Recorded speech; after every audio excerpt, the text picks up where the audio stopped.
So there I was, staring at a tiny gold pagoda on my desk, about to gamble my entire life on a video game the government told me was a demon invasion.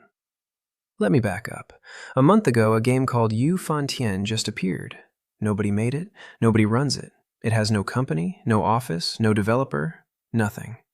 One day the ads simply existed, on every platform at once, and no firewall on Earth could scrub them off.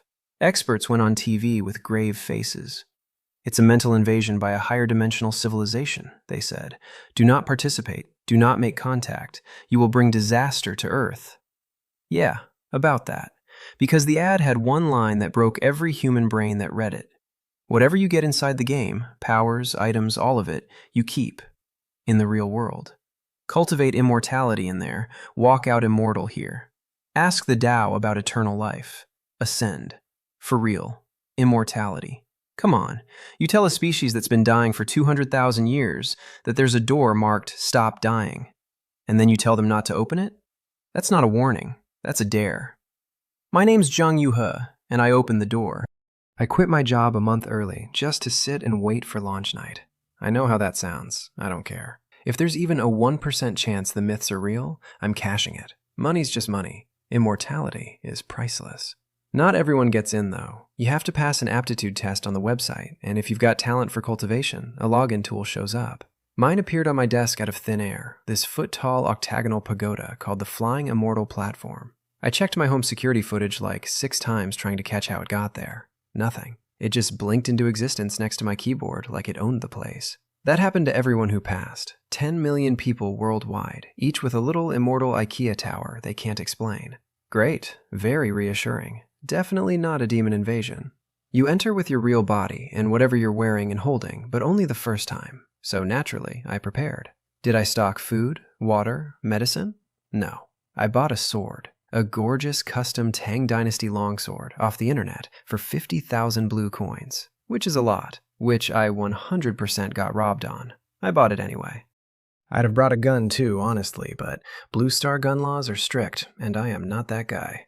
So at 8 p.m. sharp, I put on my tracksuit, gripped my extremely expensive sword, looked at the little pagoda, and the world folded. Space, time, my stomach, all of it went sideways at once. A voice like a machine cosplaying an angel whispered in my ears, "Welcome to Yu Fantian, activating your cultivation talent. Please wait." A glowing compass bloomed under my feet. Rainbow rings climbed up my body. I felt absolutely nothing, which is exactly what you want during a mystical soul scan of your genetic destiny. Then the same voice said the talent was locked in, wished me a long life, and everlasting immortality, and dumped me into a crumbling little temple in the middle of nowhere. Cozy. Sunlight through the holes in the roof, walls peeling like a bad sunburn, a jungle outside making noises I did not want translated, and me, alone, tracksuit and a sword, in a real world pretending to be a game. First things first, I pulled up my stats. Name, Zhang Yuhe. Realm, mortal. Sect, none. Standard. Then I got to the important line, the spiritual root, the thing that decides how fast you climb, and I read it. Metal, wood, water, fire, earth, wind, thunder, ice. All 8, all Dao grade. Let me explain how insane that is. Roots go 1 to 9, and then above 9 there's Earth, Heaven, Saint, and Dao. Ranks 1 to 3 are trash. 4 to 6, decent, you can go far. 7 to 9, elite. You're basically nobility of the immortal world. Above 9, 1 in a billion. Shows up maybe once an era. Saint and Dao grade are so rare, the game's own website goes, "These are probably just legends. We're not even sure they exist." I had 8 of them. Dao grade. The website did not have a description for me. I was above the fine print. Holy crap, I said, out loud, to the temple. Did I save the galaxy in a past life? And it kept going. Special physique, primordial Dao body. No description anywhere. Just me being weird in a way the game refused to explain. Luck, good fortune, the top luck tier, which I decided not to think too hard about because that way lies madness. And then comprehension ability, which the site swears is a 1 to 10 scale. Mine said, question mark, question mark, question mark. 3 question marks. Either I broke the scale, or the game took one look at my brain and gave up. I chose to believe the flattering one. So, best talent in a 10 million player game. Alone. Starving. Holding a sword I paid mortgage money for. Time to cultivate. I sat down, closed my eyes, and ran the free starter breathing technique the game jammed into my skull on arrival. The air itself started drifting toward me, spiritual chi, sliding into my body along little invisible highways. Weird feeling. Warm. About 10 minutes later, a shock wave of aura rolled off me and kicked up all the dust in the room. Did I just level? I threw a lazy punch. A wooden plank across the room exploded. Stats. Chi refining, level 1. 10 minutes. Mortal to actual immortal in the time it takes to microwave a burrito. I kept going.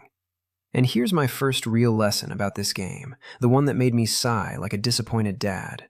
It slows down. Mortal to level 1 took 10 minutes. Level 1 to 2 took half an hour. Level 3 to 4 took over 2 hours. Rocket to bicycle to walking.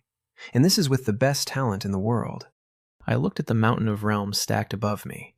Foundation, Golden Core, Nascent Soul, all the way to Mahayana. And Ascension. And did some quick math on how many centuries I'd be grinding. My goal, by the way, is Ascension, the top. Eternal life, total freedom, the whole immortal jackpot. With my talent, even a pig could get there. Set the bar in orbit, then grind.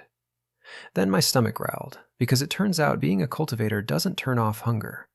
Nobody eats for 100 days, cultivator or not, you die.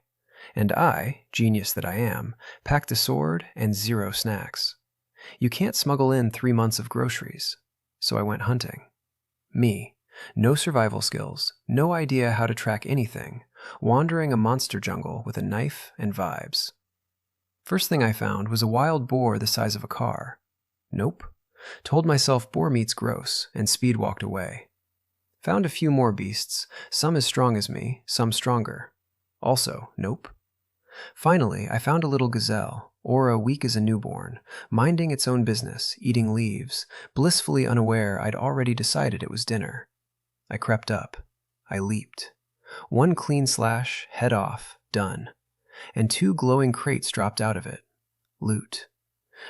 In this world, you don't get XP from kills. The corpse just sometimes drops boxes. First box. A spirit stone, mahjong tile-sized, humming with energy. Spirit stones are the money of the immortal world, and also cultivation fuel, and also formation material. Broke in this world means the same thing it means at home. You're not going anywhere. So, a great start.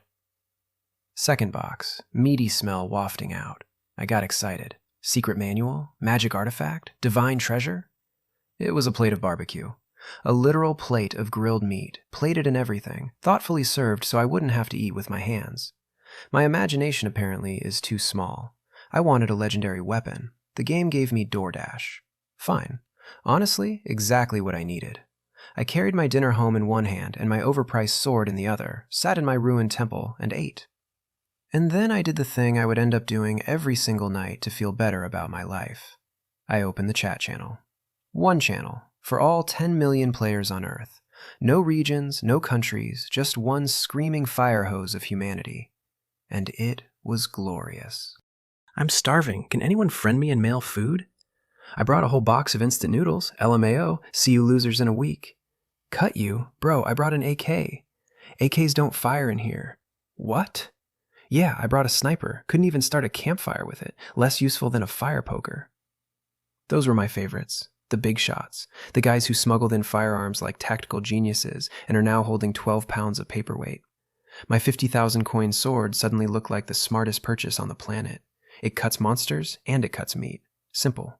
Practical. Worth every coin. It's getting dark. I'm so scared. This is an abandoned village. Are there ghosts? A ghost would be great, actually. Think Ning Tsai Chen. So romantic. Bro, I respect you. I ate my barbecue and watched 10 million strangers slowly realize immortality has a learning curve. Then I closed the chat and did the only thing that matters here. I grinded. Time in Yufantien runs 100 to 1. 1 day out here, 100 days in there.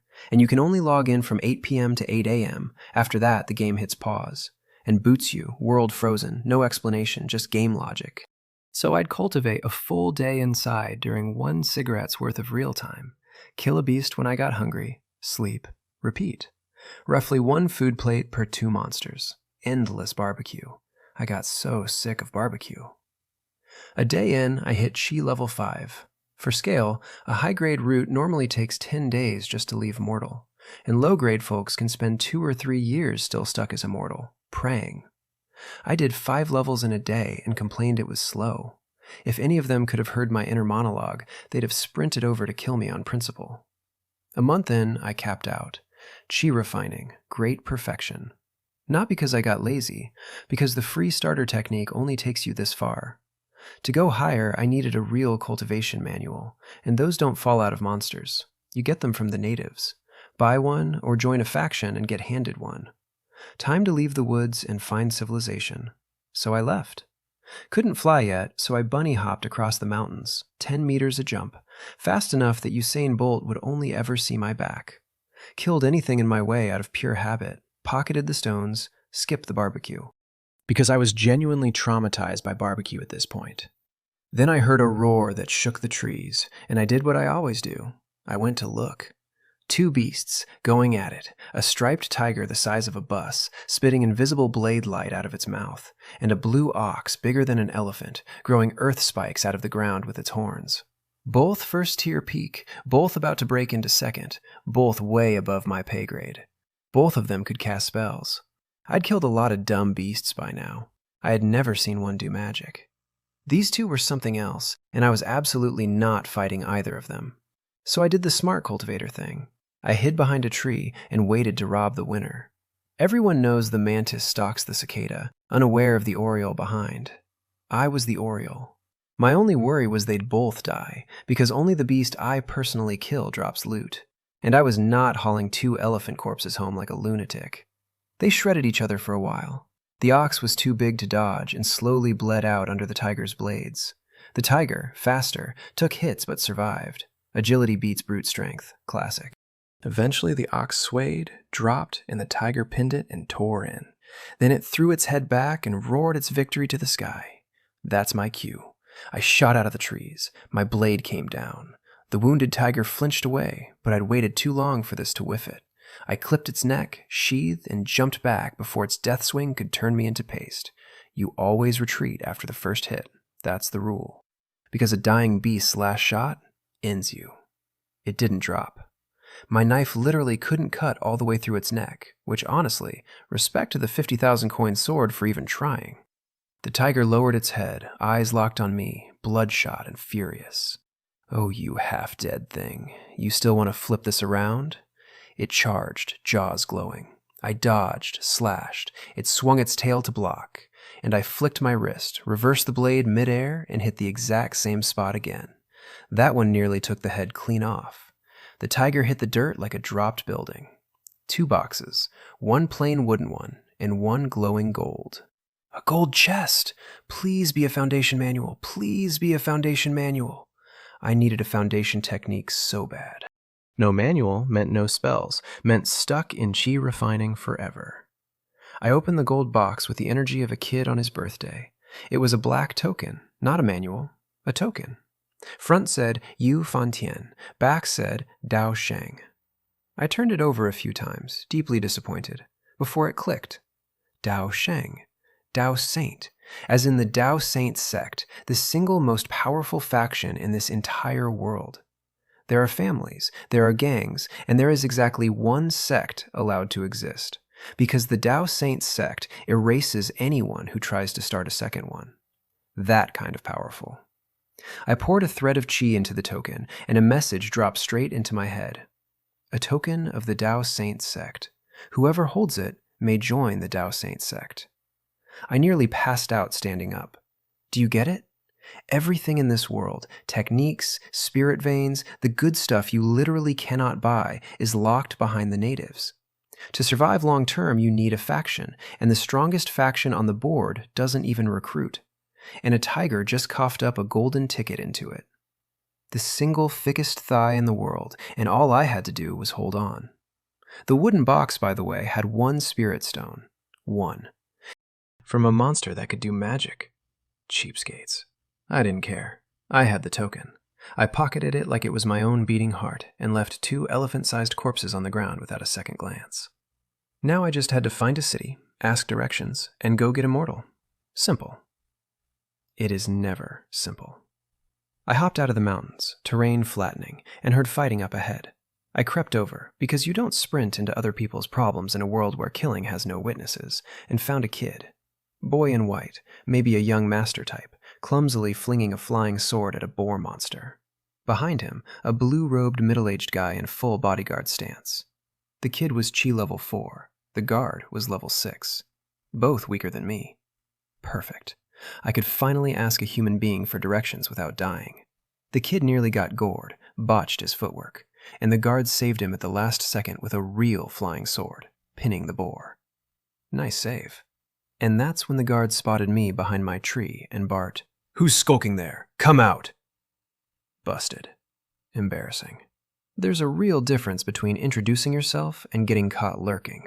So I stepped out, hands friendly, and explained I was just passing through and heard fighting. You can't hit a smiling man, right? The kid in white lost his entire mind. "You lowly commoner! How dare you peek at me practicing? You're asking for death!" And he flicked a fireball straight at my face. I want to be clear. I said hi. I was polite. This child tried to cremate me because I saw him fumble a fight and wound his little ego. What is wrong with this lunatic? I dodged the fireball, drew my sword, and let my full Great Perfection aura off the leash. "Oh no, young master, run! He's Great Perfection!" the guard yelled. Too late, buddy. 2 jumps, 1 slash. The kid was in 2 pieces before his brain finished the sentence. The guard didn't even try me. He leaped onto his flying sword and bolted into the sky. Because a level 6 fighting me is just an assisted suicide. Problem: I can't fly. He was getting away. So I threw my sword at him. Can't fly, can't chase, but my knife can.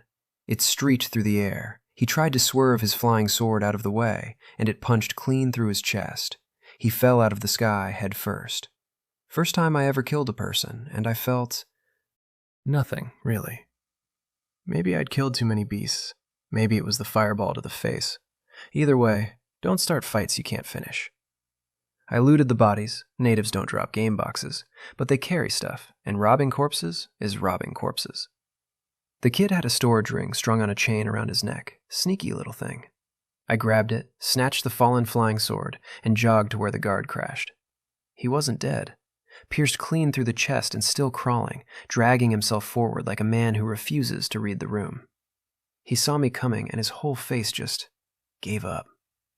"You killed the 6th young master of the Wu family of Flying Cloud City," he wheezed. "They will never let you go." A dying man sure talks a lot. 1 punch. Done. Grabbed his pouch too, and got out of there fast. Because I just murdered a rich kid, and rich families have a way of noticing, I checked the ring on the run. Dead men's storage seals go weak, so it cracked open easy.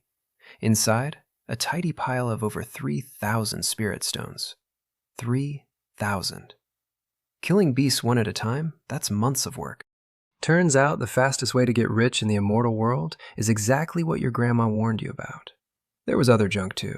Bottles, talismans, and some women's clothing, so great taste, kid. And 1 crystal jade slip holding a sword control technique. Not a cultivation manual, but a skill that lets you actually fly a sword instead of hopping around like a caffeinated frog. I'll take it. I fed my divine sense into the slip, and the whole technique printed itself into my head. Then I pulled out the dead kid's flying sword to test it. And here's the thing that made me stop and stare. I got it in 3 minutes. The kid had clearly trained this for a long time, and still flew like he was drunk. I read the manual once, and the sword answered me like it was my own arm. Sent it out, sliced a bucket-thick tree in half, called it back, snapped to my hand. Stepped on it, said go, and shot across the sky like a streak of light. Ha! I can fly! Standing on a flying sword, treasure ring on my finger, cackling like a cartoon villain in the wind. Best day of my life. So, of course, exactly then, at Flying Cloud City, the Wu family was losing its mind. Because the kid I diced up? Wu Tianyi. Beloved youngest son of the patriarch, groomed to inherit the whole family. And a family like that keeps a soul lamp burning for its precious heirs, a little magic flame that goes out the instant you die. His just went out. The patriarch, Wu Wei, Foundation Establishment Cultivator, roared loud enough to crack the hall. His baby boy, dead. No warning. He couldn't even figure out how, beast or murder. So he called in his ace, an old retainer named Liu Yihe, a man who can track a person across 10,000 miles if you give him the right medium. Liu Yihe doesn't do this for free and doesn't do it lightly. But Wu Wei begged, so he took the dead kid's clothes, muttered his spell, coughed up a mouthful of blood at a mirror, and a broken image formed. Me, leaping, cleaving Wu Tianyi in two. How dare he! Wu Wei was on his sword and screaming south before the blood dried, Liu Yihe trailing behind, off to the murder scene to run a proper long-range soul chase. And me? I was a couple thousand miles ahead, flying toward a city called Cloud City, giggling, checking my new loot, completely unaware a grieving Foundation stage dad was about to lock onto my soul. Which is fine, actually. Totally fine. I had two things going for me. I'm fast, and I had somewhere much better to be. Here's what I didn't know while I was doing barrel rolls in the sky. Back at the murder scene, Liu Yihe was setting up to hunt me for real. He planted little flags in a ring. He laid a jet-black formation plate where Wu Tianyi died. This was the 1,000-mile soul-chasing technique, an obscure, nasty piece of work. And Wu Wei recognized it and gasped like a fan at a concert. And here's the part that should have killed me. Wu Tianyi died full of hate. And that hate was still hanging in the air, and I, brand new murderer that I am, never cleaned it up. I didn't destroy the body. I didn't disperse the grudge. I just looted and left like a tourist. Rookie stuff. That leftover resentment was a leash, and Liu Yihe grabbed it. He sat cross-legged on a pile of spirit stones and burned through them fast, face going paler by the second. Because forcing a spell this big at Foundation stage is like redlining an engine you can't afford to replace. He only did it for one reason. Wu Wei bribed him with the family's crown jewel fire technique for his own grandson. Money makes the tracker track harder. Then he spat blood and shouted, "Soul chase, now!" And points of light gathered into a picture. A cultivator, flying a sword. Me. That's the direction of Cloud City, Wu Wei said, and Liu Yihe's stomach dropped, because Cloud City is guarded by the Dao Saint Sect, and nobody throws hands under the Dao Saint Sect's nose. I was already almost at the gates. There was no catching me before I got inside, which is the whole reason I'm still here to tell you this. I ran too fast. That's it. That's the entire heroic strategy. If I'd flown a little slower, a grieving Foundation stage patriarch would have peeled my soul like an orange. Different choices, different funerals. I didn't even know I was being chased. I was too busy being amazed by the city, because Cloud City is enormous. Walls hundreds of meters tall, running past the horizon in both directions. Big cities have anti-flight formations, so I dropped down and walked in on foot with everybody else. No gate guards, no entry tax, very civilized, weirdly chill for a place run by the strongest sect alive. Streets packed, buildings stacked, the occasional powerful cultivator blowing past me like I was standing still. I did not stop to admire the culture. I speedwalked straight for the one building that mattered, the teleportation hall. See, I'd looted a map off the guard's pouch, and it laid out the whole route. Teleport from here to Huzhou City, teleport again to Central State City, then fly the last 60,000 miles south to the Dao Saint Sect. And a teleport array can throw you tens of millions of miles in a blink. Whatever trouble I'd made back in the woods, how's it going to chase me across a continent? Run far enough, and the problem simply can't afford the gas. There was a line. Of course there was a line. Immortals waiting in a queue to teleport. I got in the back like a good boy and shuffled forward. It moved fast, actually. Golden armored cultivator at the front. Where to? Huzhou City. 500 spirit stones. Take the middle path. Keep this talisman. I paid, I walked in, I stepped onto a giant glowing circle with 100 strangers. And when it filled up, the whole thing lit like a sun, and the talisman in my hand burst into flame. The world spun so hard I nearly threw up. Worse than flying. Way worse. But when it cleared, I was somewhere new. And then I did it again. And then I was standing in Central State City, the first megacity of Yufantian, 10,000 miles across, streets so wide and towers so tall, I felt like an ant crossing a road. This wasn't a city. it was a continent with a skyline. And meanwhile, behind me, an entire family's revenge quietly ran out of road. Because here's how it ended for Wu Wei.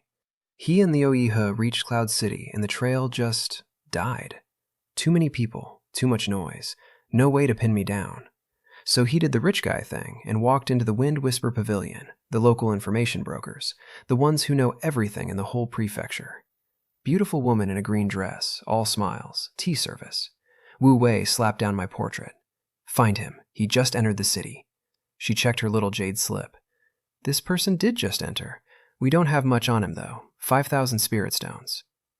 Wu Wei paid without blinking, and she smiled and said, He's already left Cloud City, teleported out. What? Sorry, the teleportation hall answers to the Dao Saint Sect. We have no idea where he went. 5,000 stones. For he's gone, no refunds. Even robbers have more shame. Wu Wei was shaking. So he tried the backup plan, the classic. Fine, tell me his background, his family, his relatives. Because if you can't find the killer, you burn down his whole bloodline instead. Warm guy, great dad. Except there is no bloodline. I'm a player, from Earth. This was my first appearance in front of these people. There is no village, no family, no paper trail, nothing to find, because I hadn't existed here until a month ago. The green-dressed lady searched and just shook her head, and even offered more money couldn't buy information that doesn't exist. Wu Wei walked out with a face like a thundercloud. 5,000 stones poorer, son still dead, killer vanished into a network he's not allowed to touch. He couldn't even yell at the pavilion. In the big leagues, the Wu family is small fish. And I never felt a thing. A death sentence chased me for a full day and dissolved because I was in a hurry. The world is genuinely wonderful sometimes. From Central State City, there's no array to the Dao Saint Sect. You fly the last 60,000 miles yourself. So I got on my sword and pushed it flat out. 7 days of non-stop flying. 7. My chi stage body was cooked. Occasionally, other streaks of light passed me on the road, probably sect disciples heading home, and I kept my head down, and did not say hi because I have never once in my life wanted to make small talk. Then, on day 7, a mountain came out of the clouds. Not a mountain, mountains. An endless range of them, peaks stabbing through the mist, pavilions floating in and out of the fog like the concept art for heaven. I let out a breath I'd been holding for a week. The Dao Saint Sect. I followed the map to a reception area, and a girl in purple came out, and bowed, Zhao Qingqing, outer disciple, polite as anything. No sneer, no know your place, even though I was obviously weak. She's smart. People show up here all the time, and you never know if the shabby guy at the desk is secretly some old monster's grandkid. Offend the wrong nobody, and you're finished. I skipped the small talk and handed her my token. I'd like to join the Dao Saint Sect. Does this work? She froze. She'd heard of simple people wandering up asking to join, never met one. And the token, she didn't recognize it. She fed chi into it, read it, and her face changed. It wasn't fake. It really did say, join the Dao Saint Sect. She did the wise thing and refused to decide anything herself. Sent a message inside, sat me down, poured me tea. I held the cup and tried to look calm. Please, please let the token be real. Then, Zhao Qingqing shot to her feet and bowed to someone behind me. Disciple greets Elder Lu. I turned. An old man in white, sword brows, kind eyes, standing there like he'd always been standing there. I stood up fast and bowed. He took my token, studied it for a long, long time, and asked, Is this yours? Yes. Do you know where it came from? I shook my head with total honesty, because what am I going to say? A tiger coughed it up? I just prayed the info inside was real. And then he told me the story, and the whole thing got a lot bigger than a lucky drop. About 100,000 years ago, he said, demons invaded Yufantian, a great calamity. Countless heroes died in the war to drive them back, to care for the martyrs' descendants. And to keep the world afraid of what's out there, the Dao Saint Sect forged 100 tokens. Whoever holds one joins as an inner disciple and gets to pick any technique from the scripture pavilion. 100 were made. Over 10,000 years, 99 came home. Mine was the last one, the final token, floating loose in the world for 100,000 years. And it fell into my lap out of a dead tiger. I let out the longest breath of my life. Demons, calamities, 100,000-year wars, none of that was my problem, as far as I was concerned. I'm from Earth. I'm a player. If the demons come back, cool. I respawn tomorrow and I can literally log off. There was exactly one thing in this world I cared about, and it was leveling up. And this token just handed me the express lane. Zhao Qingqing next to me looked like she might cry from envy. The Dao Saint Sect has 100,000 disciples, and almost all of them are outer sect. Inner sect caps at 3,000, the absolute best of everyone alive. And here's a cheese-stage nobody walking straight in, with access to the scripture pavilion, where some inner disciples grind for hundreds of years, and still can't afford a single technique. Yeah, I get the tears. Elder Lu rolled up his sleeves and the reception room vanished. Next thing, I'm at a grand hall, and a blue-robed deacon named Cheng Shujing hurries out and bows. Elder Lu points at me. Give him an inner sect identity. Inner sect? Cheng Shujing asked, very quietly, in the tone of a man who wants to slap the paperwork. I was obviously Chi stage. There has never been a Chi stage inner disciple. I wasn't even an outer disciple yet, and I was skipping straight to inner. He looked like his brain was buffering. Yes, Elder Lu said, flat. From now on, he is an inner disciple. I'll inform the sect master. Do it. No explanation. None. And that was that. I smoothed it over fast, cupped my hands, called him Senior Brother Cheng. He nearly jumped out of his skin. No, just call me Cheng Shujing. Because technically he's an outer disciple doing deacon chores, even though he's at Golden Core and could delete me without trying. But rank isn't just power here. Identity matters. A Chi stage nobody with an intersect badge is somebody nobody dares poke. He was dying to know how I did it, and Elder Lu clearly wasn't telling. So he just swallowed the curiosity and did his job. He registered me and handed over a jade slip. Inner disciples get their own private peak, an immortal cave all to themselves. He told me to pick one off the map. A huge map bloomed open, more peaks than I could count, rivers, lakes, the whole sprawling gate of the sect. Green zones were outer sect, purple was inner, red was where elders cultivate, and there were black zones. What are the black areas? I don't know either, Cheng Shujing said. The sect rule is simply that no disciple may ever enter the black zones. Cool. Ominous. Noted. Never going there. I picked a quiet purple peak with a little lake at its foot, mountains, and water, very relaxing, and when he asked what I wanted to name it, I didn't even hesitate. Galaxy Peak. I'm from Earth. Reaching the stars is every Earthling's dream. Felt right. Then, Cheng Shujing flew me over on a flying boat, because Galaxy Peak was so far that at my speed I'd need most of a day to get home in my own front yard. Embarrassing. Have to fix that. On the way, he explained the sect, and honestly, it rearranged my whole picture of the place.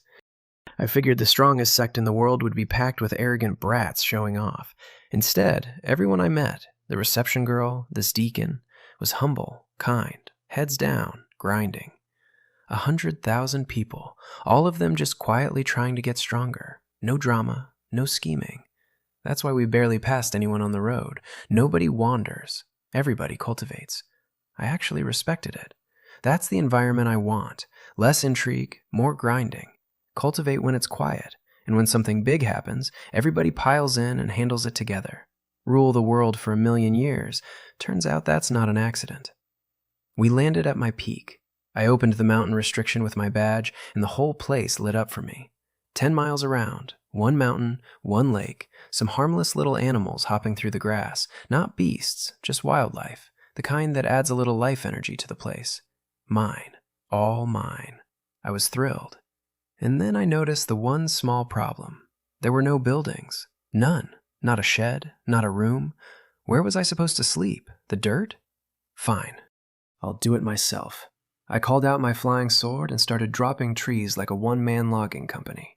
Carved wood into pillars, cut stone into bricks, and by evening there was a genuinely gorgeous pavilion on my mountaintop, with a big stone slab out front reading Galaxy Manor. When a cultivator builds a house, it slaps, better than any mansion back on Earth. Then I sat in my new courtyard under the moon and ate, say it with me, barbecue. Still barbecue. Joining the strongest sect in existence did not upgrade my dinner. The sect gives inner disciples a perfect cultivation environment and top-tier techniques, and then zero life advice. You're on your own for everything else. Maybe eating rough is just part of the immortal gig. So I opened the chat channel and watched my fellow players suffer as a treat. The best cultivator online was still at Chi level 1. I'd capped Chi refining days ago. The gap was surreal. I was starting to feel less like a player and more like an NPC, because at this stage, only NPCs are this strong. Show up in front of anyone, and they'd never believe I logged in from a couch on Earth, same as them. I glanced at the trading market too. Still garbage. People selling steamed buns for 1 spirit stone, the smallest unit, which nobody will ever buy. But I made a note. Once these players get a little stronger, Blue Star business instincts kick in, and speculators appear.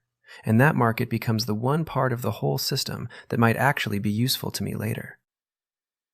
Then I went inside, lay down on a stone bed, and slept in the most powerful sect in the world.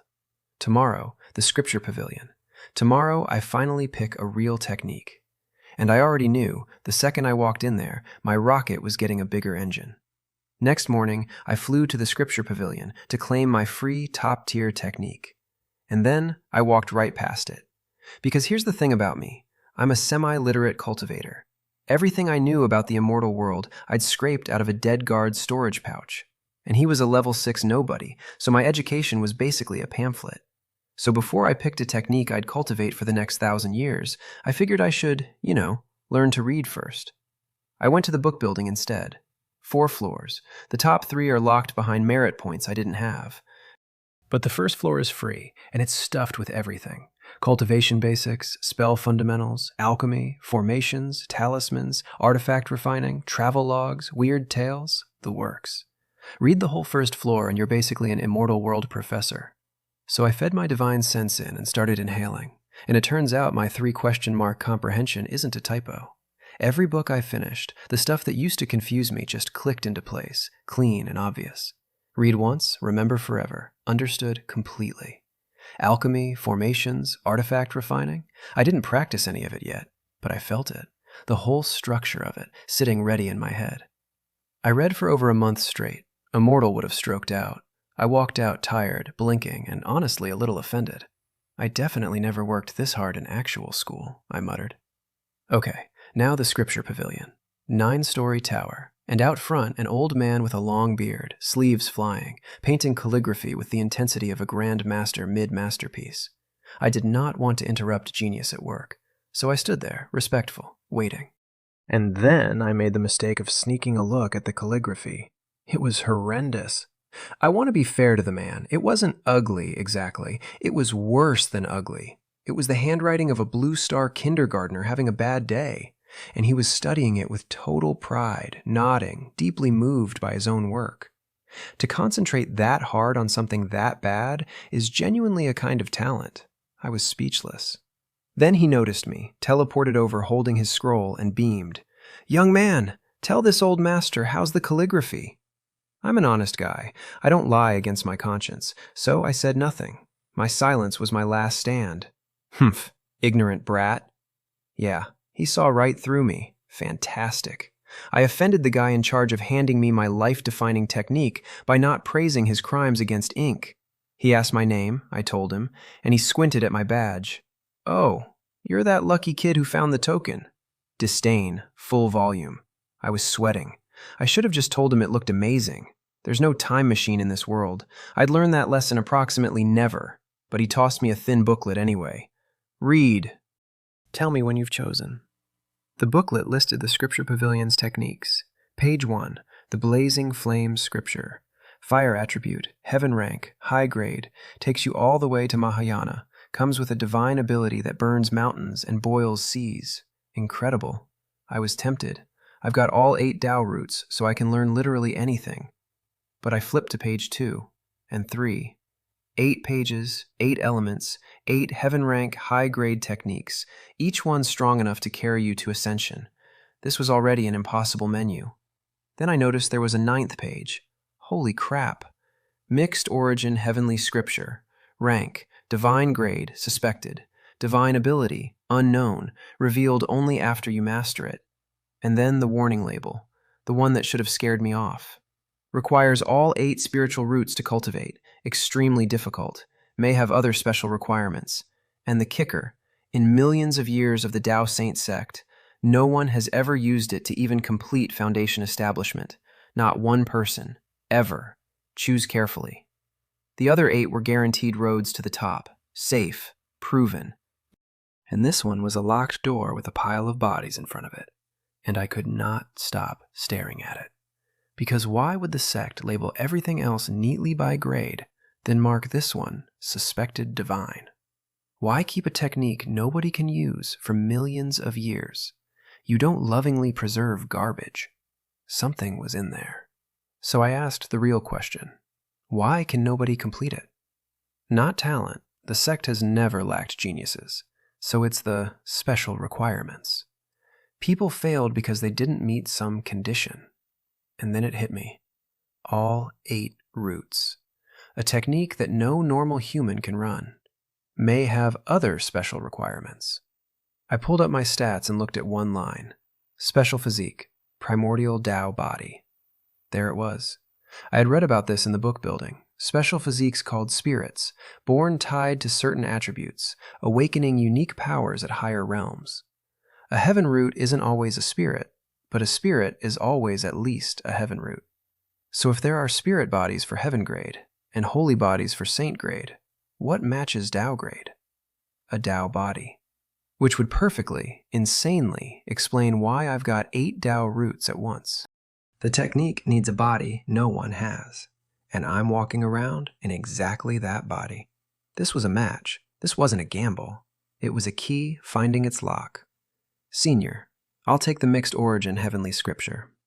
The old man actually forgot to be annoyed. You sure, kid? Nobody's completed it in millions of years. You think you're special? Genuine concern, which, coming from the calligraphy criminal, was almost sweet. Sure, nothing to think about. I'll give it a shot, and if it fails, I'll pick another one later. He shook his head. He's seen 1,000 stubborn kids convinced they're the exception, and he's watched every one of them eat dirt. He didn't argue. You can't talk sense into a determined idiot. He waved his sleeve, and I vanished, reappearing on the 9th floor in front of a stone tablet, black as ink, no writing on it, radiating an aura, so vast it made my teeth hum. I sat, reached out with divine sense, and the whole technique poured into my skull at once.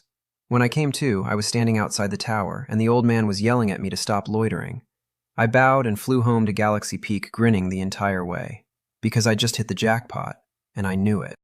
Normal techniques cultivate one attribute. You have to filter out every other kind of chi and only sip the one flavor your technique allows. And if your meridians accidentally drink the wrong flavor, you get hurt. That's why cultivators guard against interruption. The mixed origin heavenly scripture drinks all 8 at once. Every attribute, all together, no filtering, straight down. It lists less like a human technique and more like something that was never meant for people. Am I not people? The panel said I'd learned it, so I sat down and ran it. And instantly, the chi in the air didn't trickle in, it stampeded. My dantian was already full to bursting from chi-refining great perfection, and it just kept coming. And then something inside me tore loose with a silent roar, and my dantian expanded, filled, expanded, filled, over and over. I wasn't planning to break through. I was just testing if the thing worked at all. It worked so hard, it dragged me straight into foundation establishment with 0 proc, no pills, no preparation, nothing. Just me gritting my teeth and holding on for the ride. When the chi finally slowed to a drizzle and settled, my gray little dantian had become an ocean. A whole sea. Done. Foundation laid. And here's the flex. A normal cultivator's first foundation gives them maybe half an acre of liquid chi, 2 or 3 if they're gifted. Mine was a boundless sea. Off the charts, no comparison in any book I'd read. Was it the technique? My talent? Both? I stopped asking. I stepped outside and pointed at a boulder, testing a basic book-building spell, and it split in two like wet paper. The most basic spell in existence, way stronger than it should be. If I'd known magic back when I was hacking monsters with a knife, killing them would have been like chopping vegetables. I thought about my early days, sword out, hopping around like a maniac, and laughed. This is real cultivation. Back then, I was a caveman with a paperweight. Then a message hit my brain. Flying immortal platform, low on energy. Please log off. 5-minute countdown. Oh, right. I'm a player. 100 days were up. So I logged off, and the world folded, and I was back on my couch. 12 hours had passed. Just 12. And then I raised my hand, and a gorgeous flying sword floated into the air in my living room. The powers actually carry over. The storage ring sat on my finger. My dantian, right here on Earth, still churned like a sea. Everything the ads promised was real. Which raised a fun new question. What happens to a planet full of people when some of them come back immortal? I decided that was a tomorrow problem. Nobody cultivates faster than me. The world can catch fire. I'll be fine. Then I noticed something. Wisps of chi were drifting toward the little pagoda on my desk. Earth has spiritual chi now.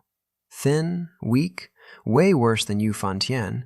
Cultivating a full day here is worth less than one breath in the Dao Saint Sect. But it's there. The spiritual chi is coming back.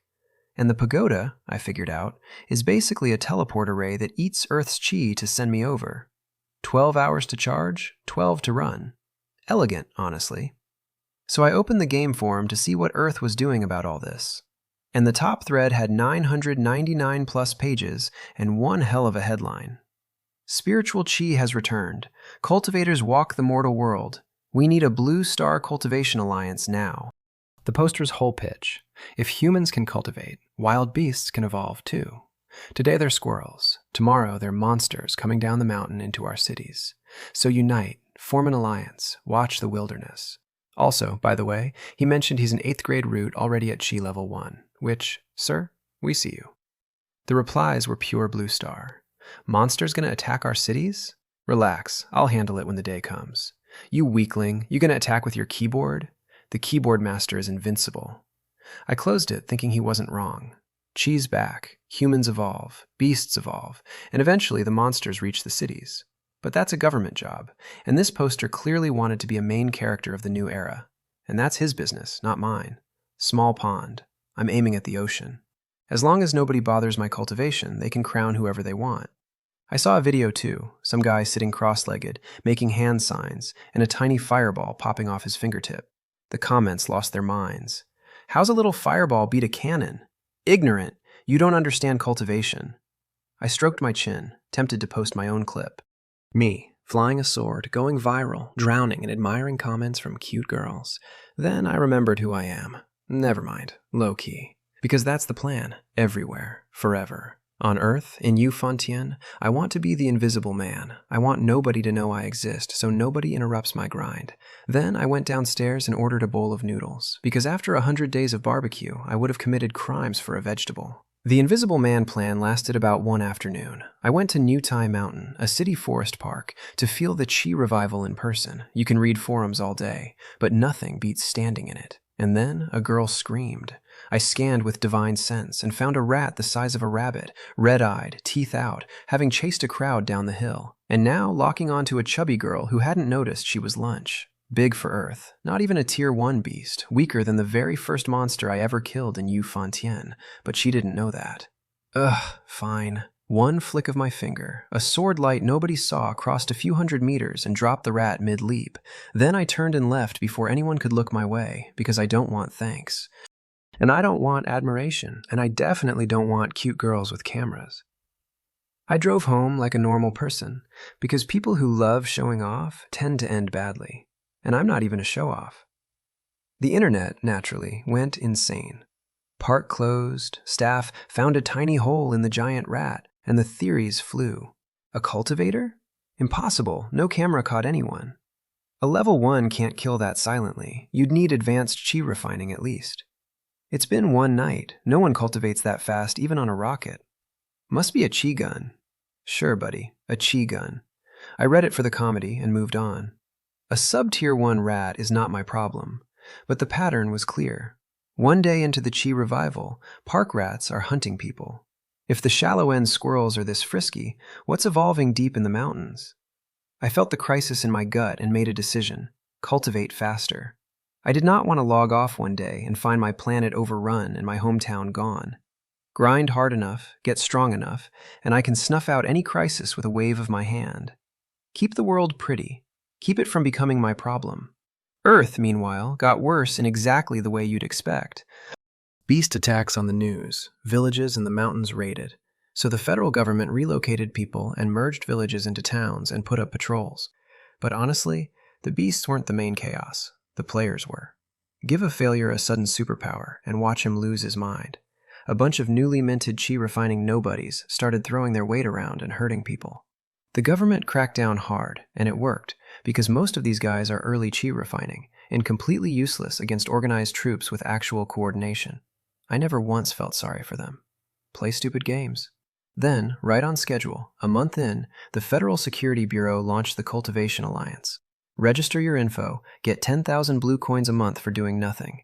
Join up and take orders, get 50,000 plus housing. Plus a rulebook. Settle your player grudges inside Yu Fan Tian, not in crowded cities. Don't attack ordinary people. Help out when beasts threaten. And get paid for it. And stick together. They even built a network for players to share intel. A lot of people signed up, the worst behavior got leashed, and Earth clawed back some order. I registered too. At the local branch, took 10 seconds.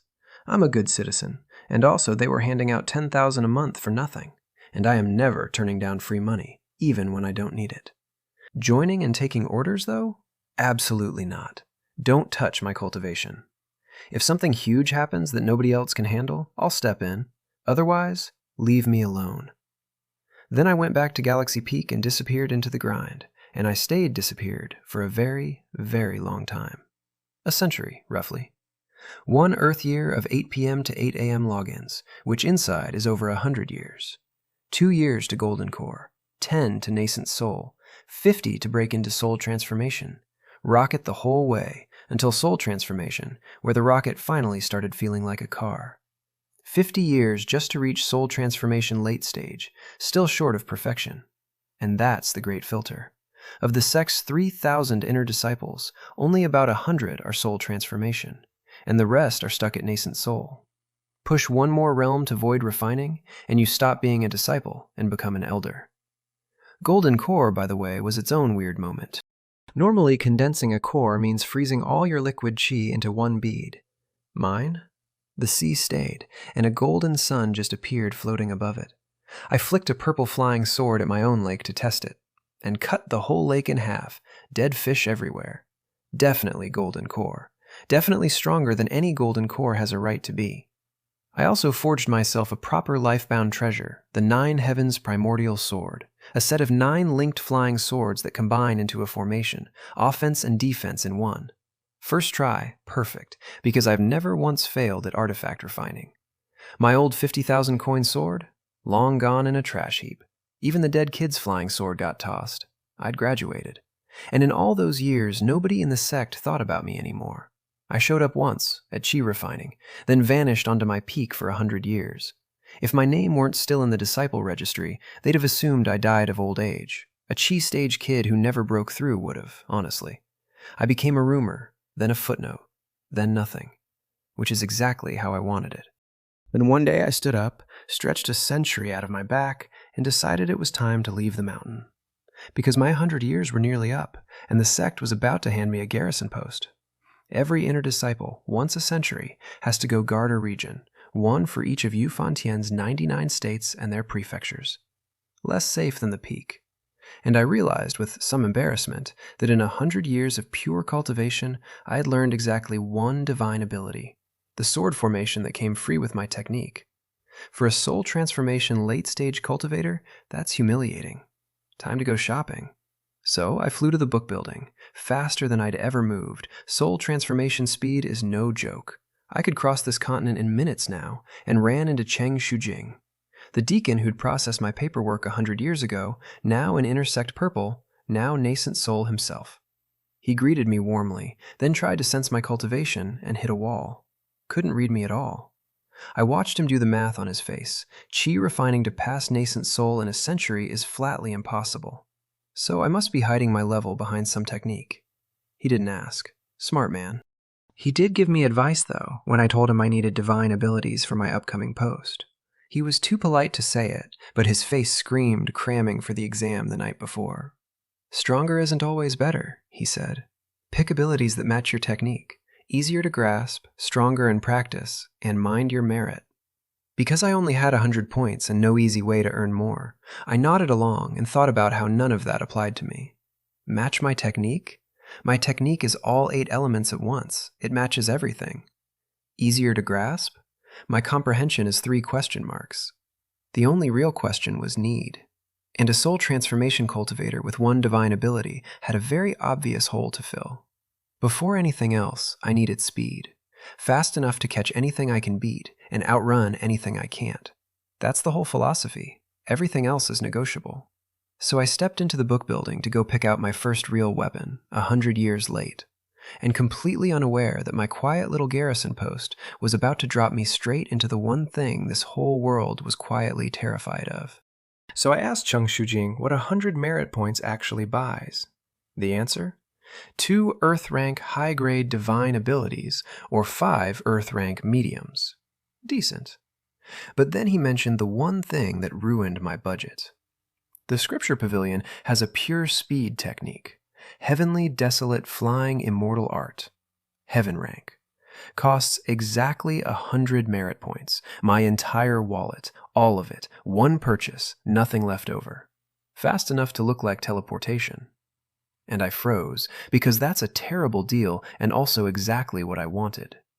Here's my whole combat philosophy. If I can win, I fight head on. If I can't win, I run. Agility, dodging, footwork, who cares?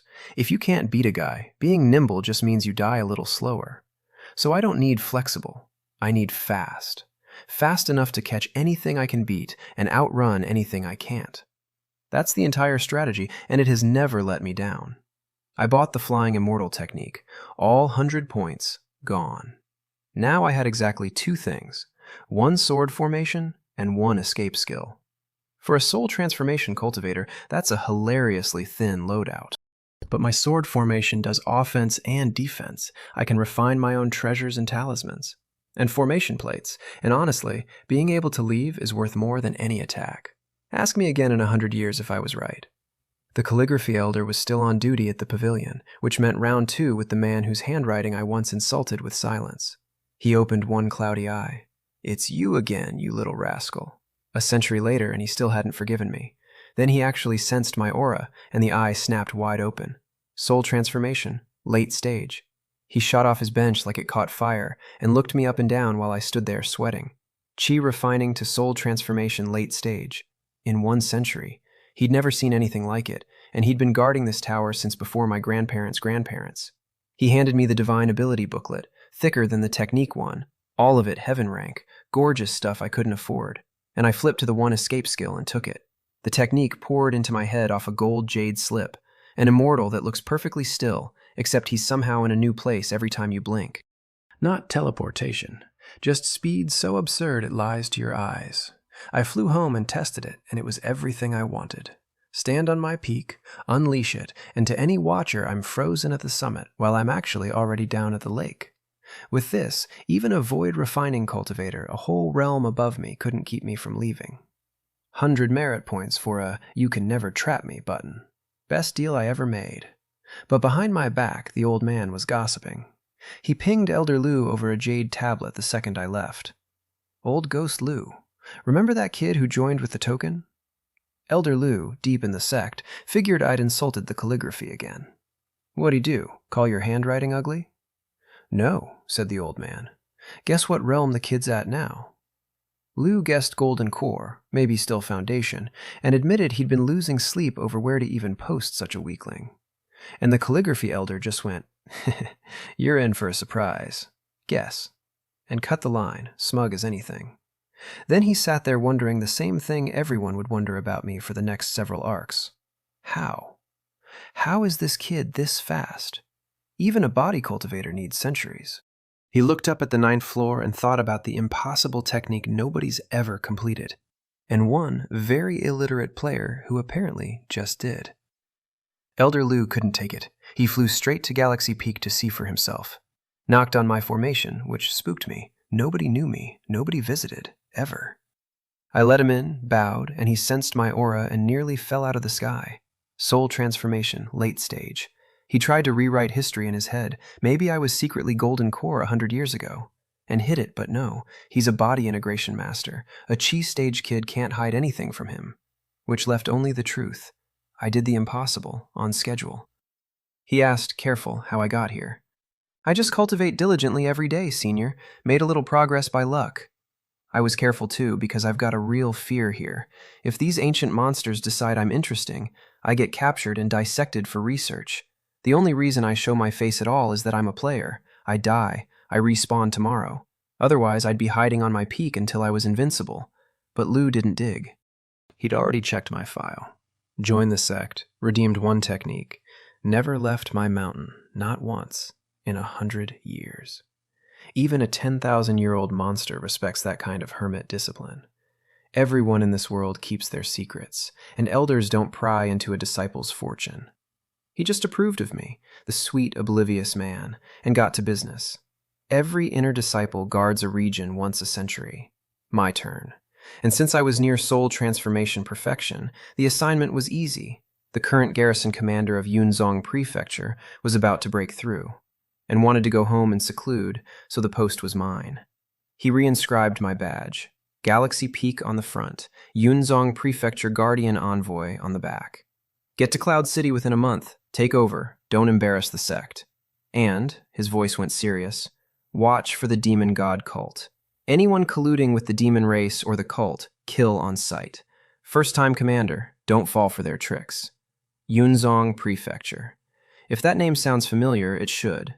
It's where I first spawned into this world, in a crumbling temple with a knife and no snacks. 100 years later, I was going back as its ruler. Go back to where you came from. This world has a sense of humor. Quick history, since it matters now.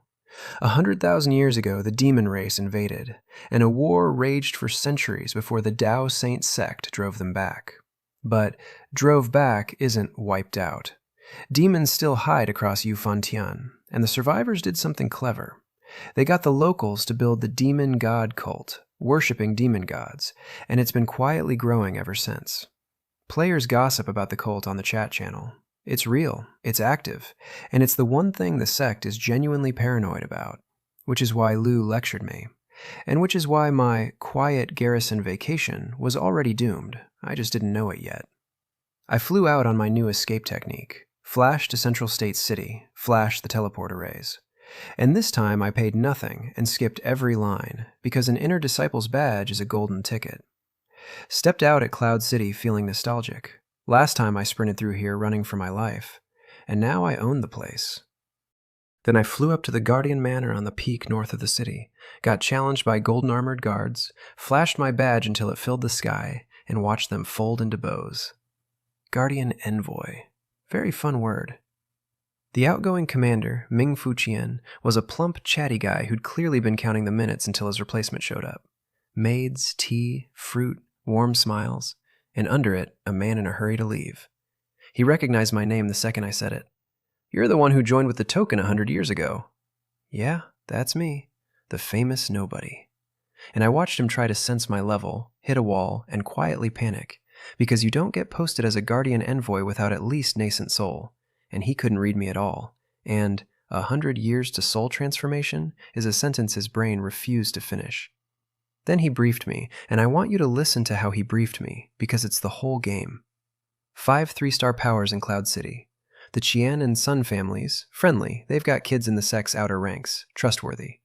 And then the Li and He families, rooted here for tens of thousands of years, influence across dozens of cities, relatively well behaved, always wanting to send members into the sect, but somehow never succeeding.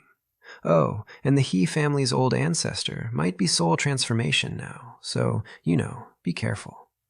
And the Wind Whisper Pavilion, mysterious but weak. The owner is just early nascent soul. Don't worry about them. Then he handed over the seals, said he sensed a breakthrough opportunity, and simply had to rush back to the sect to seclude, loaded his whole family entourage onto a flying boat, and got out of Yunzong Prefecture as fast as a plump man can legally travel.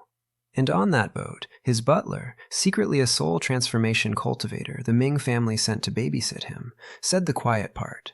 The He family is suspicious in every way, and they've got backing. The new kid can't control them. Ming agreed. Not our problem. I warned him. Let's just get out clean. And then the butler, softly, young master, do you think the He family is colluding with the demon god cult? And Ming flinched and denied it fast. Because if that were true and it got out, the whole family gets erased. So they must know better. I hope I'm wrong, said the butler, and they teleported away, leaving the whole mess to me. Because that's what the briefing actually was. A man who smelled something rotten, couldn't prove it, decided it would get him killed, and dressed his escape up as a breakthrough. Nearly breaking through, must seclude at the sect. That's garbage. Breakthroughs need rich chi, sure, but the manor's chi is plenty for a nascent soul. Otherwise, how would any garrison commander ever advance during their post? He didn't flee to cultivate. He fled because he was scared. And now I was standing in an empty mansion with, and I counted, about 3 servants, in charge of a prefecture with hundreds of cities, blind, deaf, and alone. Even a hero needs helpers. I could not run Yunzong Prefecture with 3 maids and a broom. So I did some thinking. Why would 2 ancient, powerful families never once put a member in the Dao Saint Sect? Not talent, impossible. Over tens of thousands of years and hundreds of thousands of members, they've definitely produced geniuses. So it's a choice. They don't want their people in the sect.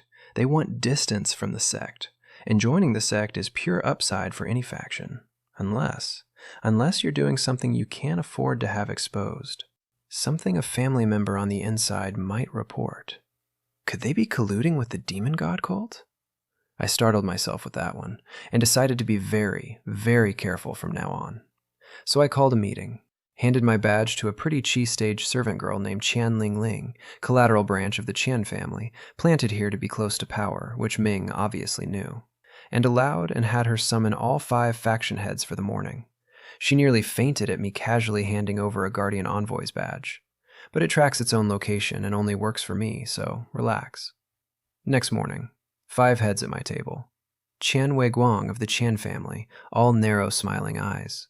Sun Peng Chang of the Sun, Li Jiuming of the Li, Ha Qifeng of the Ha, and consort Ming Yue, owner of the Wind Whisper Pavilion. I'd learned my lesson with the elders, so I hid my level down at early nascent soul. Everyone sipped tea and secretly scanned everyone else, and my eyes stopped on the weak one. Consort Ming Yue. Stunning, sure, not the point. Her aura was wrong. Supposedly early nascent soul, but something huge sat under it, hidden, patient. Ming Fuqian called her the weakest in the room. In my read, she was the single most dangerous person at the table. Zhang Wuji's mother was right. The prettier they are, the better they lie. So I ran a test. I told them I was short-handed and wanted to borrow some servants for the manor. Also, no pay, I'm broke. I played it arrogant and dim on purpose. I wanted them to underestimate me. Relax, stop watching me every second, so I could actually get things done. And their answers told me everything. The He family would love to help, but their members are, sadly, only chi refining. Hope you don't mind. A family with hundreds of thousands of cultivators offering me trainees. The Li family, same move. We've declined so badly. How about a few foundation establishment disciples? Insulting. But the Qian family? Qian Wei Guang, still smiling, offered 5 golden cores. The Sun family matched at. The friendly ones gave me their elite. The suspicious ones gave me their janitors. That wasn't about manpower. If I actually needed staff, I'd post a notice and drown in applicants. It was a loyalty test, and he and Li failed it out loud. Because think about it. An inner disciple of the Dao Saint Sect shows up to rule your region for a century. A man who could dismantle your whole family on a whim. And you sneer at him and hand him trash? You only do that if you're not afraid. And you're only not afraid if you've got something bigger backing you. A sect elder? Or something worse? Meanwhile, consort Ming Yue was doing math of her own, and hers was scarier than mine. She went home to a secret room in the Wind Whisper Pavilion. and 4 men sat down with her, and every one of them radiated soul transformation. The weak pavilion, whose only known cultivator was an early nascent soul figurehead, had 4 soul transformation masters in one room, plus a leader nobody could measure. If that ever got out, Yunzong Prefecture would lose its mind. She passed my portrait around. This is the new guardian envoy. Avoid him. And when it reached a woman in a green dress, the woman gasped, because she'd seen my face before.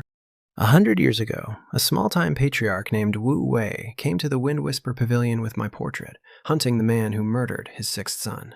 And, she guessed, never caught him.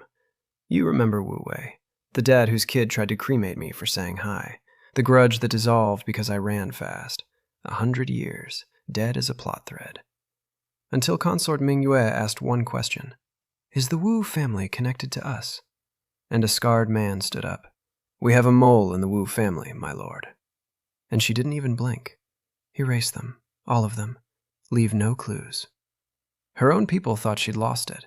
It's one buried mole. Recall him, or quietly kill him. Why wipe an entire clan, making a mountain out of a molehill?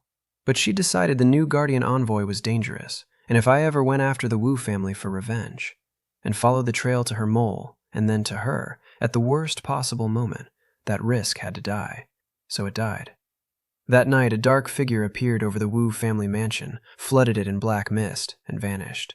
By morning, the whole clan was simply gone. No struggle, belongings neat, mansion empty. Every Wu who lived outside vanished too. Flying Cloud City buzzed for a day. Serves them right, arrogant bunch. Good riddance. And then everyone forgot. So the family that spent a century wanting me dead got quietly deleted by the real villain, to protect a secret I hadn't even found yet, over a grudge I'd forgotten. And I never learned any of it. That's the kind of world this is. And here's the punchline. Consort Mingyue was terrified of me. She looked at a man who just wants a quiet place to grind and read the aura of a monster, and started rushing her master plan because she was sure the Dao Saint Sect had sent their best to sniff her out. If she could have heard my actual inner monologue, I'm not that great, I just want good chi, and no interruptions, she'd have relaxed for the first time in 100 years. Instead, she told her people the important mission was reaching its critical moment, and not to slip. The important mission. Yeah, I filed that phrase away. The Qian and Sun families sent their elites the next morning, 10 golden cores, including Qianwei Guang's own son, Qianzong Shu, at golden core great perfection, a real gift of loyalty. I handed each of them a flying sword as a welcome present. Medium-grade magic treasures, which to them are practically family heirlooms, and to me are the things I bang out on a slow afternoon. I split them into a patrol team and a cultivation team, and sent them off. Not to fight for me. A golden core can't do anything for me. I can clear a crowd of them with one move. I just needed runners, so I'd stop being a blind, deaf lord who can't even get a message delivered. Then, I told Chen Lingling to send people into the city to scoop up every scrap of gossip, and compile it into a book, and I tossed her a jade bottle to sweeten the deal. Because the quiet cultivation vacation was over before it started. Somewhere in my new prefecture, 5 hidden soul transformation masters were counting down to something they called the important mission.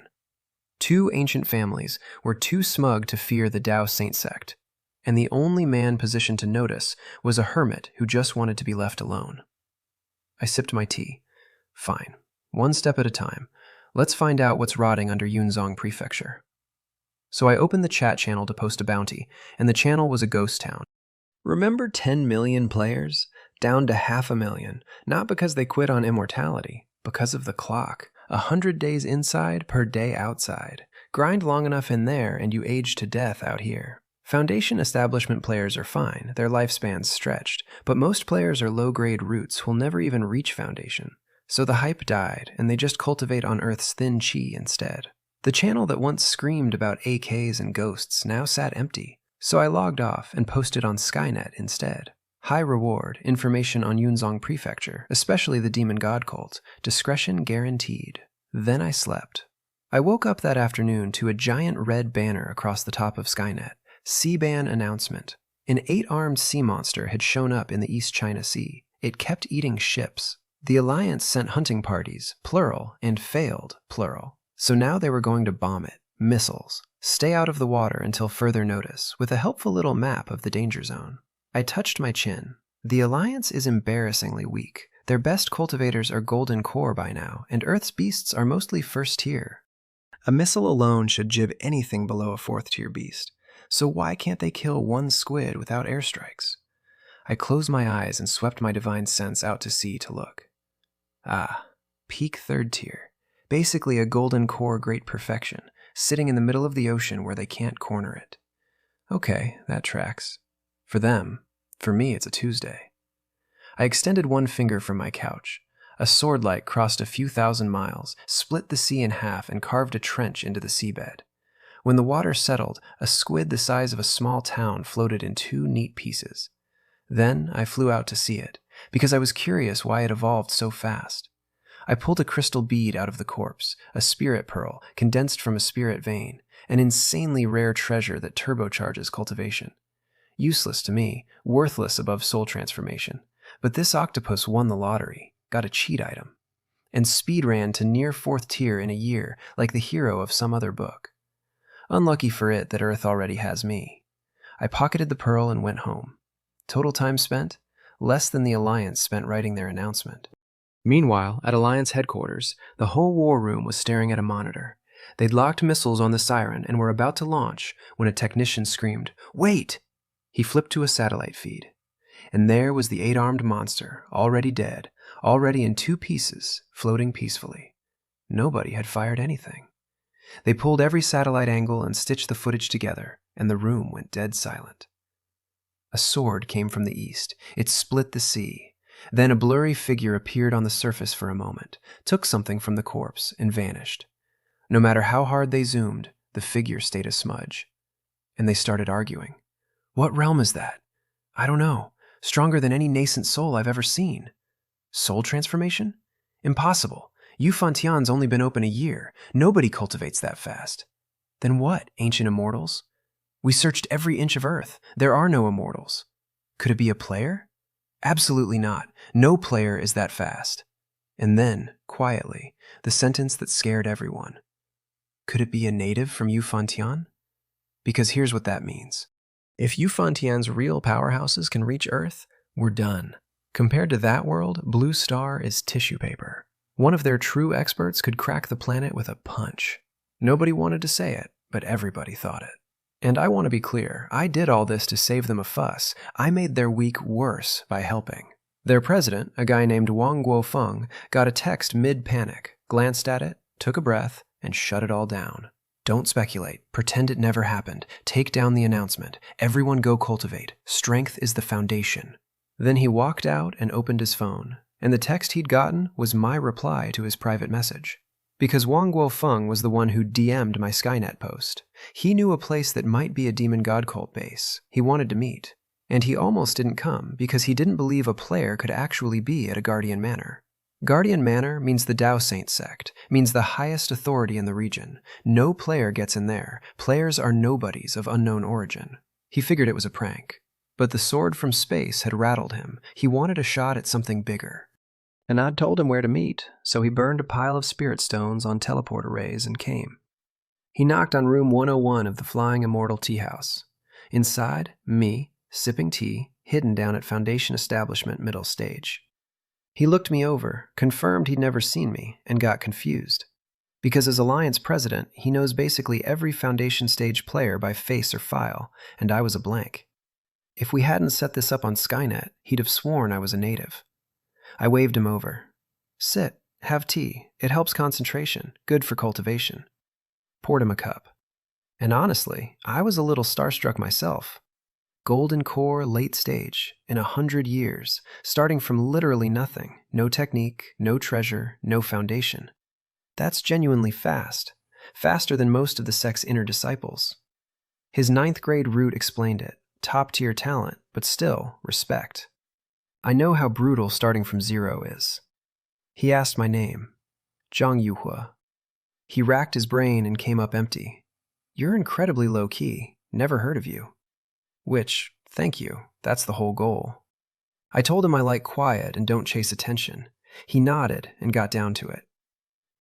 You really work at Cloud Central Garrison Manor? You're not lying? I really do work at the Guardian Manor. Which was true. I am the Guardian Envoy. Every word technically perfect. He relaxed, then made his play. I've got the information you want, but my terms are high, and I doubt you can decide. Introduce me to whoever runs the manor. He assumed a foundation stage guy like me was a janitor. Understandable. I sipped my tea. Oh? What are your terms? Let me into the Dao Saint Sect, or, failing that, the Guardian Manor. He was swinging for the fences, expecting me to fold and hand him up the chain. I'd said name your price, so he named it, and figured that would force an introduction. And I sat there, thinking about how, in all of Yunzong Prefecture, there was nobody who carried more weight than the janitor pouring his tea.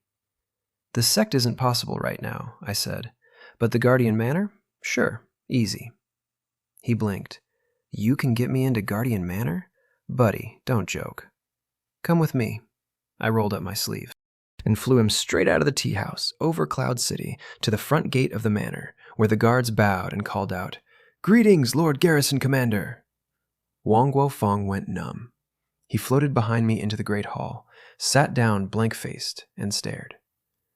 You're the Guardian Envoy? I smiled and nodded. How is that possible? A player, this fast, this far. He couldn't make it fit, so he tested me. What's the national treasure of Earth?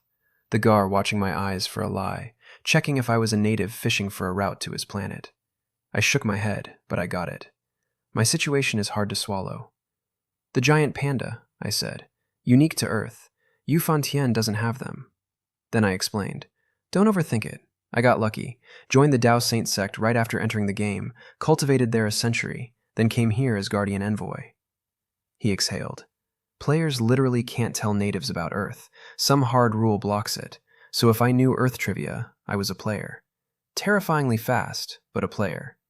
And then his whole face changed, because the math flipped from threat to jackpot. Everyone's been scared something monstrous would crawl out of the Qi revival. But with a guy like me around, what could possibly get past my sword? He grinned and asked, You killed that 8-armed siren, didn't you? I nodded. Saw it on Skynet, handled it so you wouldn't make a big production. Then I steered him back. The demon god cult, where'd you see them? He scratched his head, embarrassed. I don't have proof, just guesses. I don't even know if I'm right. It's fine, take your time. And here's the story. He had a friend who, back at launch, stepped out of the wilderness, found a city, walked in, and got instantly killed by the natives. Logged in next day, killed again, fast. It made him furious. He thought the natives hated players.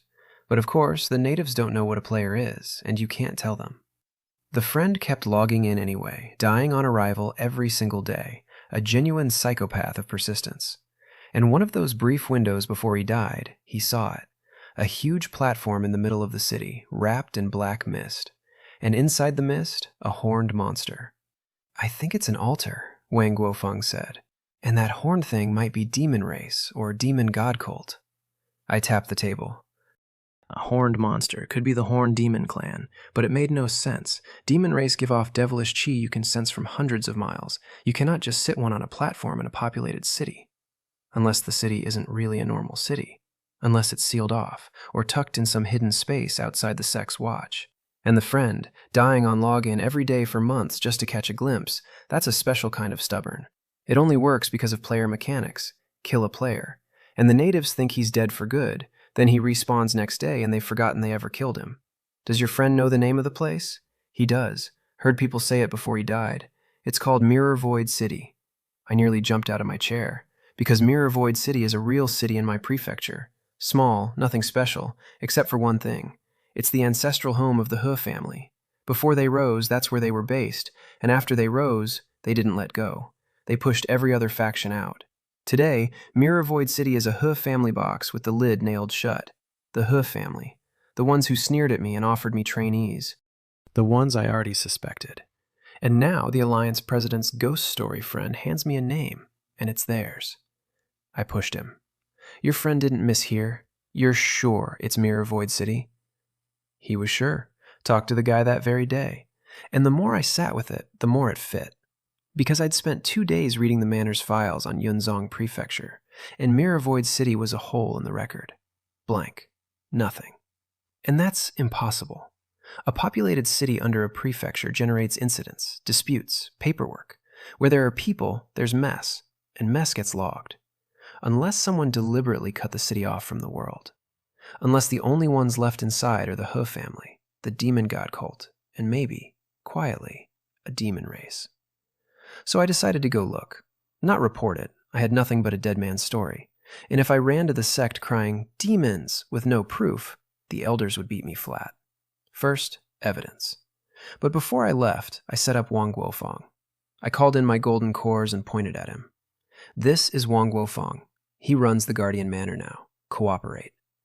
He nearly cried with joy, latched onto my coattails, never has to fear this world again. I'd changed my mind about recruiting players, by the way, because of that siren. I'd assumed players cultivate faster than Earth's beasts evolve.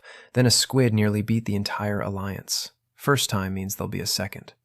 I was born on Earth, and I cultivate in Yufantian. I owe both worlds a karmic debt, and I intend to pay it.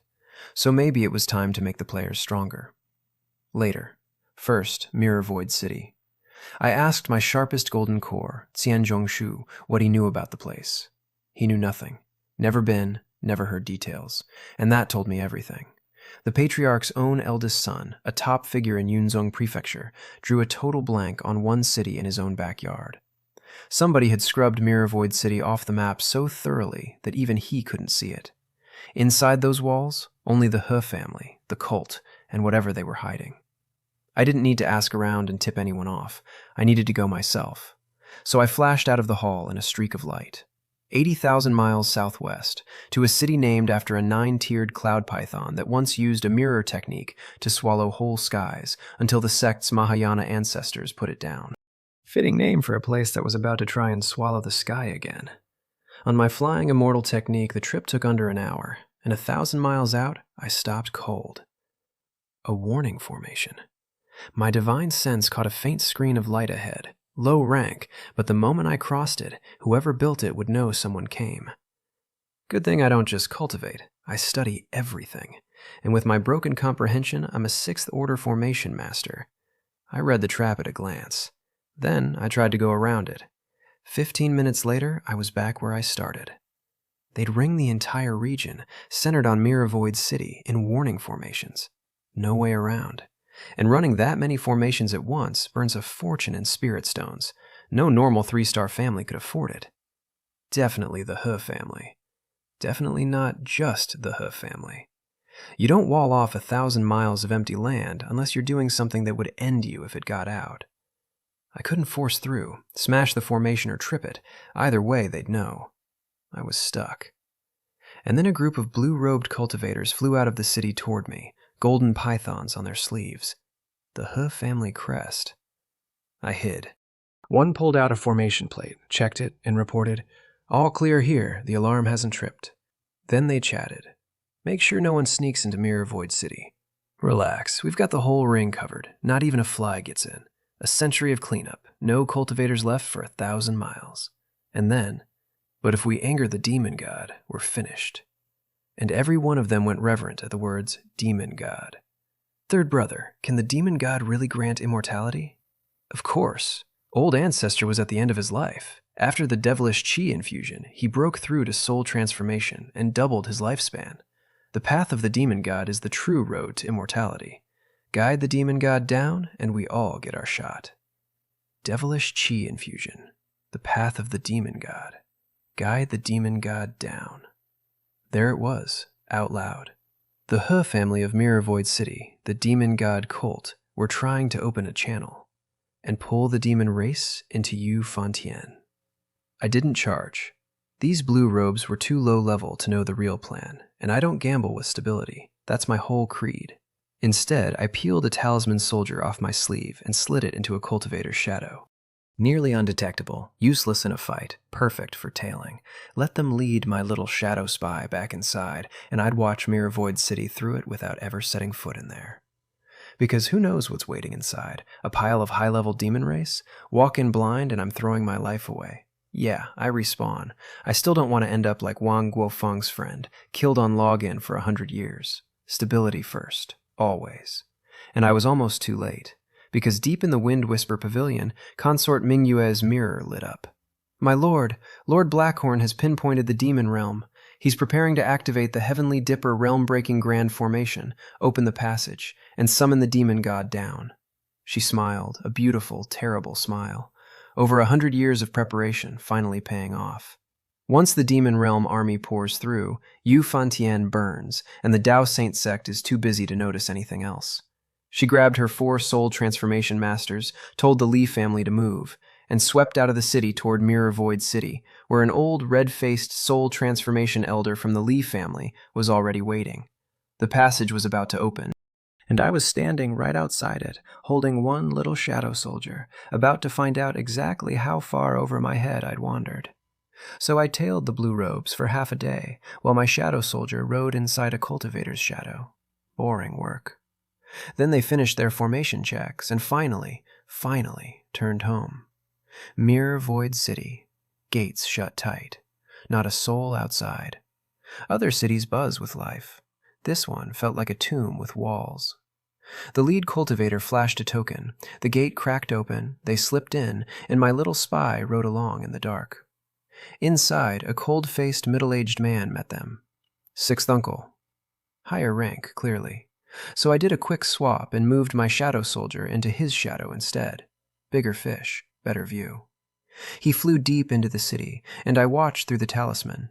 Empty streets. A dead city. Every he cultivator holed up in their caves, only coming out when they had to. Then I saw it. Black mist, dead center of the city. A platform inside it, 100 meters tall. 108 black pillars ringed around it, stabbing into the sky. And on top, cross-legged, a horned monster. My blood went cold. Demon race. No mistaking it. I'd read enough in the book building to know the shape. A horned demon clansman, horns, and all sitting on a hand-built altar in the middle of a populated city like he owned it. So I did the smart thing. I grabbed my badge and messaged the sect. Lu Mingfang answered. What's up? Elder, I found a demon race in Yunzong Prefecture. He shot to his feet. Where? Alive or dead? Are you sure? Fair questions. I was a rookie, and after 100,000 years, most surviving demons have died of old age, so a demon race is often just a corpse to haul home. Alive, I said. Horned demon clan, Mirror Void City, and there's an altar. 108 black pillars, the demon sitting on top, casting something. Lu went sharp. Heavenly Dipper realm-breaking grand formation. Stay put. Don't move. I'm sending help now. Then he pinged the inner sect's grand disciple. A golden-crowned young man, fire in his blood, sitting on his own cultivation platform. Li Tian. 900 years a disciple, already soul transformation great perfection. And, before I showed up, the fastest cultivator the sect had produced in tens of thousands of years. Lu told him, Demon race in Mirror Void City, an altar, probably a realm-breaking formation. Go destroy it before the cult opens the passage and drags the demon race through. Yes. Li Tian didn't even pack. He shot off the mountain and flew. And here's a thing I didn't know, sitting in the bushes sweating about a demon invasion. Lu Mingfang wasn't scared. He was annoyed. Because the cult had tried this many times over 100,000 years, and their realm-breaking formation has a built-in flaw. It can only pull low-tier demons through, briefly, before it collapses. A nuisance, not a calamity. He couldn't even figure out why the cult leader, a shapeshifter named Zhao Mingyue, kept bothering. Every time the sect thought they'd cornered Zhao Mingyue, they killed one of her incarnations and found nothing. So these days they don't send elders. They send a disciple. And a grand disciple like Li Tian is plenty. Or so everyone assumed. Remember that. Meanwhile, my shadow soldier reached a hall, and I got a nasty surprise. White-haired old man in the seat of honor. He Daofan. The He family's ancestor, missing for centuries, supposedly at the end of his life. Not dead. Very much not dead, and glowing with fresh cultivation he had no business having. Yaguang, you've come, he said, thrilled. Lord Blackhorn is about to open the passage. Once the demon army descends, the He family rises. We could become true demon gods ourselves. The middle-aged man, He Yaguang, my shadow's host, didn't share the joy. He'd been dragged into this by his ancestor and had one very reasonable question he was too scared to ask loudly. Ancestor, should we send the clan away first, in case this fails? What do you know? There is no way out now. We succeed, or we die. And that's the trap they'd walked into. Join the cult, and the only exit is victory. Because the whole of Yu Fan belongs to the sect, and there's nowhere to hide a demon-worshipping clan. So He Daofan wasn't brave, he was cornered. He softened up, patted He Yaguang, and laid out the plan. When the demon army lands, the clan leads them to smash Cloud City, seize its teleport array, jump to Hezhou, and take the whole state in one blow. He was already daydreaming about replacing the Dao Saint Sect as the #1 power in the world. I listened to all this through a talisman and shook my head. Replace the Dao Saint Sect. With what, exactly? If the demon race were that unstoppable, they'd have won 100,000 years ago instead of getting kicked out the door. And besides, I was standing right here. When the moment came, I'd smash the altar myself. I play it safe, sure. That's not the same as scared. Enjoy your last few minutes, boys. The dream's about to end. I'd already called the sect. Help was coming. The He family was finished. Probably. Then another flying boat came screaming toward the city, and I slapped an invisibility talisman on myself. That talisman is precious. The rune is brutal to draw. Even a Tier 6 talisman master fails dozens of times. The materials are rare, and I've only ever made a handful. Worse, it lasts 1 minute. 60 seconds of invisibility. Then you're back. Basically useless. But I burned one instantly, because I saw who was on the boat. Consort Ming Yue. And this time, she wasn't hiding. Soul transformation great perfection. Full power. No mask. On the boat with her, a dozen more cultivators, 5 of them soul transformation, including Li Juming, the Li family head, and an old, red-faced soul transformation elder waiting outside the city, Li Jiangxiong, the Li family ancestor who died 200 years ago, and somehow kept breathing at a higher realm than ever. The whole rotten tree, roots and branches, gathering in one place. I felt nothing. More bodies, sure, numbers and power. Can any of it match the Dao Saint Sect? Li Tian was on the way. The cavalry was coming. So I watched, and I noticed something strange. The blue robes entered through the gate. Now Consort Mingyue, clearly the boss of the He, and Li families both also went in through the gate, instead of just flying over the wall. Why? And it hit me. The whole city's defensive formation was already live, running non-stop. Nobody flies in. You enter through the door, or not at all. Which meant if these people pulled anything inside, I couldn't reach them in time. A live defensive formation, its rank unknown, a barrier I might not crack fast enough. Come on, sect. Where are the reinforcements? This is going to drag. I was starting to sweat for real. Inside, He Daofan bowed his whole family out to greet her. How are the preparations? Everything's ready, just waiting for the host. Good. Let's go to Lord Blackhorn and start the formation. And through my shadow soldier, I finally saw the altar up close. Huge. Over 100 meters. The 108 black pillars punching straight through the clouds, you'd see them from 1,000 miles if the city formation weren't hiding them. And on top, a tall, horned demon with 2 long black horns, working a formation plate, sealing, hand after hand. Consort Mingyue bowed. Greetings, Lord Blackhorn. He opened his eyes. I've locked the coordinates of the Holy Realm. I can open the passage between worlds any time, but once it starts, every cultivator within tens of thousands of miles will feel it, and it takes time. Guard the perimeter. Let no one interrupt me. She smiled, that beautiful, poisonous smile. Relax, Lord Blackhorn. The Dao Saint Sect barely has any strength in Yunzhong Prefecture. By the time word reaches them and they arrive, it'll be over. Then I begin. Black, devilish chi flooded the city. My chest tightened. Where's the sect? Are they expecting me to do this alone? That's insane. And then my badge buzzed.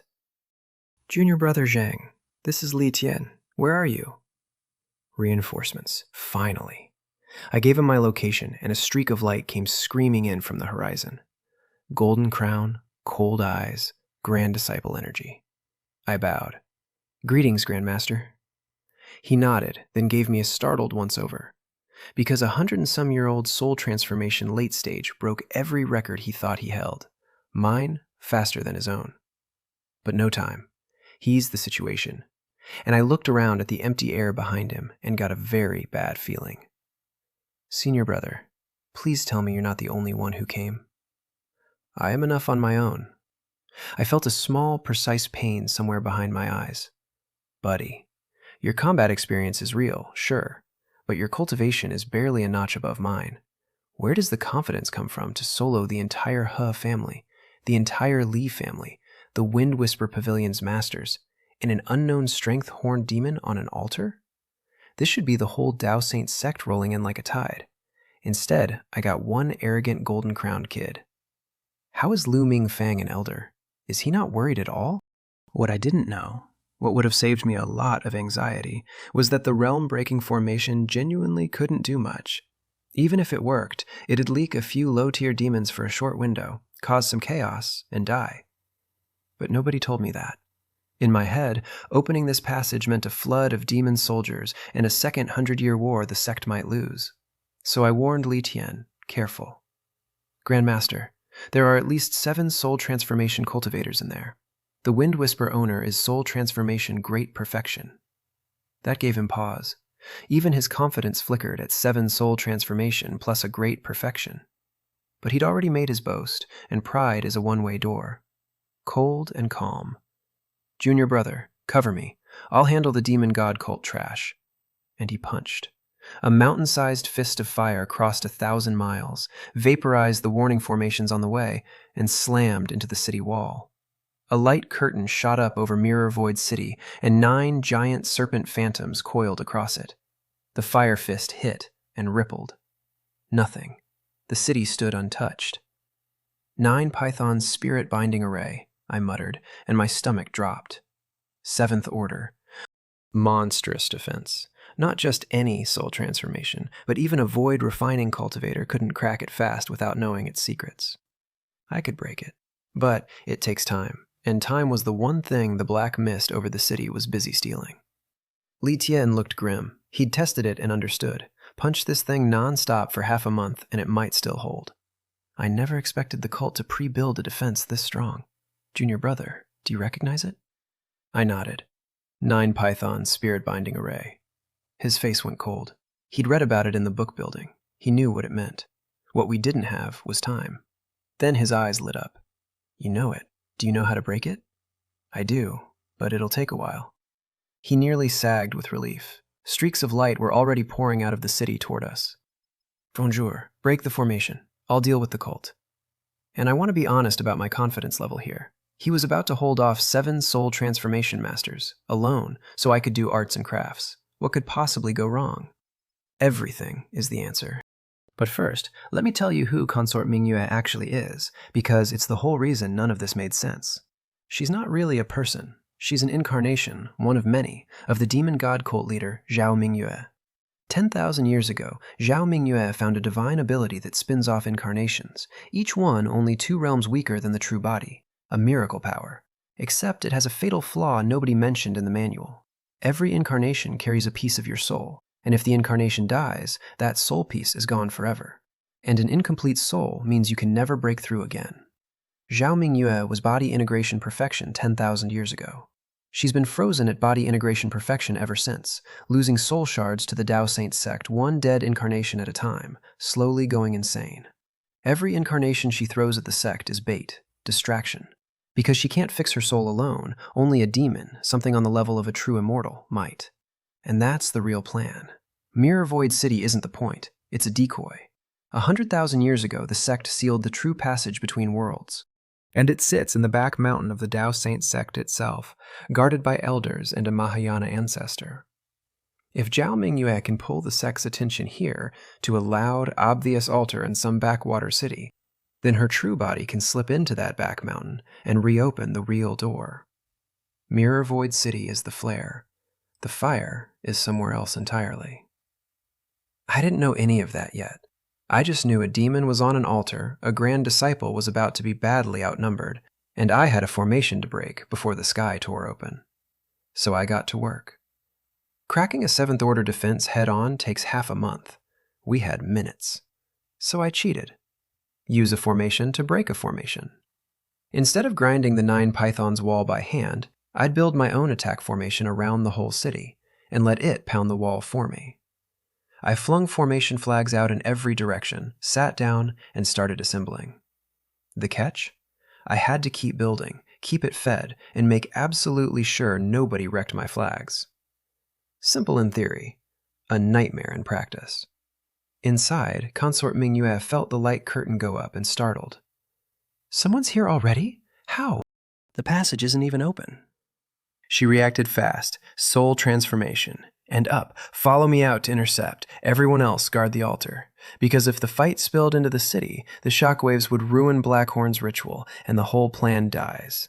Better to keep us outside, stall, and wait for the passage to finish. She was confident. Unless the sect sent a body integration elder, nobody cracks that wall quickly. And body integration elders don't leave the mountain for a backwater. All she had to do was run out the clock. She flew out with the He and Li ancestors and 4 Wind Whisper masters, 7 against Li Tian. He saw her and sneered.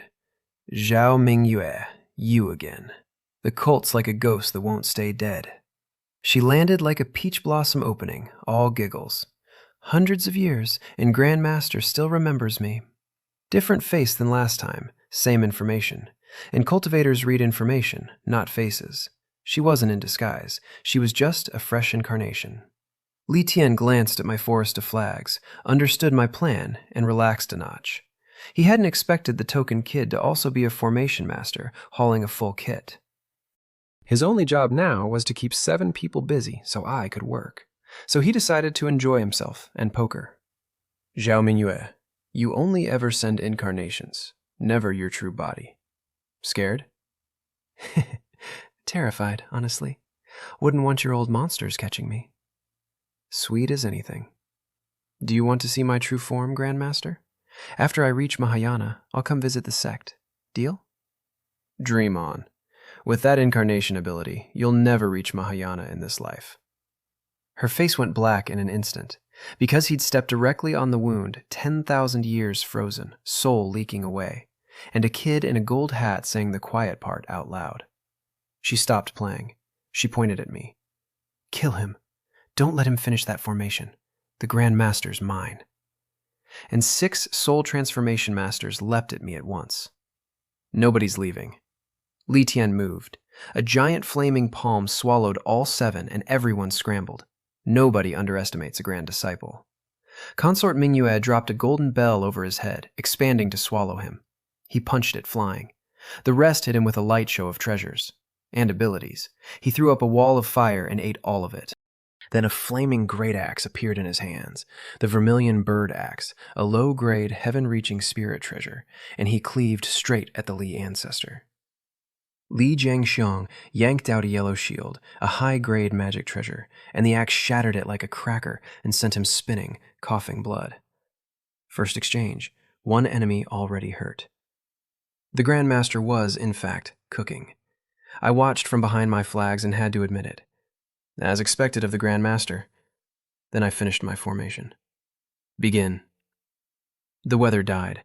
For 1,000 miles the sky went black, spiritual chi rushing in, dark clouds spiraling into one massive vortex over the city, birthing lightning bolts thick as barrels.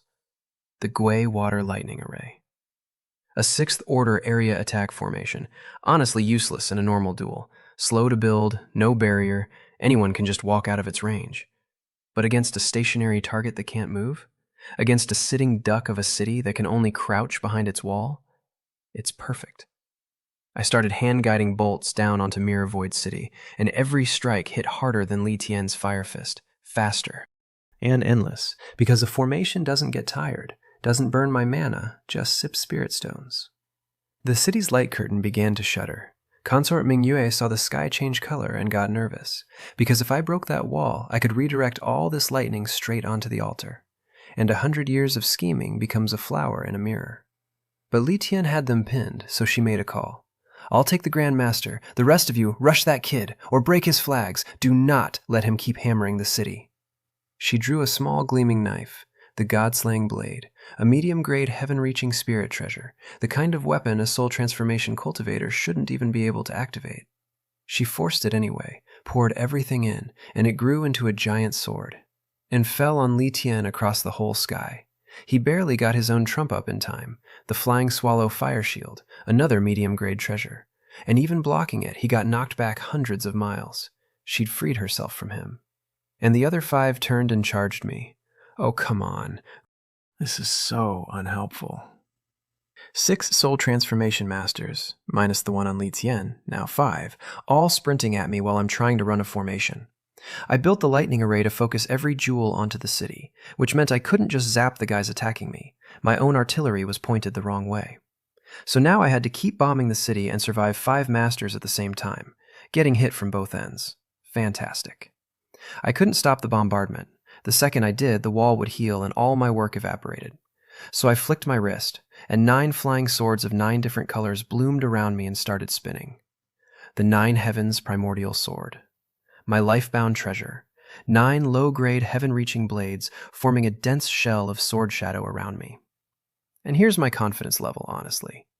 Near 0. I'd never fought a real duel in my life. 100 years of hermit grinding, and this was my first time trading blows with cultivators my own level. The formation's descriptions sounded amazing, but manuals lie. What if it folded the second someone hit it? Scarface didn't wait.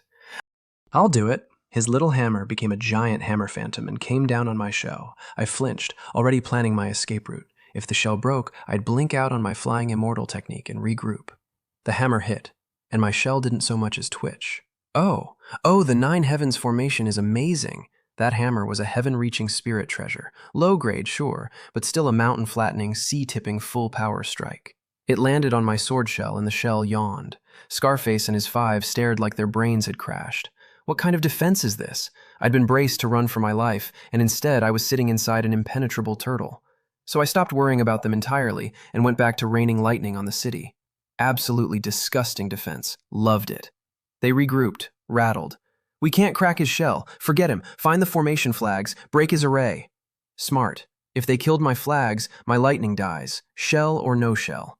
Scarface waved them off in 5 directions to hunt my flags, and my stomach dropped, because that would actually work. So I made a decision. If I wanted them stopped, I had to do it myself. I dropped the shell. Bad idea, arguably. Then I flicked 1 golden sword out after the nearest runner. Li Zhangxiang, the Li ancestor, was flying flat out to find a flag when a golden light screamed at his back. He felt death coming and spun, yanking out a brick-shaped magic treasure, pumping it full of power. The golden sword cut the brick like wet tofu and kept going without slowing. He had no time. The blade split him in 2. A tiny nascent soul that looked just like him shot out of the wreck, a cultivator's last save, the seed you rebuild from. The golden sword flashed once and erased it. Li Zhangxiang, a 1,000-year Li family ancestor, simply stopped existing. Huh. Am I that strong? Genuine question. I have never had a clear picture of my own power. I sit on a mountain all day. I don't fight anyone. Who knows what my numbers actually are? And my very first real swing killed a soul transformation cultivator, and it looked easy. Li Zhangxiang was only early stage and already wounded, but still. He was a soul transformation, and I flicked him out of the sky like lint. The others froze, mouths open. Even Li Tian, mid-fight, turned and stared like he'd seen a ghost. Because in his head, my fast cultivation meant weak combat. And no divine abilities, he'd watched me look terrified a minute ago. He'd spent everything he had and barely wounded one of these people. I killed one with a wave. I put in all that effort and couldn't finish a single one, he said, dumbfounded. Are soul transformation cultivators actually that easy to kill? Consort Mingyue put it together first. Together! All of you! Together! Don't let him pick you off one at a time! The 5 who'd scattered snapped back into a knot, and the swagger was gone. They came at me now behind stacked defensive treasures, slow, careful, terrified. Because they'd all just done the same private math. Could I have blocked that sword? And every one of them landed on, I really don't know. They'd cultivated 1,000 years for this power. They did not want to die and lose all of it in one flick. I reformed my sword shell and went right back to turtling. I'd killed a man and it looked easy, But I didn't get cocky. Defense first, think later.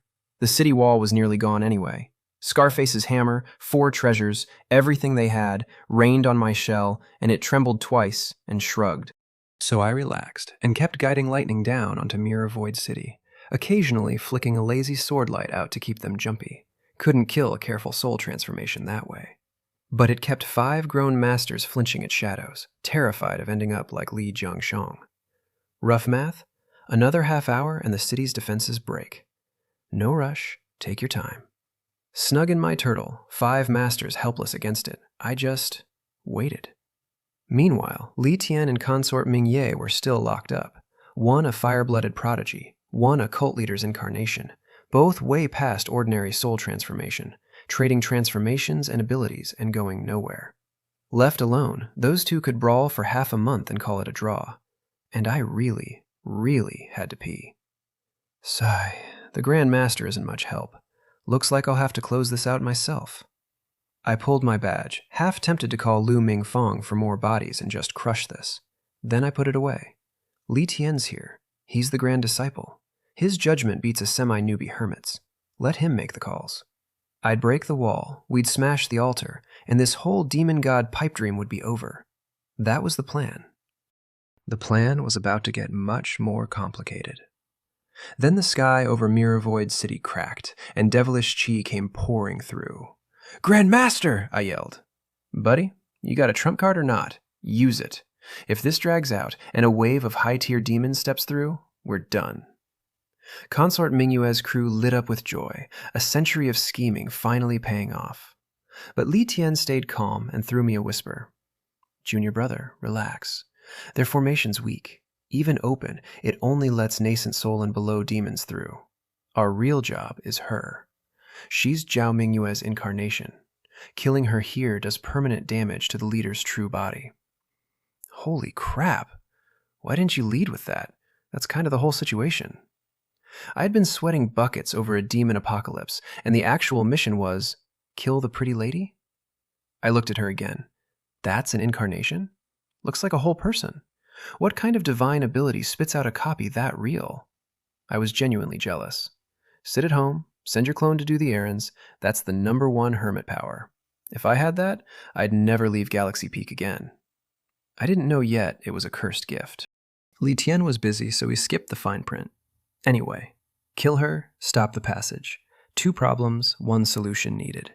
And I looked at the 5 soul transformation masters still poking at me and noticed their attacks had gone soft, running low on juice. Because they're normal, their mana isn't a bottomless ocean like mine. Everyone's got a gas tank. Theirs was near empty. Time to hit back. I dropped the shell. 9 swords shot out. And the 5, seeing my defense vanish, didn't attack. They scattered like spooked rabbits. Because in their heads, a turtle this solid must hit like a meteor, and none of them wanted to test that theory. I laughed. If you're this jumpy, maybe don't join a demon cult. Embarrassing. Then I sealed them in. The 9 swords fell into a ring, and a sword formation light curtain dropped over all 5 at once. Break out, now! Scarface panicked, hammer swinging, everyone pouring everything into the walls.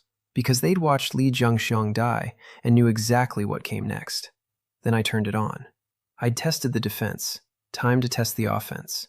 The formation lit up, and a sea of invisible sword chi rose inside the ring and swept across all 5. "Not good," Scarface roared. Indestructible Vajra body, and shot from 6 feet to 27, a golden giant. The others threw up shields and barriers. It didn't matter. The sword key washed over them, and 4 of the 5 simply stopped existing. Bodies, nascent souls, all of it, gone. Scarface, the toughest, kept his life and lost everything else.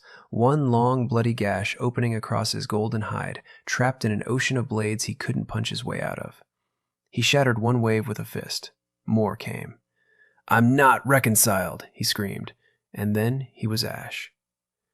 We're all dying anyway. Why take it personally? I flicked the 9 swords back and swept up the loot off 5 dead men. Because looting corpses is a good habit, and you don't quit good habits. The only letdown? Killing people drops nothing extra. No boxes, no bonus. 100 years in, and it still doesn't feel like a game. And now I finally understood my own power. The 9 Heavens primordial sword is, and I say this humbly, disgusting. Defense like a mountain. Offense that turns soul transformation masters to dust in the time it takes to blink. Scarface was late stage, my own tier, with top-shelf treasures and abilities, and he lasted about 1 heartbeat. 5 masters, gone before consort Mingyue could even process it. She processed it fast, though, once the ash settled.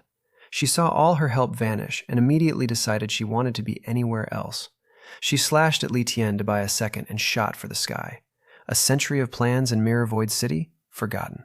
Losing another incarnation was a wound she could not afford. And anyway, the Horned Demon was still on the altar. Let it handle things.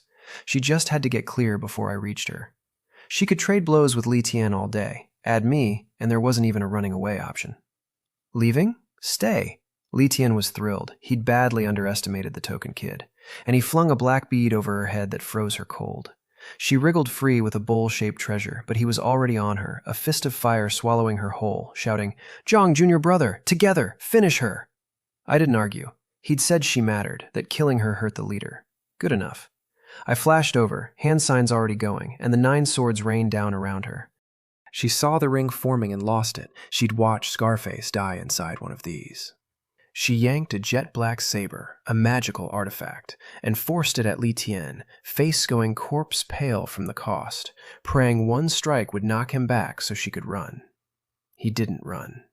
He raised the shield, ate the hit, coughed blood, flew back hundreds of miles, and it didn't matter, because by then I'd landed. The sword curtain closed over her. She threw up everything she had left. A blue glowing handkerchief treasure over her head. A golden dome shield under that. 2 heaven-reaching treasures at once, which was her absolute ceiling, because she'd burned most of her mana on Li Tian and could not squeeze out a third. And honestly, looking at this beautiful woman who was really just some cult leader's spare body, I felt a little queasy. Then I stopped feeling anything and turned it on. The sword key rose like an ocean. The golden shield shattered instantly. The blue handkerchief flared, held for half a second, and crumbled. She screamed once. Then she was ash, and I plucked 1 nice ring out of the air. The treasures were already sword dust, and I didn't want them anyway. I make better ones on a slow afternoon. Only rare materials and real techniques interest me.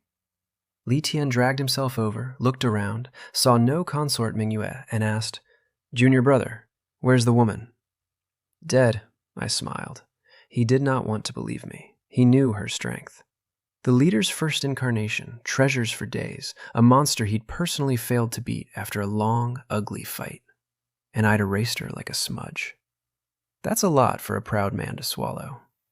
Because if she folds instantly to me, what does that make him?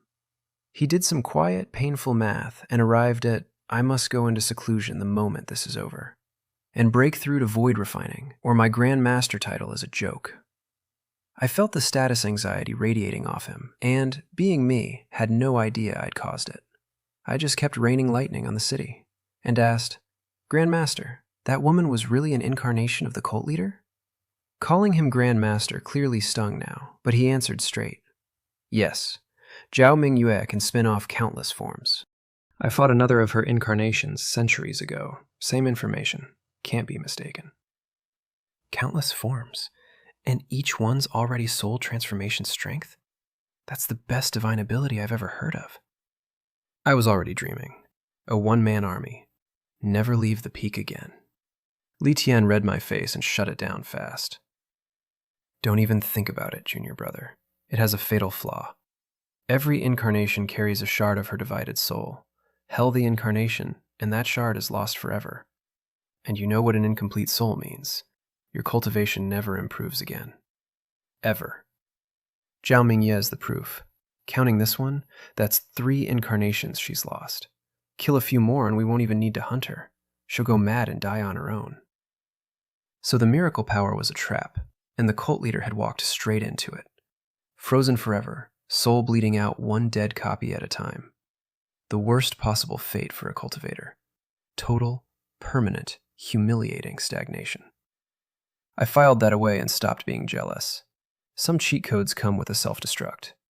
We flew toward the city.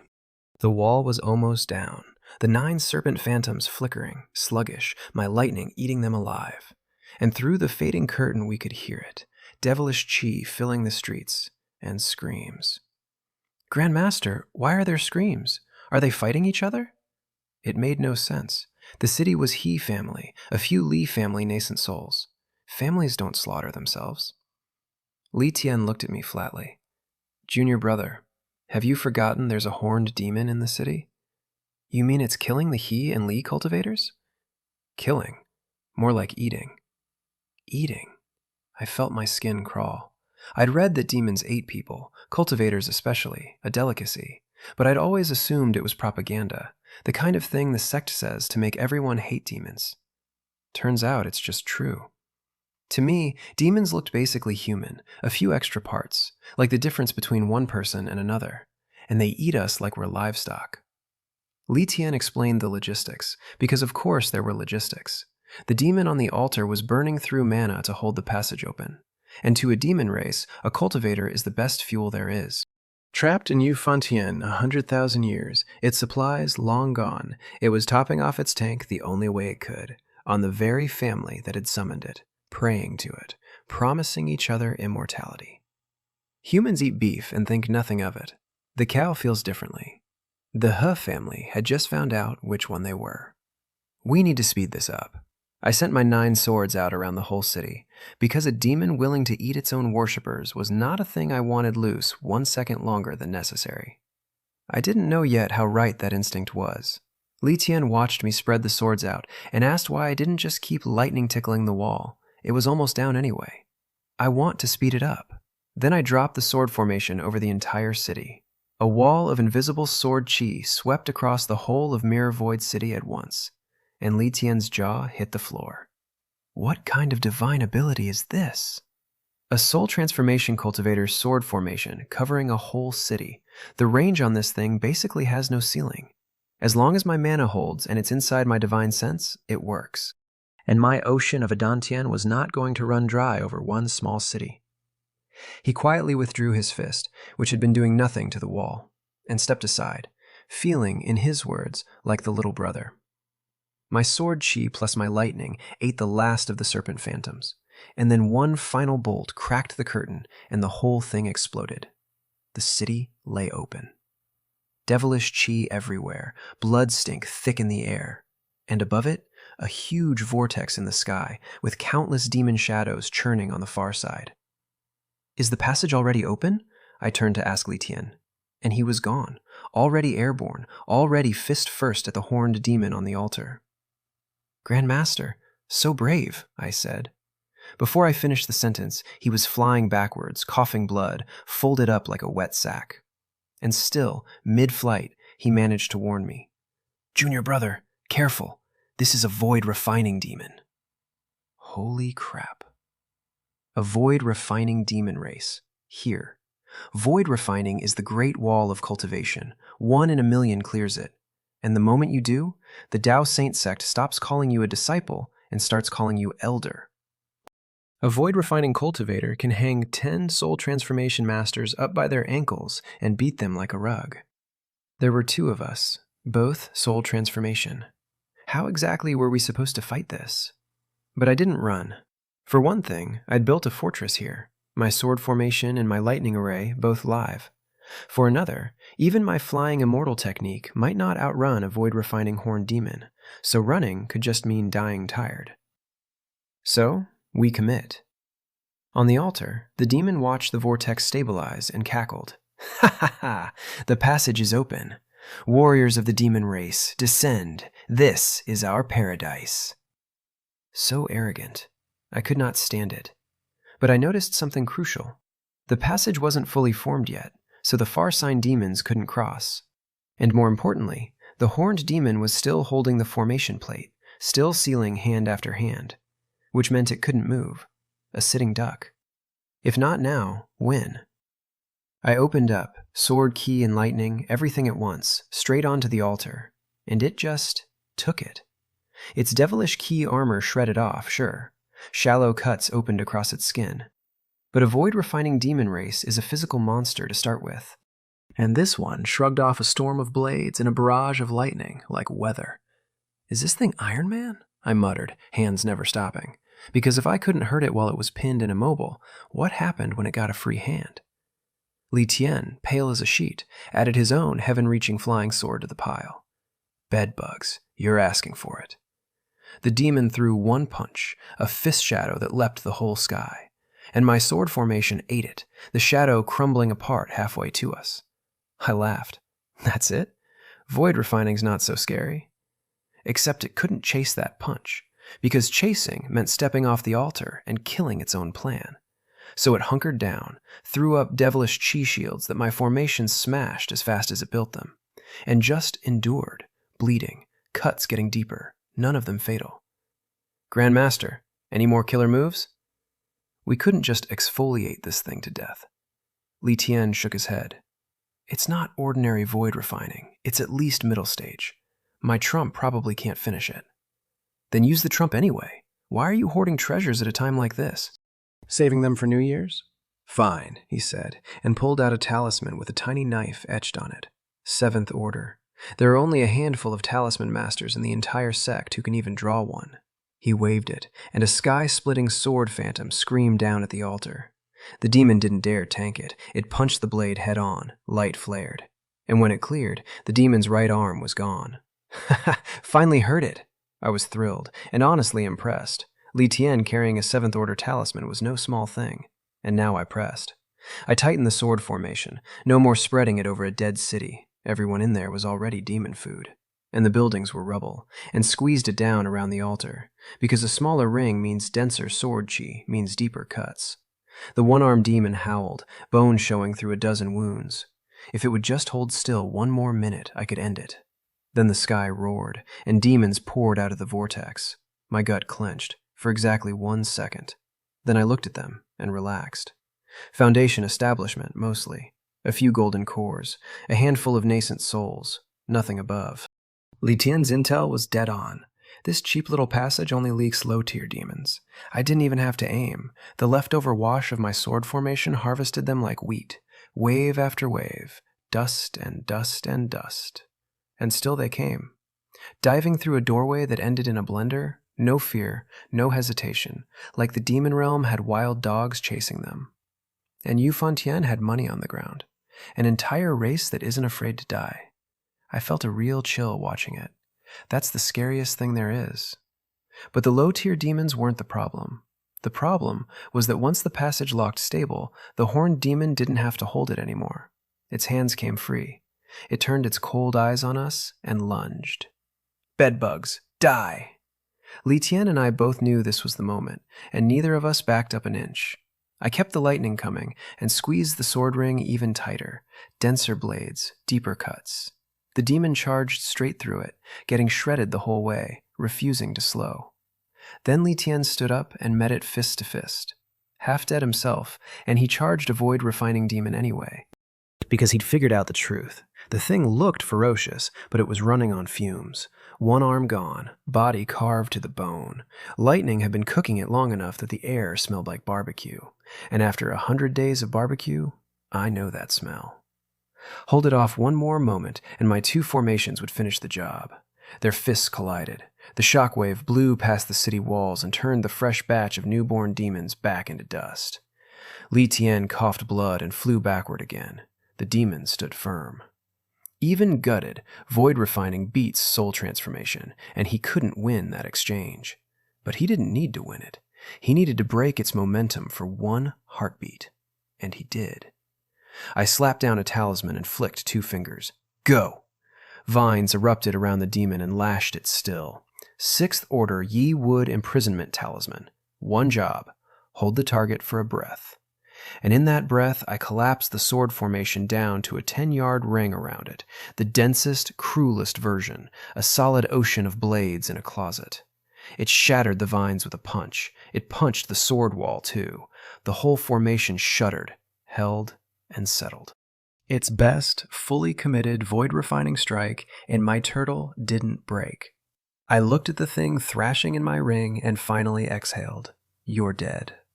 One arm, bone showing everywhere, trapped and shrinking, its power a fraction of what it was. It kept swinging, weaker and weaker. Nobody wants to die, not even a demon. and the Nine Heavens formation didn't so much as flinch. Then a wave of sword chi finally found the bottom of it, and with one last scream, the horned demon came apart into ash. All that was left was a pair of strange black horns on the ground. I let out the longest breath of my life. That was genuinely terrifying. A void-refining middle-stage demon in a nowhere city when I'd assumed the strongest thing here was consort Ming Yue.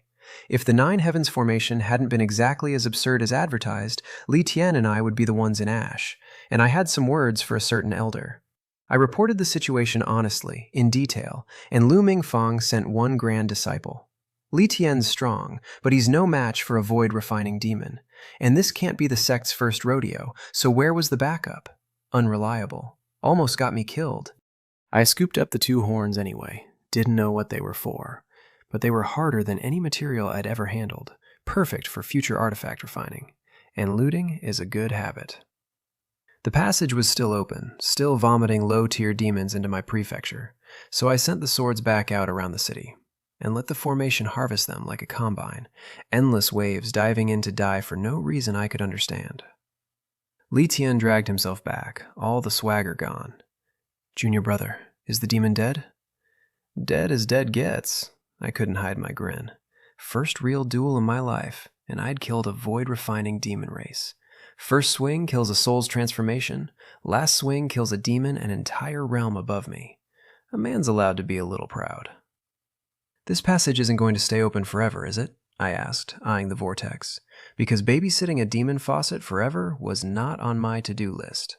This was outside my expertise, but Li Tian would know. And before he could answer, a calm voice drifted in from far away. "No need to rush. The passage from the Heavenly Dipper formation only lasts half an hour. It'll close on its own soon." I turned.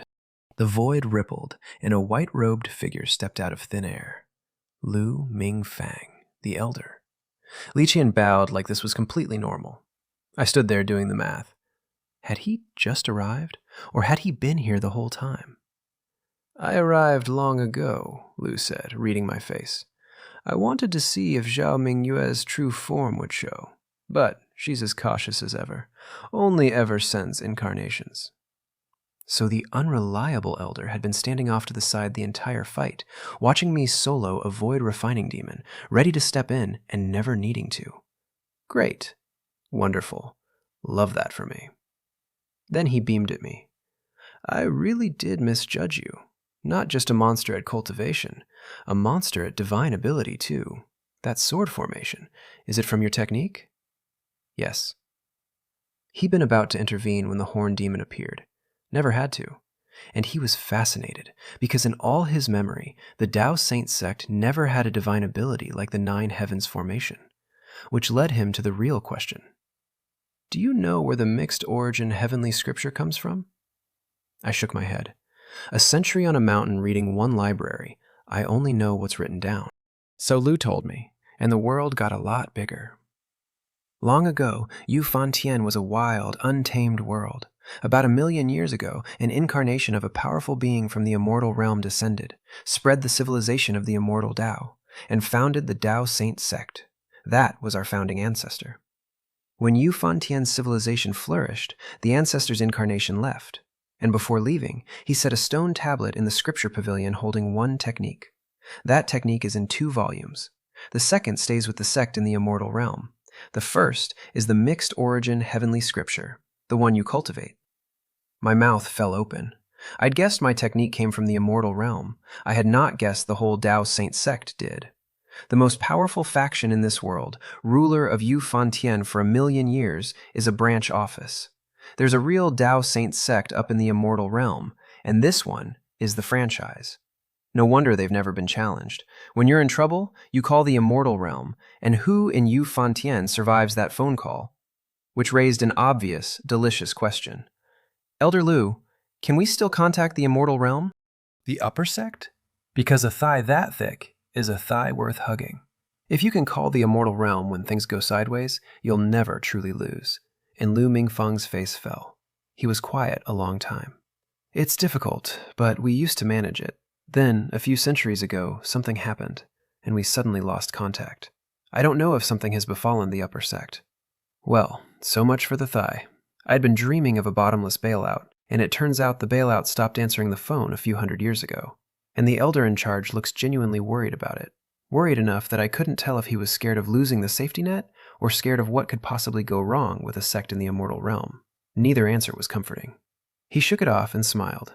Don't worry too much. Probably just a glitch in the communication formation. Once they fix it, we'll reconnect.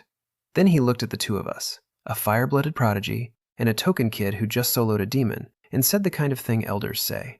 You two are once in billions of years geniuses. With your talent, one day you'll pass the great heavenly tribulation and ascend. Li Tian's eyes went hard, fist clenched, a man with a title to defend. And me? I stayed calm. Tribulation didn't scare me.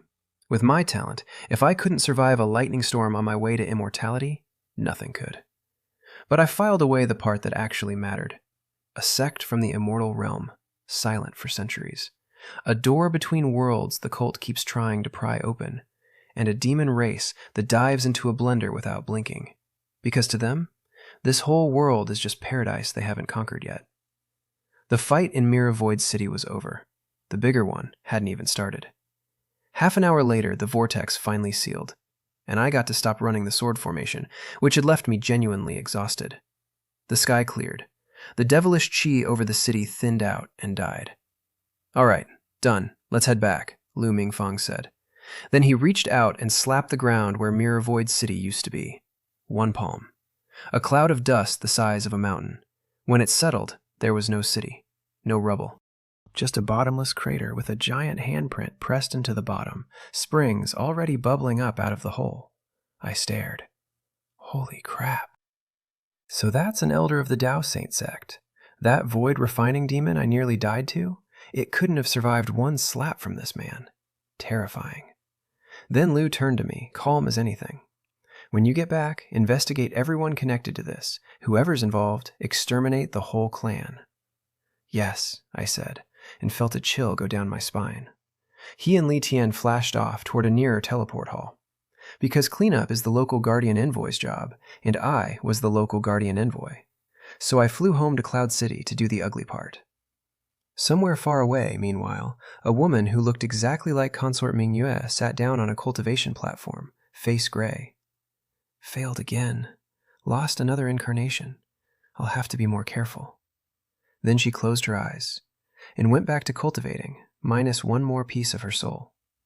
3 down, and I didn't even know she was still out there. Back in Cloud City, I threw my badge into the air, pumped in chi, and let it blaze the words Yunzhong Prefecture Guardian Envoy across the whole sky. Then I lit up every formation in the city at once, and a blue curtain sealed Cloud City shut. Cultivators poured into the streets, panicking. Why is the city formation on? Beast attack? Who's that flying up there? He's so young. Are you blind? That's the new Guardian Envoy. I swept my gaze over the city and announced it, loud enough for every soul to hear. It is now confirmed. The Wind Whisper Pavilion is a demon god cult stronghold. The He and Li families colluded with the cult. By the decree of the Dao Saint Sect, everyone involved is to be exterminated along with their entire clan. Then I dropped 9 swords on the He family mansion. Lord Garrison Commander, we're innocent. I'm just a servant. I knew nothing. My lord, please investigate. The whole mansion wept and begged. I ignored all of it. Too late to beg now. You ate the He family's food and lived off the He family's power for generations. You carry the He family's karma, too. That's the deal nobody reads until the bill comes. I signed, the sword key swept the compound, and the buildings turned to dust, and the cultivators inside turned to ash. Most of the ones left in the city were weak, not even nascent soul. Every real fighter the He family had was already ash back at Mirror Void City. Then I did the Li family the same way. As for the Wind Whisper Pavilion, empty, nobody home. I left it for the manor to sort out later. The city went dead silent. 2 clans that had ruled Yunzhong Prefecture for tens of thousands of years, gone in the time it takes to pour tea, and not one cultivator dared breathe. And here's the thing, Qian Wei Guang and Sun Peng Cheng, watching from the crowd, did not actually believe me. Not about the demons. They knew the He and Li families were dirty, sure, everyone did. But colluding with the demon god cult? There'd never been a record of the cult in Yunzhong Prefecture in the whole history of the place. In their heads, the far more likely story was simple, the He. and Li families disrespected the new guardian envoy the day he arrived, so the new guardian envoy made up a demon and erased them. Which, if true, meant one thing. Do not, under any circumstances, become the next disrespectful family. So when I called them up, their legs nearly gave out. I looked them over, cold. The Wind Whisper Pavilion is a cult stronghold. He and Li colluded with them. Did you know? Reporting to Lord Guardian Envoy, I was completely unaware. Both of them, instantly, terrified I'd pin the same label on them. Because in Yu Fantian, demon god cult isn't an accusation, it's a death sentence for your entire bloodline back 800 generations. I didn't care what they believed. It was true, and I didn't owe them an explanation. And honestly, the Wind Whisper Pavilion had operated here for centuries. Were the Qian and Sun families spotless, totally uninfiltrated, across hundreds of thousands of members? Of course not. That's impossible. But there's an old rule. Water too clean has no fish. Dig that deep, and there'd be nobody left in the whole prefecture, and I still needed people to run it. So I let it lie. The He and Li families colluded with the cult. By sect decree, exterminate the clans. There are remnants in the city and countless more in the surrounding towns. I'm conscripting your two families to wipe them out. Objections? No objection! Qian Wei Guang nodded so fast he looked like a chicken pecking rice. The He and Li families deserve punishment. The Qian family obeys the garrison commander. Sun Peng Cheng rushed to agree a half-second later, visibly annoyed he'd been beaten to the grovel. Smart men. I nodded. Then I called for Wang Guofeng. He'd rushed out of the manor when the city sealed, and he'd watched the whole thing. One man ruling a city from the sky, wiping out two ancient clans with a wave. It lit something up in him. He sprinted over. Your subordinate Wang Guofeng greets Lord Guardian Envoy. Wang Guofeng, I hereby appoint you Inspector of Yunzong Prefecture. Take temporary command of the Qian and Sun cultivators and hunt down every last traitor tied to the cult. Not one escapes the net. Understood? Yes, your subordinate won't fail you. And inside, he was doing cartwheels. Coming to Yunzong Prefecture was the best decision of his life. He'd grabbed the thickest thigh in the region on day one, and now, as inspector, he was second only to me in the whole prefecture. Better still, his very first job was the single most lucrative task that exists in any world.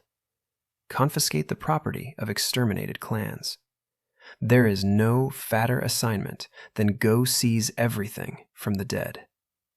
To him, this wasn't a mission. It was a gold rush. I knew exactly what he was thinking and did not care, as long as he worked hard. And didn't burn the place down. He wouldn't. He was the Alliance president. He knew where the lines were. Qian Wei Guang and Sun Peng Cheng, meanwhile, had no idea who this golden core nobody was. But after what they'd just watched, they bowed to him like he was royalty. Inspector, please take care of us. Wang Guofeng, to his credit, played it perfectly. Didn't puff up in front of two nascent souls, greeted them warmly as a junior. You're both senior guests, trained by the garrison commander. We serve him together. I told them to handle the rest. The city lockdown would lift in 15 minutes, and flew home. Cleanup wasn't my job anymore. I was a lord, not a constable. Because the news was already moving faster than any of them could run, and it wasn't Ming Fuqian's story anymore. Ming Fuqian, the plump guy who fled the post days ago, remember, got the report on his badge and froze solid. A demon god cult, plotting in Yunzong Prefecture for centuries. Consort Mingye, the stunning Wind Whisper owner he'd personally done business with for decades, was an incarnation of the cult leader. He wiped a river of sweat off his face. Thank God I ran fast. There's no way I could have handled this. He congratulated himself on the smartest cowardice of his life, and then, like the natives always do, he refused to believe I actually did any of it. Zhang Yuhe, in office a few days, killed a void refining demon and sealed a passage between worlds alone? Impossible. Obviously the token kid spotted the plot, reported it, and an elder came, and cleaned house. That's how the sect always works. And obviously the sect was now propping the kid up as a hero, because they do that every so often to keep everyone worshipping the Dao Saint Sect. He was envious of the merit I'd get, relieved the crisis was handled, and completely wrong about the whole thing. Which, honestly, suited me fine. The players, though. The players figured it out fast, because players have a chat channel and gossip travels at light speed. Why is Cloud City's formation on? Breaking news. The He and Li families colluded with the demon god cult. The Guardian Envoy wiped them out. Guardian Envoys are all Dao Saint Sect inner disciples. Of course he's a monster. And then, wait, is that our guild leader? Holy crap, that's the Alliance chairman, Wang Guofeng. When did he get into a Guardian manor? Breaking. Chairman Wang's been named Inspector of Yunzong Prefecture. The world's changing too fast. Did I miss something? The channel lit up like launch night. A player in a real power structure of Yu Fantian holding a real title. First time it had ever happened. People swarmed Wang Guofeng for tips, for a way in, for a job at the manor. He brushed all of them off finally, told them nothing, and let no one in. Because he knew I didn't want players in my manor, and angering me was a bad retirement plan. And he kept my secret without being asked. He never told a single player that the terrifying Guardian Envoy was one of them. In his head, I wasn't just a colleague. I was the senior of every Blue Star player alive. And you follow the rules of the immortal world, and you don't go asking questions about a senior's business. And me? I ignored all of it, sat down in a secret room, and let out a long breath. The cult in Yunzong Prefecture was ash. A few stragglers didn't scare me. Remnants don't become kings. Wang Guofeng and 2 families could handle the mopping. My part was over. Time to count what I'd killed my way into. I waved a hand, and the secret room filled up with storage rings, bracelets, and pouches. A lot of people died today.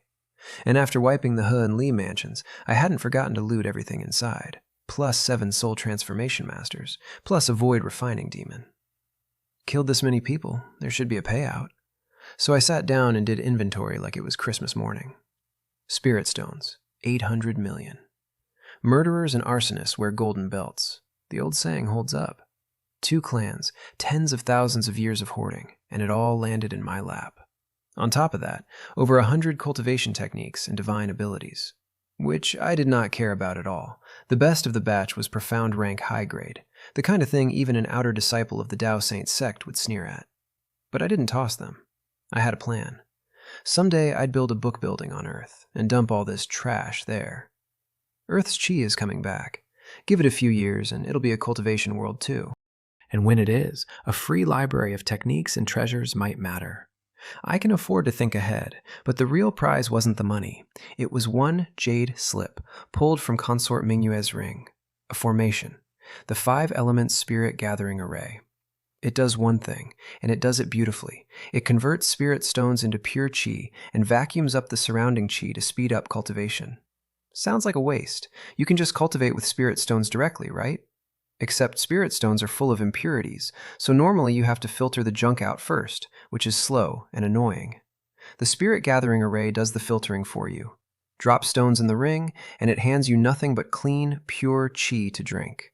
Tier 1 doubles your cultivation speed. Tier 3 quintuples it. And guess who's a 6th order formation master? Exactly what Tier 1 requires. I built it that afternoon. Cauldron, materials, a formation plate, 5 flags, runes drawn by hand, first try, of course. Set the plate on my platform, ringed it with flags, piled spirit stones around it, and lit it up. A blue curtain rose, and the whole platform turned into a sea of chi. Awesome! I ran my technique, and the chi stampeded in, twice as fast as before. With this, I figured I could break into void refining in 10 years, maybe less. And here's the thing about me that nobody else gets. I don't hit bottlenecks. Everyone else stalls at each realm and has to scrounge for the right spirit pill just to squeak through. I just cultivate, and the wall isn't there. Feed the array, sit down, keep breathing. Disgusting, honestly. And sitting in that new sea of chi, I had a slightly uncomfortable thought about the woman I just killed. Because where did Zhang Yuhe even get a formation this good? The Dao Saint Sect doesn't have one like it. And the more I laid it out, the more I realized, from a certain angle, we were the villains, and she was the hero. Think about it. Small family, wiped out. She goes loose cultivator, alone, nothing to her name. Then, like she'd flipped on a cheat code, one lucky encounter after another, a shape-shifting divine ability, a spirit-gathering formation, breakthroughs stacking up. Then she founds a cult from scratch and takes on the Dao Saint Sect, the faction that's ruled the world for 1,000,000 years, single-handed, and refuses to die. An unkillable cockroach fighting the Empire alone. That's not a villain, that's the protagonist of some other book, and I was the smug elite faction in her way. I decided, right there, to stay as far from that woman as I possibly could.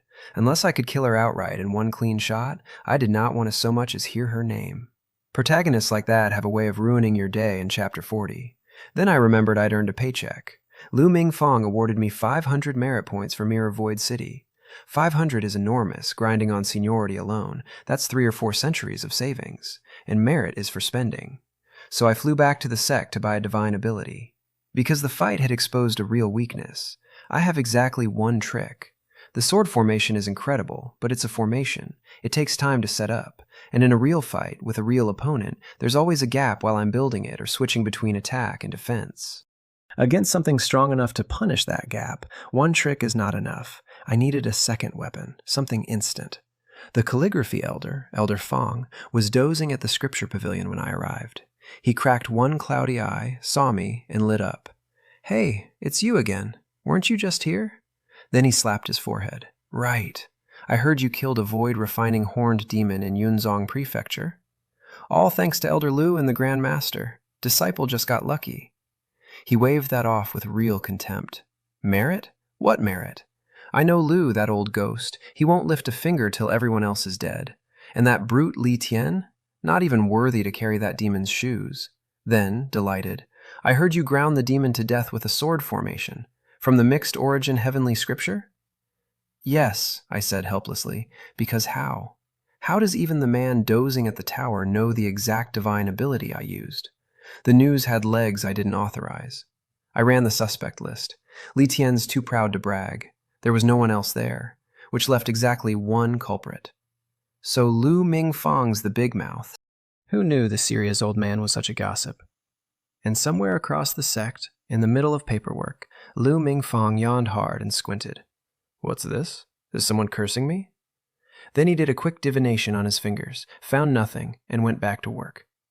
Elder Fong, meanwhile, had done a complete personality transplant.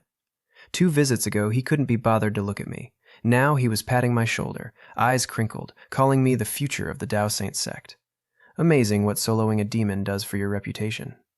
He tossed me the divine ability booklet.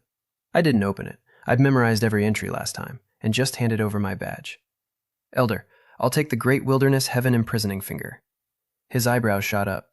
"That one? Are you sure? It's absurdly powerful, yes, a trace of the law of time. And it casts instantly, fast as a sword flick. But do you understand how impossible it is to learn? In the entire history of the sect, no more than 3 people have ever succeeded.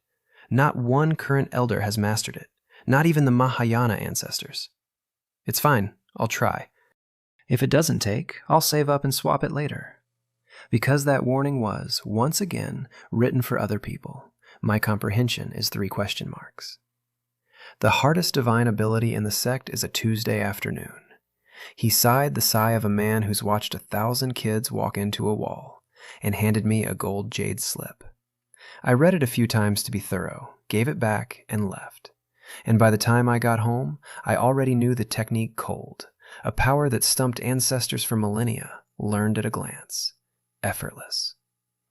So I flew straight to the Cloud Python Mountains to test it on something meaty.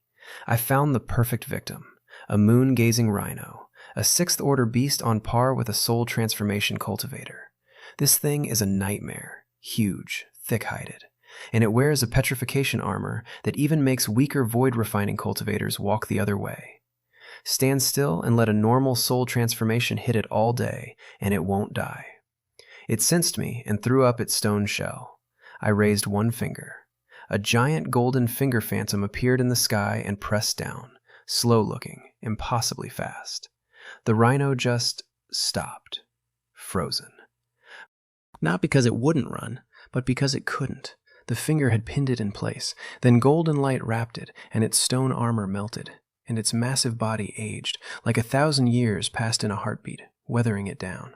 Seconds later, the whole rhino was ash on the forest floor, leaving a demon core and 2 blue boxes. Not bad. Not bad at all. The Great Wilderness Heaven Imprisoning Finger is exactly what I needed. It locks the target first, and unless you're extremely strong or holding some special trick, you do not break that lock. And then it ages you into dust while you watch. Instant cast, no wind-up, massive damage, hard crowd control. I'll admit it plainly, I don't think I could survive it. Even with my sword formation up in advance, that finger would probably punch through. A terrifying thing to own. A much more terrifying thing to face. I pocketed the demon core, useful for alchemy, and opened the 2 boxes. Because I'd almost forgotten I was a player who gets loot. Inside, 1 spirit stone and a chunk of Qingyun steel. I shook my head. A spirit stone to me is an insult. The steel is a 6th order material, marginally better, except Yu Fontian has veins of the stuff, and it's basically gravel. Killing a monster still drops garbage.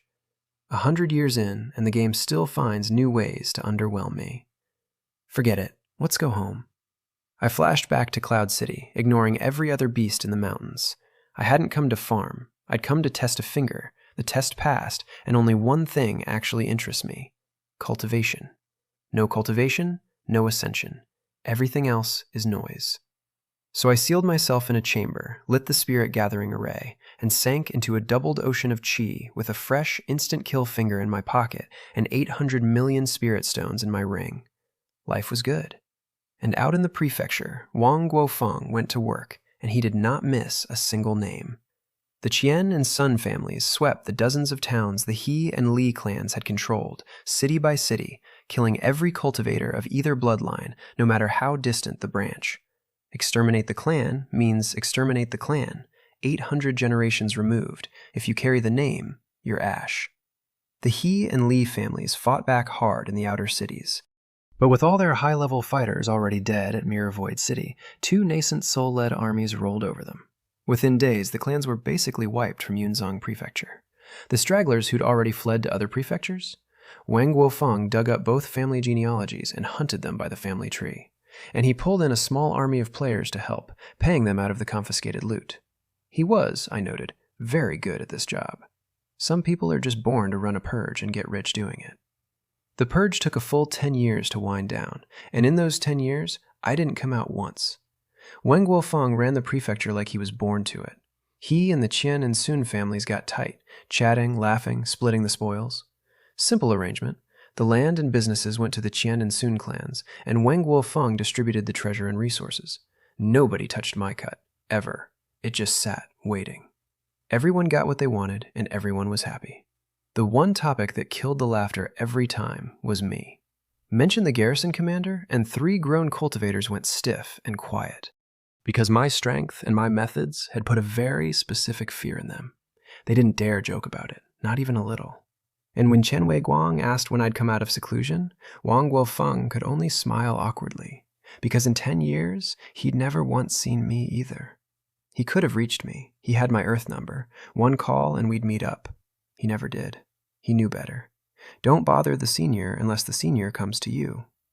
10 years, and every player on Earth still had no idea their terrifying guardian envoy was one of them. Say what you want about Wang Guofeng, the man keeps a secret. Then, a streak of light flashed past the hall, and all 3 ran outside. Is that the garrison commander? Definitely him. Can't mistake him. His aura's grown again. Of course, with that celestial presence, he's close to void refining. Chen Weiguang. And Sun Peng Cheng laid on the flattery in thick coats. Wang Guofeng just stood there, quietly spiraling. Because golden core great perfection or not, I was so far above him it wasn't a number anymore. And if I broke through to void refining, I'd become an elder of the Dao Saint Sect, and then I wouldn't be guardian envoy anymore. And if I wasn't guardian envoy, what was he? He'd barely gotten to enjoy being inspector, and already saw the job slipping. On one hand, he wanted me as strong as possible. On the other, he really liked his lucrative, prestigious, extremely fun position. The classic dilemma of a man who hitched his wagon to a rising star. And just realized the star might rise clean out of sight. Useless people don't get to hold on to thighs. He knew it. It stressed him out. Meanwhile, I was deep in the Cloud Python Mountains, chasing my own breakthrough. Because after soul transformation, you can't just level up in a city. Every realm past soul transformation triggers heavenly tribulation, void refining, body integration, Mahayana, all of them. and if I broke through inside Duct City, the tribulation lightning would flatten the whole city. So cultivators go somewhere remote and empty, and the Cloud Python Mountains are as empty as it gets. I flew around looking for a good spot, being extra careful, because this was my first tribulation ever, and I'd never even watched someone else do one.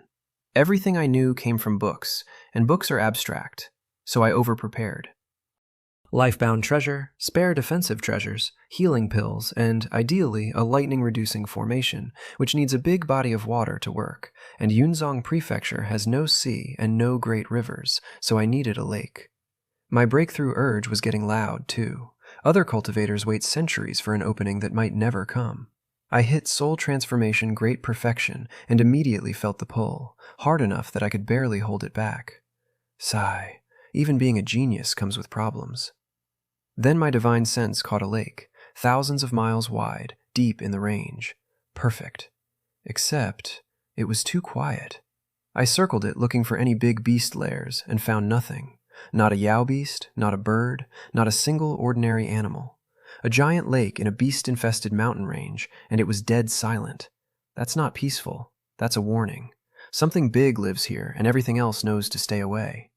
My divine sense couldn't reach the bottom of the lake, so if a monster was hiding down there, I'd have to go in after it, and I didn't have time for that. I turned to leave and find somewhere else. You don't do your first tribulation next to an unknown apex predator that might wander over and eat you mid-breakthrough. Dying to a snake instead of lightning would be a genuinely embarrassing way to go. The lake answered by erupting. A snake head the size of a hill breached the surface, most of its body still underwater, and the part above the water was already miles long. Holy crap, that's a huge snake! I scanned it, and my blood went cold. 7th tier Yow Beast, Crimson Moon Python. 7th tier is Void Refining equivalent, a real threat, and I hadn't broken through yet. Even though I'd killed a Void Refining demon, I did not want this fight.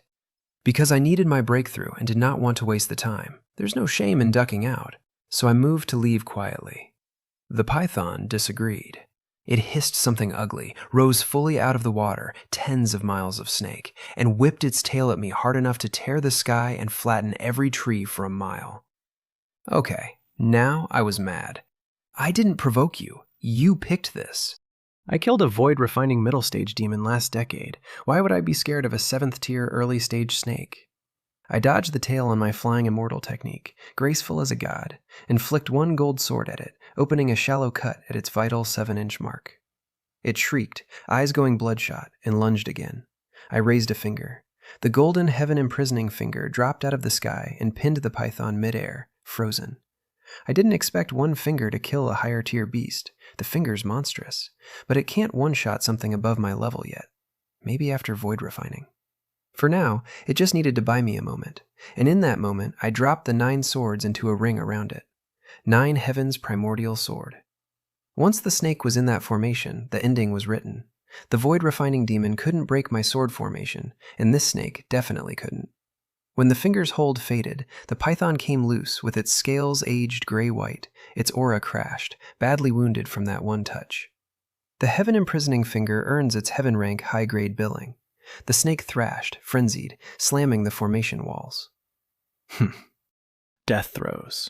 I turned the sword key on. At first it just clanged off, a 7th tier body is a fortress.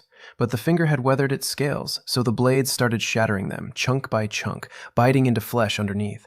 Blood rained down and dyed the whole lake red. The hissing got weaker, and then one clean strike took its head clean off. I dropped the formation, and its miles of body crashed into the lake, and threw up a wave, and then the water went still, and 2 blue boxes floated up.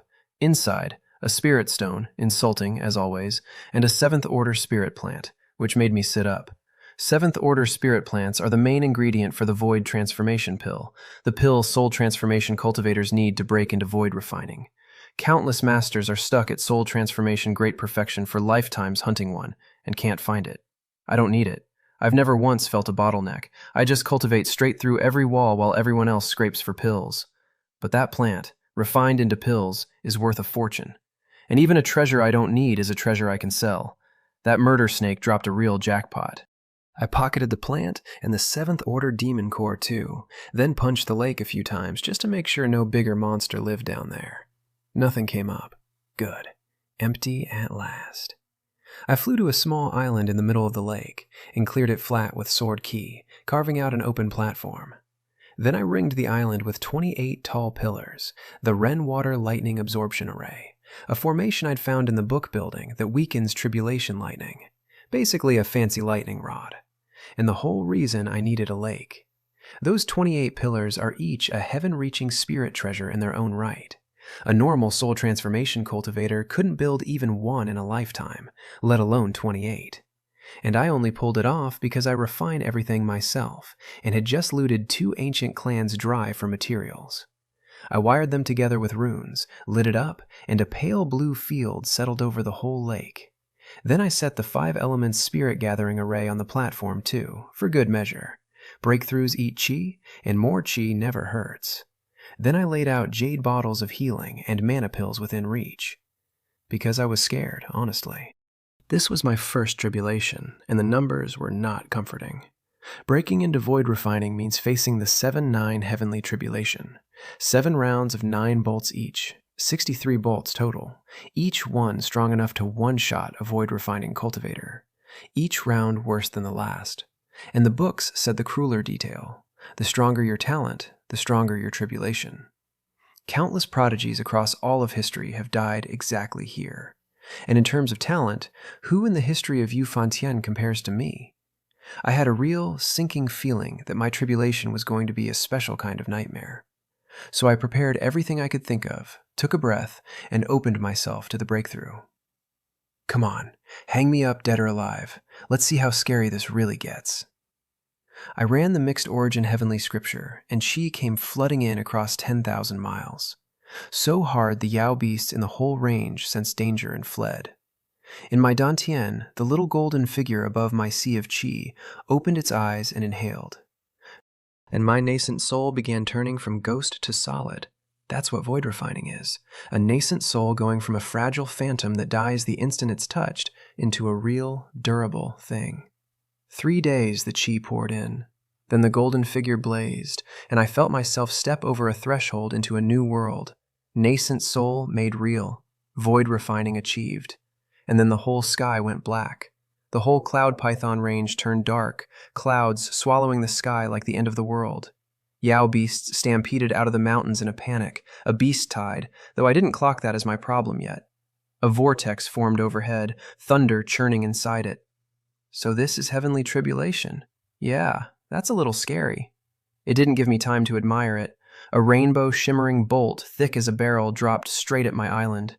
The Renwater field kicked in and skimmed a few bolts off into the lake, weakening the strike. Then I raised a defensive treasure, the Qingxuan Pearl, and the first bolt slammed the barrier and made it scream. Tiny lightning leaked through and prickled all over me, and, weirdly, made me stronger. That's the trick of tribulation. It's a test and a gift at once. Survive it, and your body upgrades hard. It's a big reason a void refining cultivator can hang 10 soul transformations by their ankles. Okay, first bolt's not too bad. The pearl held. If a low-grade treasure could tank these, this was doable. I had a plan, and the plan was to hoard. I did not open with the sword formation. 2 reasons.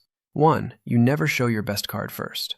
2, and this was the real fear, my 9 Heavens primordial sword is only 9 low-grade heaven-reaching blades right now, and I'd broken through so fast I hadn't upgraded my life-bound treasure yet. If tribulation shattered it, I'd have nothing left. So I'd burn through my stack of ordinary defensive treasures first, 1 per bolt or 2, and save the sword formation for the end when nothing else could hold. That plan aged fast. Early on, 1 low-grade treasure ate 9 bolts. By the 5th round, 1 treasure barely blocked 2 or 3 before cracking to dust. The vortex swelled, the lightning got meaner, and my pile of treasures got smaller. 16 treasures scrapped. Then, by the 52nd bolt, a treasure died, stopping a single strike. 5 bolts left. And I had a bad feeling my leftover treasures wouldn't cover 5. Time for the last card. Let's see if the sword formation can eat the last 5. 9 swords into a tight ring. Sword chi barrier layered dense around me. The 58th bolt fell, punched through the blue field, and hammered the formation, which flashed, flickered, and settled right back to normal. I could have cheered. It strained, but it held. 3 more bolts, each nastier than the last, and the 9 heavens formation ate every one without a scratch. 4 down, 1 to go. And then the last bolt just didn't come. The vortex sat up there, huge, waiting, and my stomach dropped. Are you planning a surprise for me? Then a deafening roar. The sky flashed, blinding white. The dark clouds peeled back, the vortex vanished, and the whole heavens filled with lightning shimmering in 9 colors. Holy crap, is that 9-colored divine lightning? I completely panicked, because 9-colored divine lightning is not a void refining thing. It only appears when a body integration cultivator ascends toward Mahayana, a tribulation 4 whole realms above where I was standing. I had just barely scraped into void refining. There is no universe where the void refining tribulation coughs up Mahayana-grade lightning. Except mine did. Because the books warned me, the stronger your talent, the stronger your tribulation. And apparently my talent was so far off the chart that the sky looked at a fresh void refining kid and decided to skip 4 difficulty settings and just try to delete me. Cursed by my own gift. Wonderful. Love that for me. No time to be offended. The 9 colors gathered into one colossal bolt, and as it moved, the void itself tore open behind it, showing a terrifying black rift. Live or die, it's all this one wave. I dumped everything into the swords like mana was free, sword chi spinning into layer after layer of barrier, wrapping me completely. Then, the 9-colored divine lightning tore through the void and through the water field and slammed the sword shell. The barrier shuddered violently, layers of sword chi getting cleaved and dissolved as fast as I could rebuild them. I didn't dare even look up. I just poured my ocean of Adantien into the swords and held. Shatter and rebuild. Shatter and rebuild. Forever. And then, finally, the tribulation guttered out and the sky went clear. That is fucking terrifying. I grabbed a sword to check it. Hairline cracks all over. Thank God, the lifebound treasure almost went. Cracked but salvageable, nourish it in the Dantien. And it heals, as long as it isn't smashed outright. And it had come within a whisker of smashed. Then I looked around at what the last bolt did. The island I'd been standing on was gone. Not damaged. Gone. Erased. The lake had doubled in size. Distant mountains stood flattened. A single bolt had rewritten the terrain. I'll admit it rattled me. I'd overprepared and still nearly died, and the one thing that actually saved me, besides the sword formation, was the Renwater field weakening the strike. Those 28 pillars were vaporized now, but without them I'd probably be ash. Note to self, prepare even harder next time. This time I got lucky the sword formation was as absurd as advertised. Still. Setbacks and all, void refining. Done. I flashed off toward Yunzong Prefecture, and here's the flex. After a tribulation that scary, I was completely unhurt, Dantien still overflowing, no recovery needed. Because most cultivators who die in tribulation don't die from bad defenses. They die when their mana runs dry mid-storm. All the treasures in the world are useless with no power to run them, and recovery pills barely help. That's the whole reason I stocked mana pills, and I never touched them. The mixed origin heavenly scripture gave me a bottomless tank. I couldn't drain it if I tried. I keep wondering where that immortal realm ancestor even found this technique. Even up there, this can't be normal.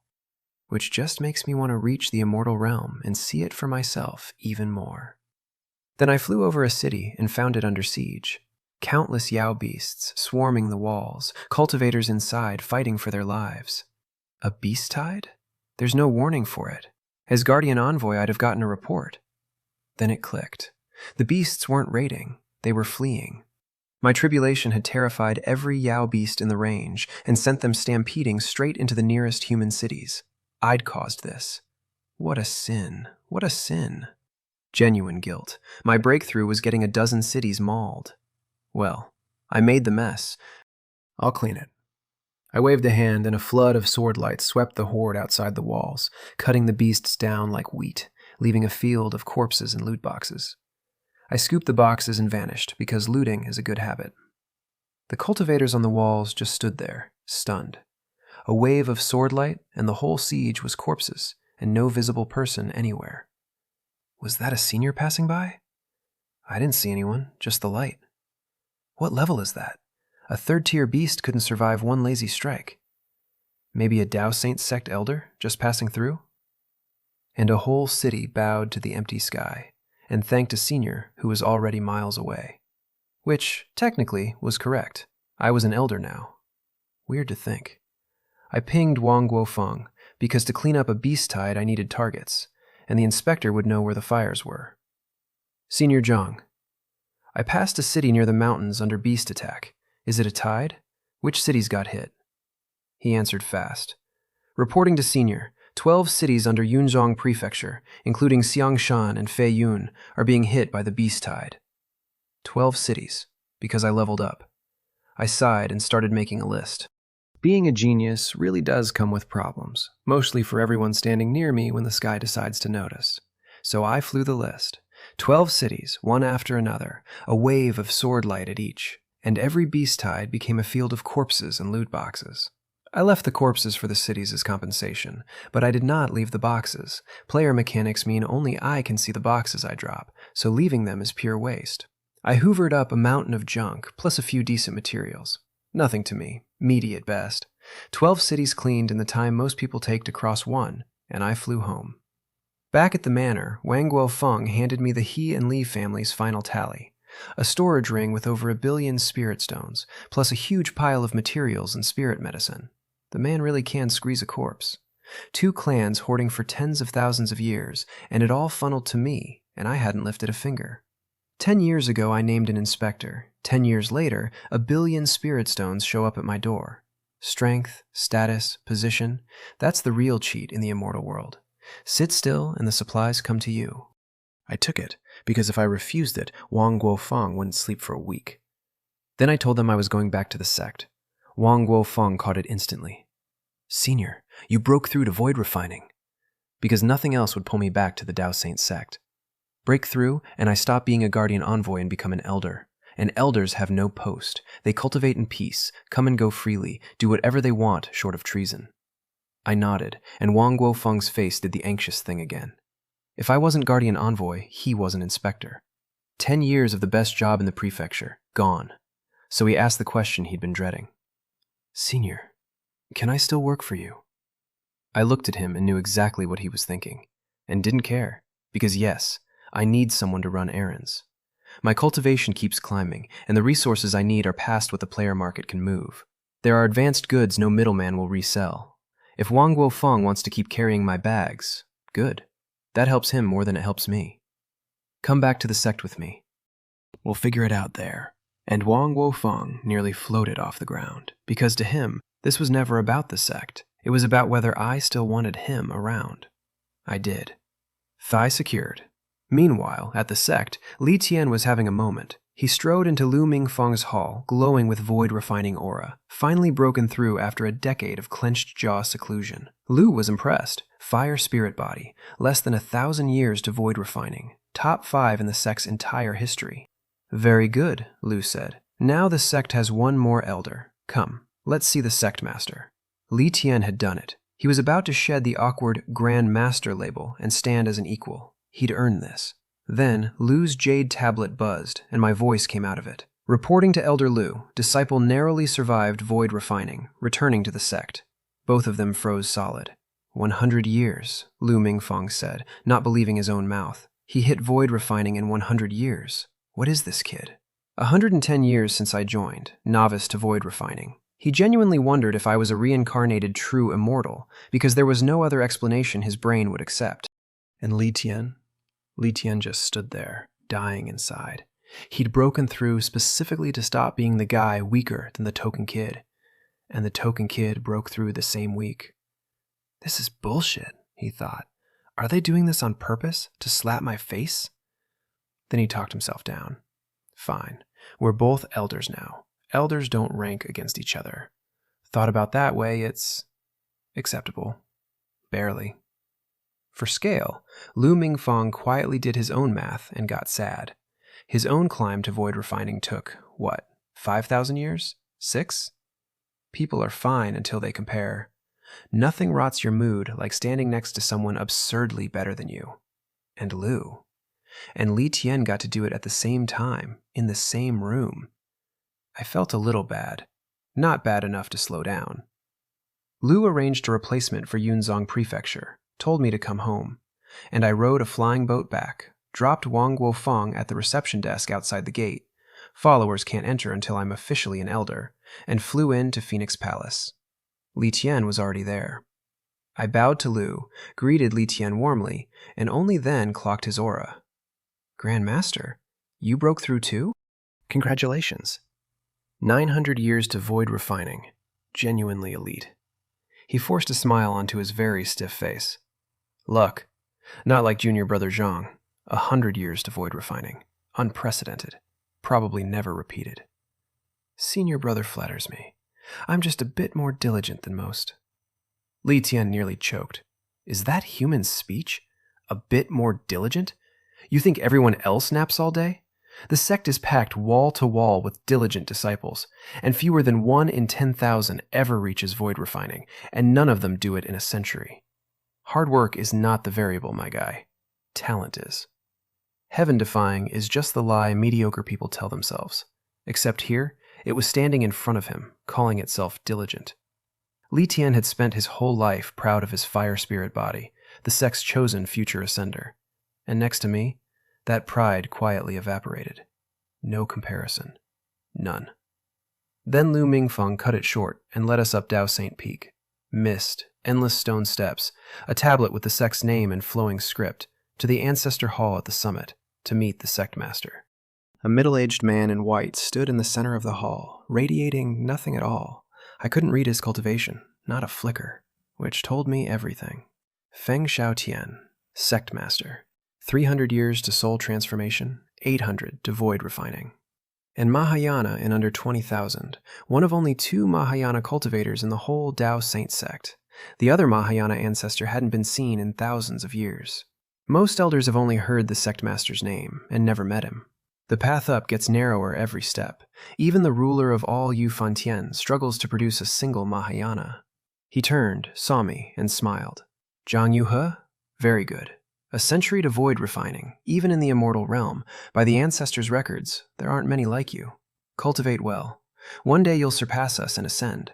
I hope you'll lead the Dao Saint Sect to glory up there, so we can share in it. I bowed and said the right things. Grateful, diligent, won't slack, the whole script. Then he took us into the inner hall to bow before a statue, a blue-robed immortal on a cloud, longsword in hand, robes drifting. This is our founding ancestor, Feng Xiaotian said. A golden immortal of the Dao Saint Sect in the immortal realm, Lu Yunfei, the million-year-old branch, and its founder is a golden immortal from the real sect upstairs. We bowed. Simpler than I expected, a bow and out. Then Feng Xiaotian took our badges, carved something into the air, and handed them back. From now on, you are elders of the Dao Saint Sect. Remember the precepts. Guard the stability of the mortal realm. Then he vanished, telling Lu to spread word of 2 new elders. My badge had changed, purple to red. The old mountains and rivers pattern replaced with a single peak, Dao Saint Peak, the ancestor hall faint at its summit. And the text? Intersect disciple, gone. Dao Saint Sect elder Zhang Yuhe. I stood there, feeling something I didn't expect. I hadn't been here long. I'm a player from Earth. I never had much loyalty to this place. But between the sect master's words, and the technique, and the divine abilities, and the endless cultivation help, pride crept in. The Dao Saint Sect felt, suddenly, like a second home. If it ever came under real threat, I realized, I'd fight for it. Genuinely. Weird feeling for a guy who logged in from a couch. Then Lu took us back to Phoenix Palace, and threw up the mountain map, magnified. You're elders now. Pick a new peak. Tell me when you've chosen. Same map I'd seen at Chengzhujing's a century ago, blown up huge, the red elder zones spread out, and that big black region again, the one nobody explains. I finally had someone who might know. Elder Lu, what's special about the black zones? Li Tian answered before Lu could. I heard there's a passage there that connects to the demon realm, the same one the demon race used to invade 100,000 years ago. Sealed now. Lu confirmed it. The Black Zone is the real spatial passage. A Mahayana ancestor guards it year-round to stop the demon god cult from prying it open. The barrier there is thin. Open that door, and even a Mahayana-tier demon race could walk through. The sect master's decree stands. No one enters the black zone. Remember it. So the loud altar at Mirror Void City was the decoy, and this was the real door, a thin spot in the world with a Mahayana ancestor sitting on it like a lid. And Zhao Mingyue's whole scheme suddenly made even more sense. I said yes, I have zero interest in courting death, and looked back at the map. I counted the named peaks. 186. 186 elders, plus me and Li Tian makes 100. And 88. Every one of them void refining or body integration, and 2 Mahayana ancestors above them. That's the Dao Saint Sect. That's why nobody in Yu Fantian dares breathe wrong, why the demon god cult can only skulk in the dark, why Zhao Mingyue never shows her true face. She'd be beaten to death the instant she did. I picked a big lake with 2 peaks rising out of it, took the left one, named it Galaxy Peak again, because I'm consistent. And the second Li Tian heard me pick, he said, "Then I'll take the peak right next to it." I gave him a look. "Brother, what are you doing? You're a fire spirit body. Why would you pick the middle of a lake for your cultivation cave?" A lake won't ruin fire cultivation, sure. But a fire guy choosing to move in next door to me, on a lake, 1 peak over? Something felt off. I took 2 quiet steps sideways, putting a little distance between us, and decided not to ask. Then I remembered Wang Guofeng was still parked at the reception desk. So I asked Lu how to bring an outsider into the sect. His answer surprised me. "Nothing to do. You're an elder. Just bring him in." Just bring him in? The Dao Saint Sect isn't a farmer's market. Aren't you afraid the demon god cult walks a spy straight through the front gate? Lu read my face and got smug. Relax. The sect has an immortal artifact watching every direction. Anyone with ill intent who enters our territory trips the alarm. An immortal artifact. My jaw dropped. The Dao Saint Sect has one of those? Given what a single divine-grade technique like the mixed origin heavenly scripture can do, I could not imagine the power of an actual artifact from the immortal realm. Li Tian looked just as stunned. Lu waved us down. "Don't get excited. The ancestor's artifact needs immortal energy to run, and nobody in the lower realm has immortal energy. Unpowered, all it can do is watch and warn. No offense, no attack." Ah, that made sense. Because if the Dao Saint Sect had a working immortal artifact that could fight, the 100,000-year-ago demon war wouldn't have dragged on for centuries. You'd just point the thing and win. A doorbell camera from heaven, basically. Impressive. Also, currently, just a doorbell. I brought Wang Guofeng in, packed up Galaxy Peak, and moved to the new place.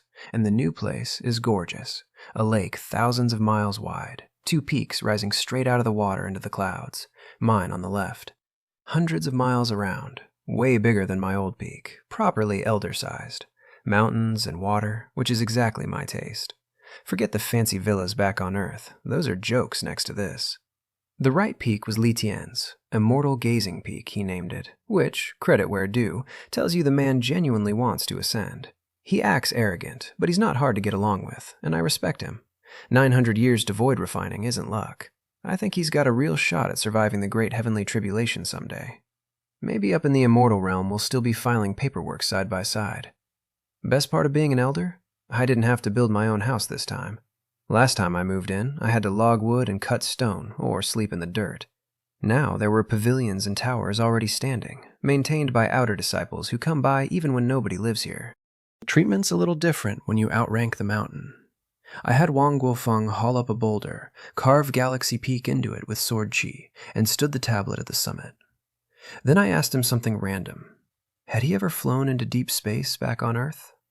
Space is huge and empty, and a cultivator's flight speed is honestly nothing next to a rocket. He hadn't. Some Earth cultivators had reached Mars and found nothing. I nodded, just curious, because the higher I climb, the more I think about how the worlds connect. Blue Star, Yu Fantian, the demon realm, the immortal realm. My guess, in Earth terms, they're not in the same universe, not even the same dimension. Simple logic. If the demon realm and Yu Fantian shared a universe, the demons would have invaded with a spaceship, not by tearing open a passage between worlds. You don't build a door between 2 rooms of the same house. Then Li Tian's flying boat showed up with 4 passengers, obvious outsiders. his own followers. Because cultivation is a long road, and you can't do every errand yourself. An elder without a single runner would be embarrassing. Some elders, I'm told, keep whole harems in their caves, practically little kingdoms. I just wanted staff. He introduced them, we swapped greetings so our people would know each other, and share info while wandering the sect, and then he left. His 4 followers were named, I kid you not, Wind, Rain, Thunder, and Lightning. Stay away from wind, rain, thunder, and electricity. All Li Tian's family juniors, all foundation establishment, all weaker than Wang Guofeng, which tracks. Because a golden core like Wang Guofeng is a genuine somebody in any city, and honestly, a little wasted running my errands. But he wasn't losing anything by it, not even close, because I gave him a jade bottle. Nascent soul pill. Cultivate carefully, break through as soon as you can. He took it like it was made of glass, because to him, it was priceless. The nascent soul pill is what a golden core needs to break into nascent soul, hoarded by the big powers. And no amount of spirit stones will buy you one without the right channel. He'd hit golden core great perfection 3 years back, and hunted one everywhere, and got nothing. He even asked Chanwei Guang and Sun Peng Cheng. Both have nascent soul cultivators in their families. Both could obviously get the pill. And both just smiled and went silent. Because that's a clan's lifeblood resource, and you do not share it, brothers or not. He'd even tried forcing the breakthrough without the pill, failed, and spent half a year recovering from the backlash. The lesson he took from all of it? Stick to me. A new realm is a whole new world, and what's a wall to him is a Tuesday to me. And here, I'd handed him the exact pill he'd chased for years, before he even worked up the nerve to ask. He bowed to my back, clenching his fists, promising himself he'd cultivate hard enough to actually be useful someday. Which is exactly why I gave it to him. Because I have a plan for Wang Guofeng, and it's bigger than errands. I'm cultivating the president of the Blue Star Cultivation Alliance on purpose. If he turns out worth the investment, I'll keep investing, so that after I ascend, there's someone strong enough to guard the planet. I owe Earth a karmic debt, and I won't be there forever. If he pans out, great. If he doesn't, fine. I'll leave other safeguards on Earth before I go. Either way, the planet stays covered. He just thinks I'm generous. I think a few centuries ahead. Then I got to work, because being a fresh elder with no duties didn't mean I was going to sit and meditate. I had a to-do list. First, reforge the flags and plate for a Tier 2 spirit gathering array. Second, upgrade my life-bound treasure. My cultivation jumped to void refining, my crafting jumped with it, and I could now refine medium-grade heaven-reaching spirit treasures. And third, the important one, fix my lightning problem before it killed me. Because that last tribulation genuinely scared me. 9-colored divine lightning, Mahayana-grade lightning, at a void refining breakthrough. If my talent's the reason, then every future tribulation is going to be that outrageous or worse. And next time, at body integration, I might just die. So I sat in my refining room, lit the cauldron, and thought hard about the problem. Body-strengthening divine abilities were out. The whole of Yu Fan Tian doesn't have a heaven rank one. Because cultivators cultivate power and soul, not bodies. Only the demon race bothers with flesh. So the answer was formations. The Ren Water Lightning Absorption Array had helped, real help, but the final bolt punched clean through it and vaporized all 28 pillars. Not enough. So I'd rebuild it, bigger, more, stronger. Upgrade the pillars to medium-grade, heaven-reaching spirit treasures. Bump the count from 28 to 108. And, the actual clever part, the part nobody had cracked before, which is why the old array still existed unchanged, redesign the rune linkage. So all 108 pillars lock into one massive net. By my math, against a tribulation like the one I just survived, the improved array would cut the power by half. Half. At which point I wouldn't even need the sword formation. A defensive treasure or two would coast through the rest. First formation I'd ever bothered to improve, honestly. I've got the comprehension to redesign anything. I just never saw the point. Good enough is good enough. Why sweat it? Then the sky tried to erase me, and suddenly, good enough felt like famous last words. So I improved it. And since I improved it, it needed a name, and I am terrible at names. I thought about it a long time and landed on Tier 2 Ren Water Lightning Absorption Array. Riveting. Maybe next time it'll be Tier 3 or 4. A few days later, I opened the cauldron, and 9 crystal-clear flying swords floated out, each humming with a much heavier aura, galaxy carved into every hilt. Phew, done. All 9 life-bound blades upgraded to medium-grade, heaven-reaching spirit treasures. If I ran into that Mirror Void City demon again now, I wouldn't grind it to death over an hour with waves of sword chi. I'd shred it in a few strikes. I'd also finished the Tier 2 Spirit Gathering Array gear and sketched out the whole Tier 2 Lightning Array, everything trending the right direction. The only catch, the new array wants 108 medium-grade pillars, and medium-grade materials are not something you find lying around, even after looting 2 ancient clans dry. So I called Wang Guofeng up the mountain and handed him a jade slip with the refining specs, and material list, plus a storage ring of pills and treasures to sell for spirit stones. Collect these for me. It's a lot. Pull in other players. Ask around at Immortal Gazing Peak. Whatever works. He took it and bowed, and flew off, thrilled to be useful, because a scrap that falls between my fingers beats years of his own grinding, and he knows it. Material gathering is his specialty anyway. The man didn't become Alliance president on his 9th grade route alone. He's good with people, and good at logistics, better than me by a mile. And then, finally, with the errands delegated and the gear upgraded, and a planet-sized safety net quietly taking shape, I walked back into my cave, sat down on the platform, lit the Tier 2 array, and sank into a doubled ocean of chi. Because that's the only thing I've ever actually wanted. Not the title, not the billion spirit stones, not the peak with a view. Just this. Cultivate, climb, and one day tear through a sky that keeps trying to kill me, all the way up to the immortal realm, to see the place my technique came from. The sect that's gone silent for centuries, and whatever's waiting on the other side of a door the whole world is too scared to open. I had all the time in the world, an endless tank of power, and 100 years of proof that no wall in front of me stays standing. So I closed my eyes and got back to the only thing that has ever mattered to me: the climb. While I was riding my doubled chi, I got cocky and tried to improve the 9 heaven sword formation. If I upgraded the lightning array in a few days, why not my best weapon? I sank into it, ideas firing, and opened my eyes with a sigh. Yeah, I was being naive. The sword formation was already perfect. Every tweak I imagined made it weaker, not stronger. Some of them bad enough to break the formation entirely. So I tried improving the heaven-imprisoning finger. Same wall. Turns out anything heaven rank or above is already maxed. A super genius pushed it to its ceiling before I was born. Enforcing changes either weakens it or accidentally invents a whole new ability, which is creation, not improvement. Lesson learned. I stuck to cultivating. And cultivating, even for me, was slow now. Doubled by the Spirit Gathering Array, hitting Void Refining middle stage would still take 20 or 30 years. Without the array, decades. No wonder Lu Mingfang said some elders sit at the same realm for thousands of years. That kind of pace can break a mind. If it feels this slow to me, with a heaven-defying talent, what's it like for everyone else? A few centuries of grinding and zero movement. The path really does test your patience.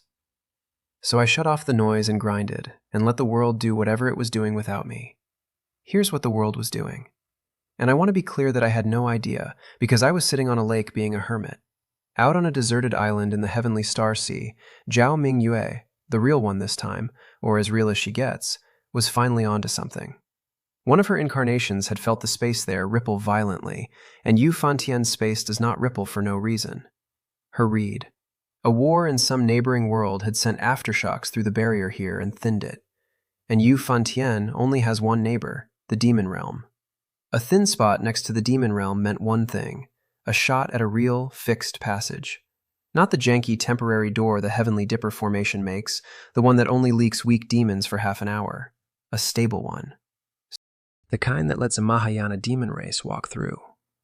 Because that was always the goal, and I'd badly misjudged how big it was. Mirror Void City, the altar I helped smash, wasn't the plan. It was a test. One of many. Zhao Yuhe had been throwing incarnations across all of Yu Fantian, hunting a genuine weak point. Because she needs the demon realm. 10,000 years frozen with a shredded soul. and the only fix she can imagine is the demon god Palace, whose master can supposedly contact the upper realm, the realm of true immortals, beings who might actually repair her soul. And to reach them, she has to tear open a door and let their army in. She knows it's playing with fire. She's out of other matches. So she drove a star-fixing spear into the sky over that island, and the space cracked, an actual black rift opening and healing. The weak point was real, and the 8 demon race survivors she'd gathered nearly wept, because there are only 8 of them left in all of Yufantian now. 100,000 years trapped in a world with no devilish chi, unable to cultivate, slowly withering 3 body integration demons, and 5 void refining, and that's the whole roster. This was their last lifeline, which is why they kept helping her even after every failure. Then their leader, Black Demon, built an altar and lit a cross-world beacon, and on the far side, in the demon god Palace, someone answered. Mo Yu Tian, master of the demon god Palace, a Mahayana late-stage demon lord, one step from ascending to the upper realm himself. 10,000 years ago, he found the door to Yufantian, led his army through, and got into a centuries-long war with the Dao Saint Sect at its peak.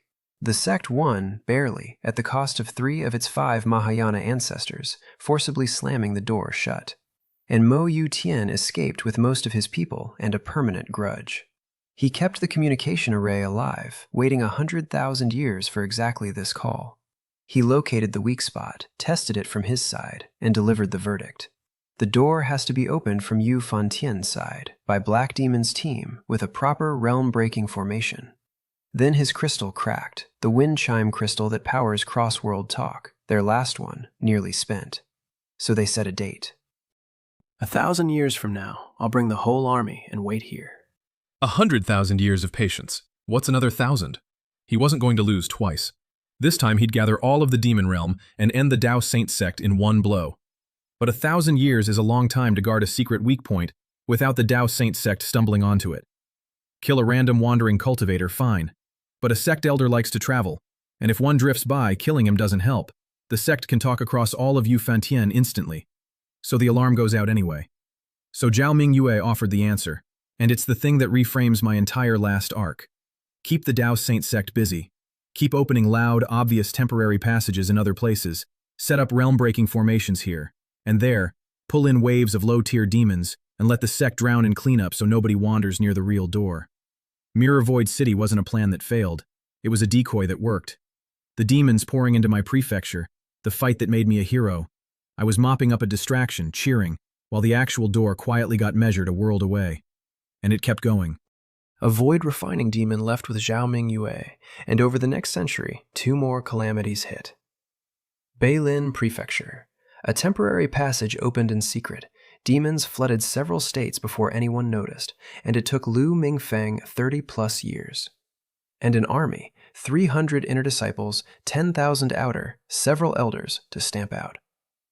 Then, before he could breathe, Nanchao Prefecture, worse, in a remote outskirt nobody was watching. The biggest demonic calamity in 10,000 years. 50 more years to clear. 2 prefectures gutted, the whole sect scrambling, exactly as designed. And Feng Zhaoqian, the sect master, finally smelled it. He'd never feared the demon god cult. Zhao Mingyue is the only real fighter in it. And in a straight fight, a couple body integration elders erased the whole thing. What scared him was the pattern. 3 temporary passages in a century, each one costing Zhao Mingyue enormous resources and risking her incarnations. And she'd already lost several. Nobody sane bleeds like that for a nuisance. So she wasn't doing it for the nuisance. She was doing it as cover. His conclusion, which he hated. Zhao Mingyue had found another real weak point, somewhere out in the vast world, one that could hold a stable passage the way the sealed-back mountain door could. And all this chaos was a smokescreen while she prepared it. Lu Mingfeng refused to believe it at first, then went pale, then asked the obvious question. Where? And Feng Zhaotian gave the worst answer. Too late. If she found it, she's already sealed it and hidden it. And searching all of Yufantian for one hidden crack is a needle in an ocean of haystacks. They couldn't find the door. So they did the only thing left: prepare to survive what came through it. Because the math was ugly. The demon god palace once fielded 10 Mahayana, and demons live 300,000 years. So most are still alive, and their numbers have probably grown. The Dao Saint Sect lost 3 of 5 Mahayana in the last war, and never fully recovered, down to 2, Feng Shao Tian and the ancestor guarding the back mountain. Against a full demon realm army, they had, honestly, no chance. But when the enemy's at your door, you don't just stand there. So Feng Shao Tian gave the orders that changed Yufan Tian. Demon suppression armies in every prefecture. Open the sect's treasure vaults, pour everything into training disciples, because he didn't know when the army would come, only that it would. And the only variable he could touch was how strong his side was when it did. And the players? The players were thrilled. The demon suppression army took anyone foundation establishment or up, no background checks, with a salary, and a merit shop. Kill demons, earn merit, redeem the advanced techniques and treasures the Dao Saint Sect used to lock away tight. Players don't fear death. They respawn tomorrow. It was a dream for them.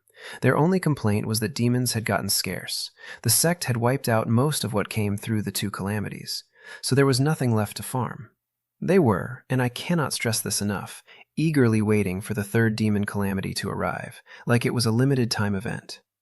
I heard about all of it, browsing Skynet on my off hours, and I did not care. If the sky falls, the tall people hold it up. Let the demon god cult do whatever it wants, as long as it doesn't touch my cultivation. I had one thing on my mind, and it wasn't a war 1,000 years out. It was my next tribulation. Because I'd just hit void refining great perfection, and I could feel the next door already cracking open, body integration. And after what the sky did to me last time, at a realm 4 steps below this one, I had a very healthy respect for what was about to try to kill me.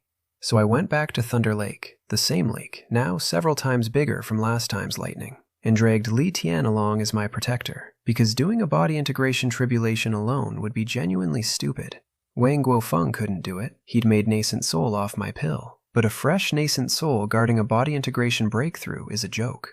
Li Tian was the only elder I halfway knew. He came, stared at my aura, and had a small crisis because we hit void refining the same week. And he was still stuck at early void refining, while I was already knocking on body integration's door. "Is this even human?" he muttered, and helped anyway. The old island was gone, vaporized last time, so I sliced a mountain in half and dropped it in the lake for a new platform. Then I set up the grade 2 rainwater array, 100, and 8 pillars, all medium grade this time, ringing the lake. Wang Guofeng spent 20 years crossing every city in Yufan Tian to gather the materials, which tells you how much I asked of him. Li Tian counted the pillars and his jaw dropped, because the classic array uses 28 low-grade pillars, and here I'd planted 108 medium-grade ones. He didn't ask. He just quietly calculated that this cost more spirit stones than he'd earn in centuries of alchemy, and felt bad about himself, which was becoming a theme. Then I wove the whole thing into one net, lit it, watched the blue domes settle over the lake, and told Li Tian to run. He flew tens of thousands of miles and stopped. That would prove optimistic. Then I merged my soul into the golden figure in my dantian, mind, and spirit becoming one, which is what body integration means, and the sky went black. And Li Tian, watching from a safe distance, immediately learned the distance was not safe. Heavenly tribulation hasn't even started and it's already this big?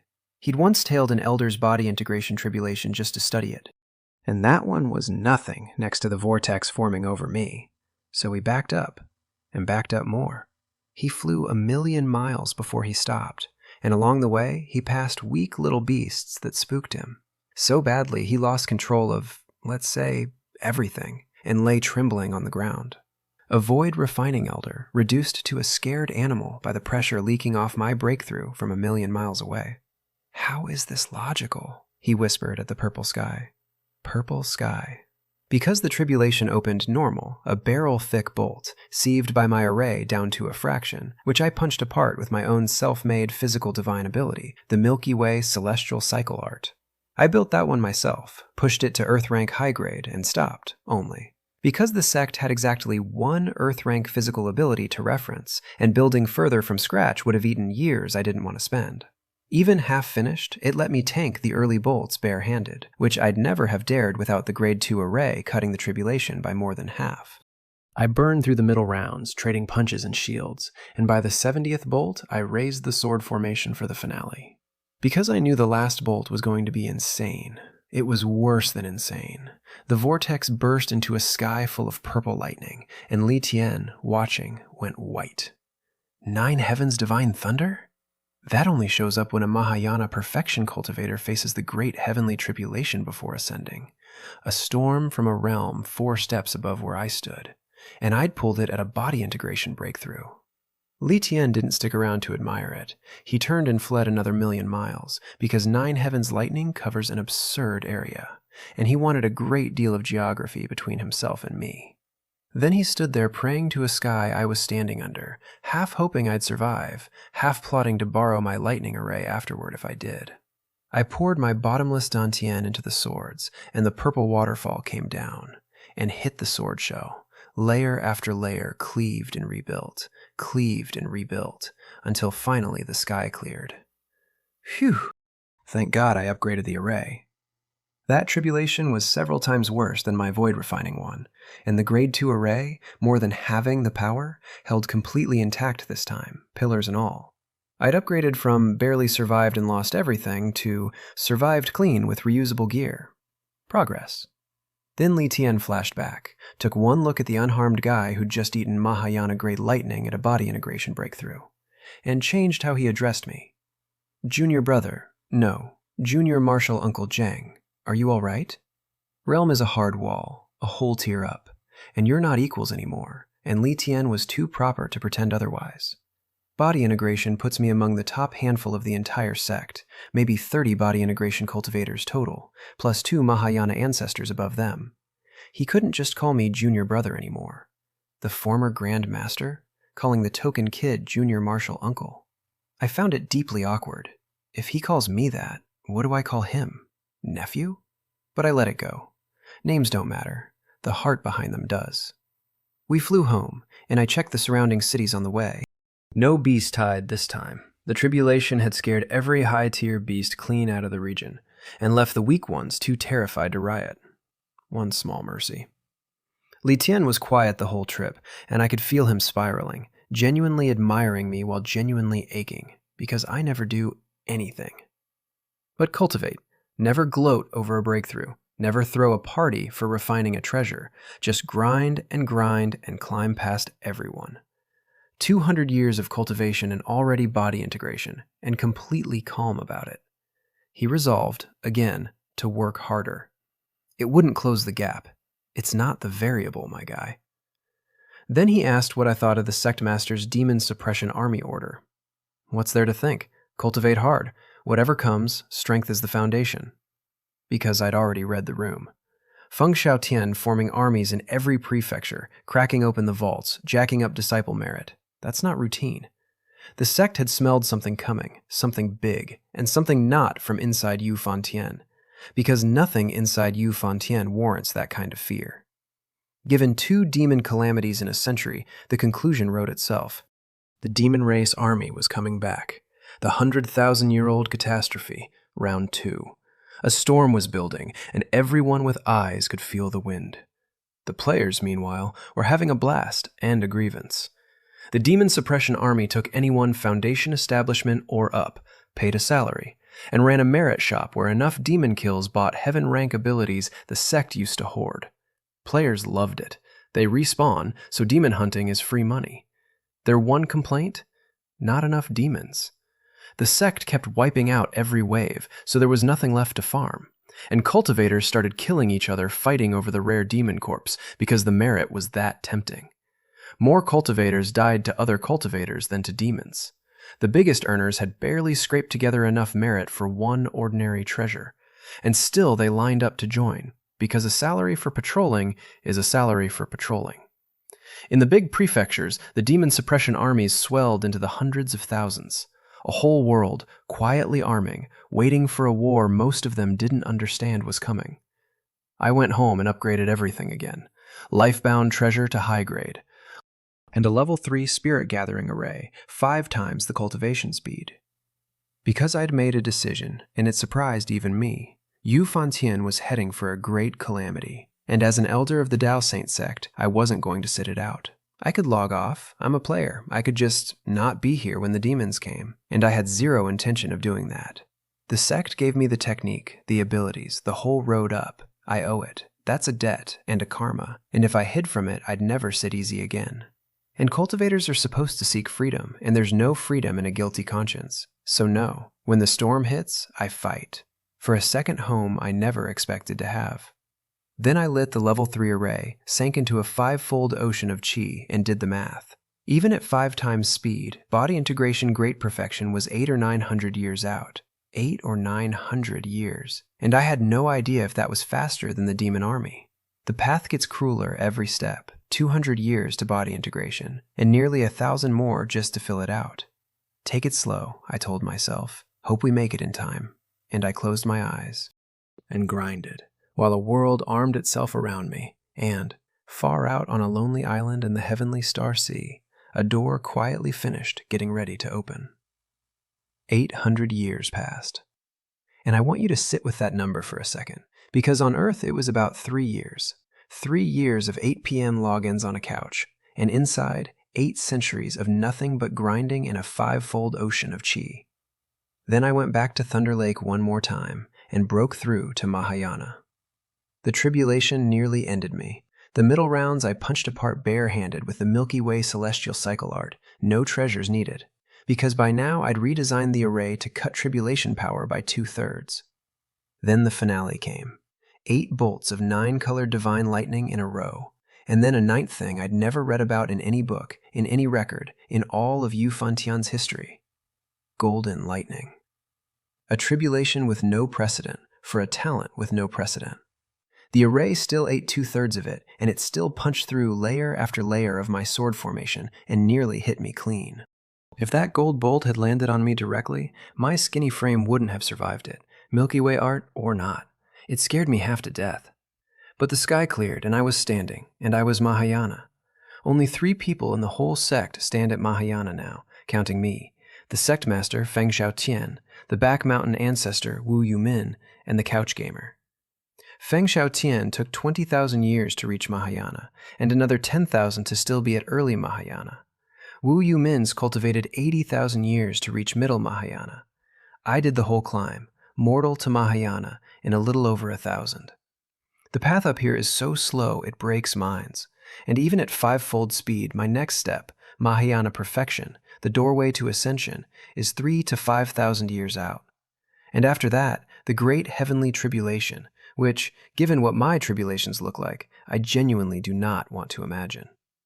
Thunder Lake is a 200,000-mile inland sea now, carved wider by 3 of my tribulations. If I ascend here, I might take the whole mountain range with me. Li Tian came again as my protector, and bowed, and called me old ancestor. In under 1,000 years, he'd watched me go from junior brother to junior martial uncle to Mahayana ancestor, while he clawed his way to void refining middle stage. Genuinely fast, top tier by any normal measure, and still a speck next to me. He couldn't call me anything casual anymore. In the same sect, a void refining being buddies with a Mahayana ancestor would get him branded a traitor to the hierarchy. I told him to just use my name. He refused, horrified. Fine. Cultivators take rank seriously. I let it go. Because on Earth I'd been logging in for 3 years, and now I was an old ancestor, and honestly, something about that will never stop feeling absurd. But while I climbed, the clock I'd been racing finally ran out. And I want to take you to the island, because this is where it all comes due. Out in the heavenly star sea sat a nothing little deserted island, the real weak point Zhao Yuhe found 1,000 years ago. They'd renamed it, welcoming the Saint Island, and ringed its altar with 100, and 8 black pillars stabbing into the sky, the same realm-breaking formation from Mirror Void City, except this time aimed at a door that would actually hold. Black Demon and the surviving demons had guarded this spot and blockaded 100,000 miles around it for 1,000 years, killing every cultivator who wandered too close. And the Dao Saint Sect never found it, because every loud calamity, every temporary passage, every wave of demons I helped slaughter was a decoy to keep the sect's eyes anywhere but here. It worked for 1,000 years. And Zhao Yuhe, the woman who built this whole thing, who fought the million-year sect alone for 10,000 years, who lost incarnation after incarnation. In shards of her own soul chasing a cure, Zhang Yuhe had become furniture. Once the demon god palace's army was days away, the demons stopped needing her, and they treated her like a rag tossed in a corner. She'd spent everything to open a door for people who now looked at her like a plate of meat, and she took it and smiled, because she still needed them to reach the upper realm and fix her soul. The protagonist of that other book, finally at the finish line of her long, mad race, being ignored by the monsters she summoned. There's a lesson in that. She wasn't in the mood to hear it. "Lord Black Demon, have you located the demon realm coordinates?" she asked for the 100th time, anxious, because 1,000 years of secrecy could still collapse in one bad minute. Black Demon barely looked at her. "Located. 3 days until the time set with the Palace Master." 3 days. 100,000 years of demon patience. 10,000 years of Zhao Mingyue's scheming. 1,000 years of guarding one lonely rock. All of it down to 72 hours. In Mo Yuqian on the far side, gathering the entire demon realm to pour through and end the Dao Saint Sect in a single stroke. And then, 3 days short of the finish, a light appeared on Zhao Mingyue's formation plate. Someone's coming. His name was Yang Rui, an inner disciple, guardian envoy of a small county, and, unlike everyone else for 1,000 years, a man who noticed a pattern. Cultivators kept vanishing in the heavenly star sea, always in the same patch of ocean. A normal disappearance he'd have shrugged off. The sea has its monsters. But the cluster was wrong, and he knew the sect had been quietly arming for a demon war for 1,000 years. So he wondered if there was a demon nest out here, eating anyone who got close. So he flew out to look, alone, and tripped a warning formation so well hidden he couldn't even see it. His skin crawled. He pulled a high-grade treasure, the sky patrolling mirror, and swept the region, and the image locked onto an island. An altar. 108 black pillars. The Heavenly Dipper realm-breaking formation, unmistakable. And figures rising off it, flying at him at a speed that stopped his breath. Oh no, it really is demon race. He ran. And here's the thing the demons couldn't stop, the thing that made 1,000 years of perfect secrecy worthless in a single second. As he ran, Yang Rui slammed his badge and screamed a message into the sect's network. Demon Race Altar discovered. And he flipped on the badge's location beacon, because a Dao Saint Sect badge tracks where its owner dies. So even if they killed him, the sect would know exactly where. A black fist shadow tore out of the sky behind him and shattered his shield in one blow. Yang Rui was probably already a dead man, but it didn't matter anymore. The message was sent. The beacon was lit. After 1,000 years of decoys, of Mirror Void City, of demon calamities, of me cheerfully mopping up distractions, and cheering, the Dao Saint Sect finally knew where the real door was, 3 days before a demon realm army walked through it. So here's where 1,000 years leaves me. I logged into a game once because a species that's been dying forever got dared not to open a door marked "Stop Dying." And I opened it, holding a 50,000 coin sword and a plate of barbecue. I wanted to be immortal, and left alone, and invisible. And I got all three, a hermit on a mountain, grinding while the world burned somewhere far away. And somewhere, in all that grinding, without quite meaning to, I stopped being a tourist. The Dao Saint Sect became a second home. I climbed from a chi-stage nobody to one of 3 Mahayana ancestors it has left. And now, the war I quietly promised I'd fight for it is 3 days out, aimed at a door I unknowingly helped keep hidden, backed by a demon realm that once fielded 10 Mahayana against a sect that has only 3. I don't know yet that Yang Rui's message is racing toward the sect. I don't know the countdown just broke. I'm sitting on my peak, an old ancestor at 3 years old, thinking my next real problem is a tribulation 5,000 years away. It isn't. My next problem is the biggest fight this world has seen in 100,000 years. And out on that island, the demons just stopped waiting for it. Yang Rui didn't last 2 seconds. A black fist shadow caught up, punched through his shield, and turned him into a red mist over the sea. The demons flew up, found his shattered badge floating in the blood, and went cold. A Dao Saint Sect inner disciple, here, dead. Black Demon turned the badge over and asked the only question that mattered. Did he send a message? Because that changes everything. Random cultivators wandering in, they'd killed quietly for 1,000 years, but a sect disciple carries a soul lamp back home that snuffs out when he dies, and the sect can talk across the whole world in an instant. Black Demon didn't know if the alarm had gone out, or what it said, and he had 3 days left on Mo Yutian's clock, and a demon lord's schedule is not a thing you casually break.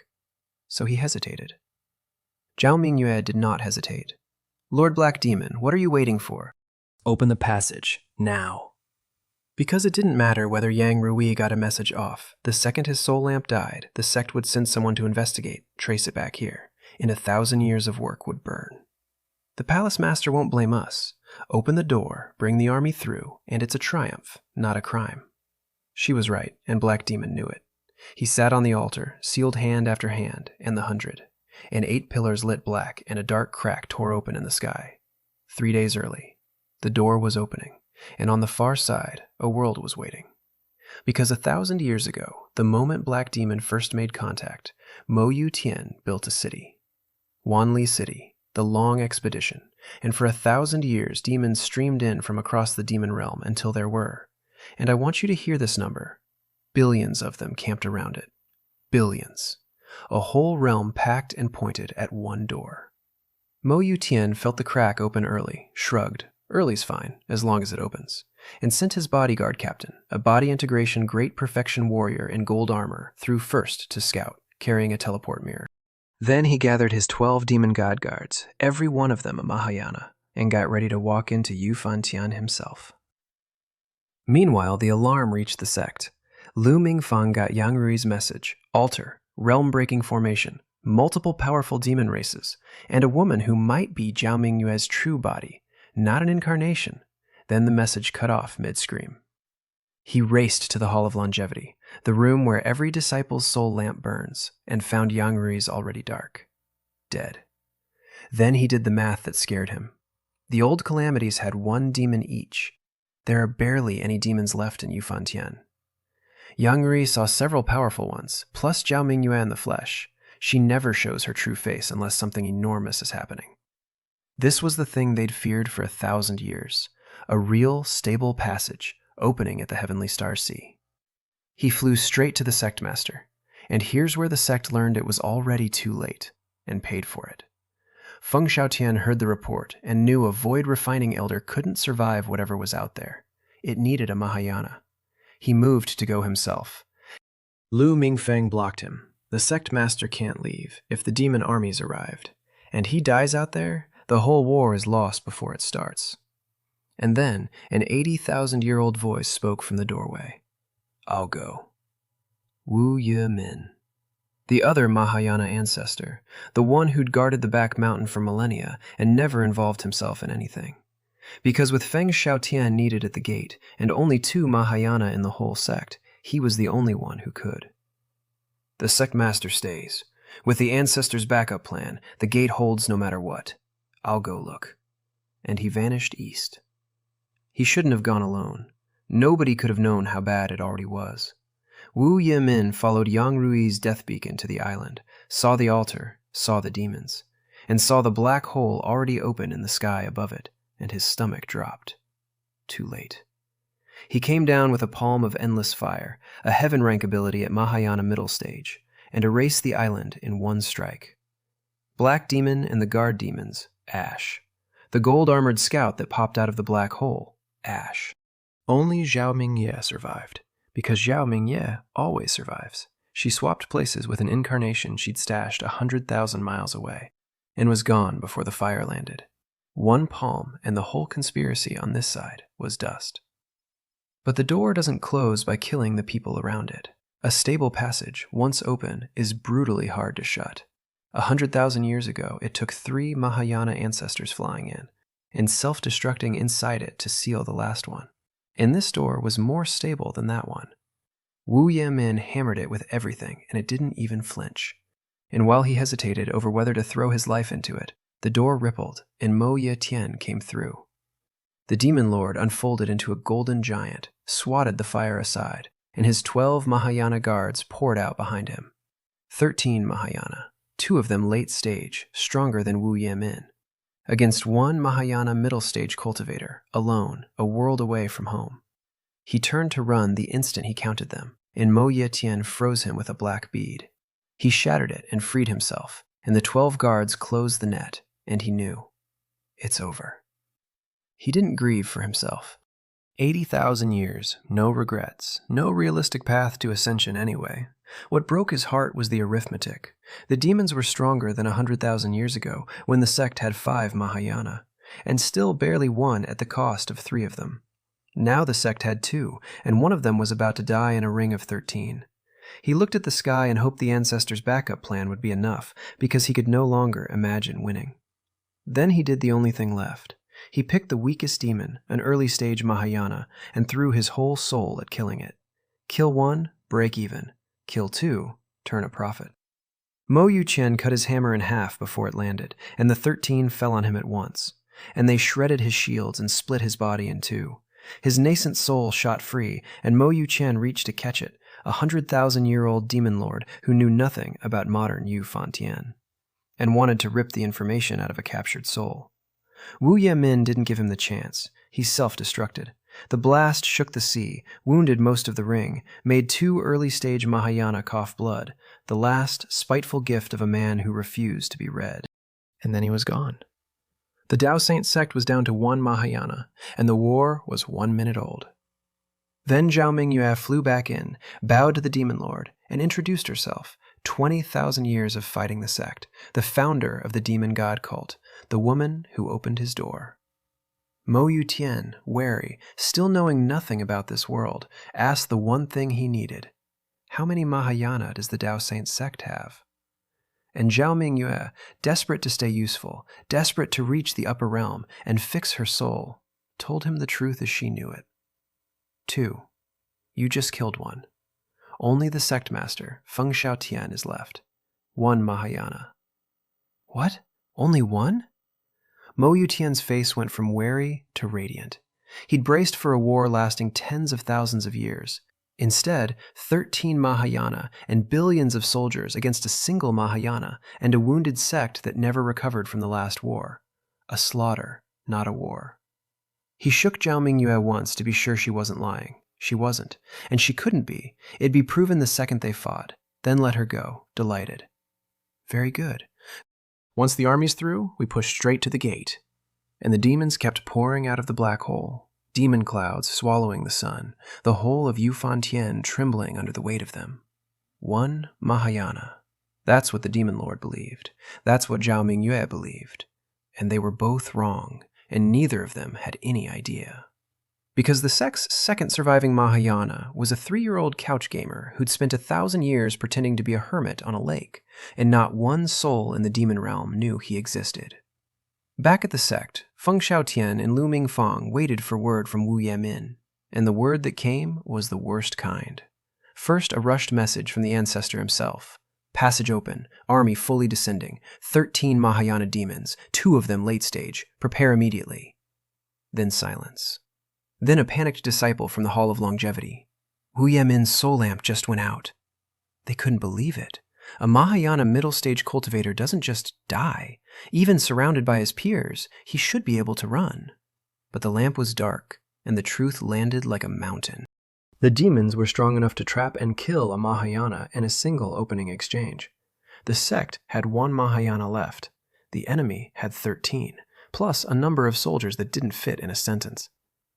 100,000 years ago, at the sect's peak, with 5 Mahayana, they'd barely won.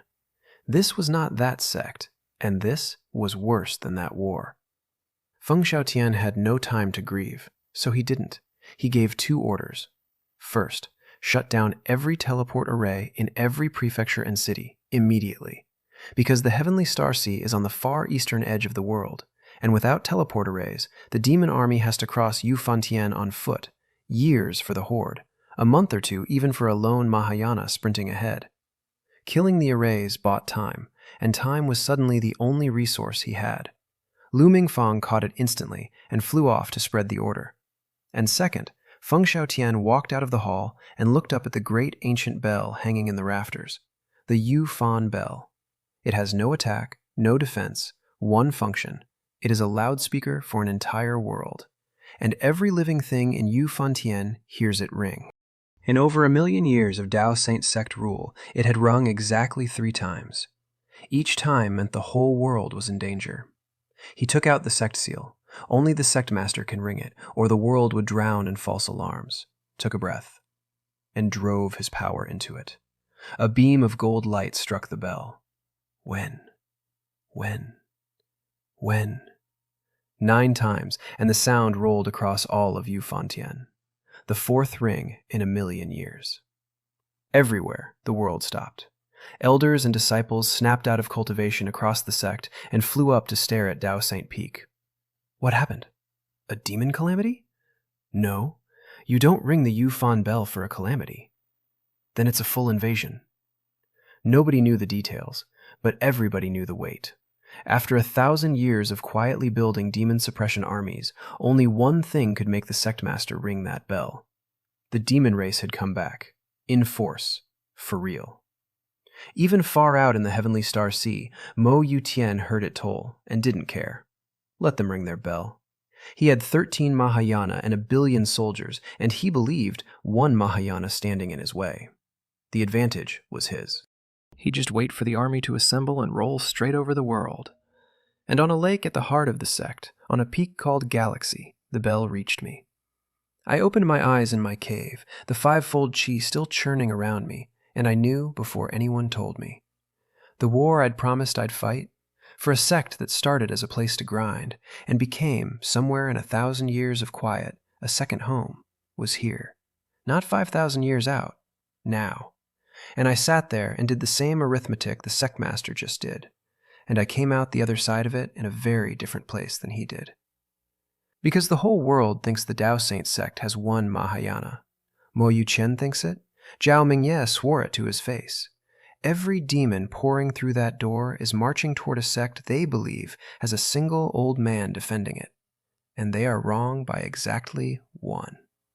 One reincarnated, true immortal grade talent who pulled Mahayana tier lightning at a void refining breakthrough. One hermit who solos void refining demons for practice and shreds soul transformation masters with a lazy flick. One player who logged in 3 years ago holding a 50,000 coin sword and a plate of barbecue, chasing a myth about not dying. And climbed, quietly, invisibly, exactly the way I always wanted, all the way to the top of the mountain. They don't know I exist. That's the best card in the world, and it's mine. I stood up off the platform. The invisible man, the low-key hermit, the guy who ducked cameras, and left cities bowing to empty sky. That guy's vacation was over. Somewhere to the east, billions of demons and 13 Mahayana were crossing a world to burn down my home, certain they'd already won. And I was going to go correct the count. I looked at the Yu Fan bell tolling over Dao Saint Peak, thought about a crumbling temple and a gazelle, and a golden token a dead tiger coughed up 1,000 years ago, and my badge lit up with Feng Xiaotian's voice. Come to the Flying Immortal Hall, now, every elder. So I hid my aura back down to void refining, the way I always do, and flew to my first war council, pretending to be a whole lot weaker than I was. Li Tian caught the same summons, and we flew to Dao Saint Peak together in a river of light, hundreds of elders, all converging on one hall. And the whole way, I kept my aura clamped down at void refining late stage, because nobody knew I'd broken through. Not the sect, not even Wang Guofeng, who just knew I was very, very strong and left it there. I'd broken through to body integration centuries ago and Mahayana today. And I'd told exactly one person, and I intended to keep it that way. Because in a war, the best weapon is the one the enemy doesn't know you have. If my own people didn't know I was Mahayana, the demon race never would. And a card they can't see is a card I can play whenever I want. The Flying Immortal Hall was dead silent. Over 500 elders, more than 400 void refining, about 30 body integration, and exactly one Mahayana, Feng Xiaotian, standing at the front. Wu Yuemin's spot was empty, and everyone had noticed. Feng turned and set it flat because there's no soft way. The demon race has launched a full invasion. Senior brother Wu perished investigating them. The hall came apart.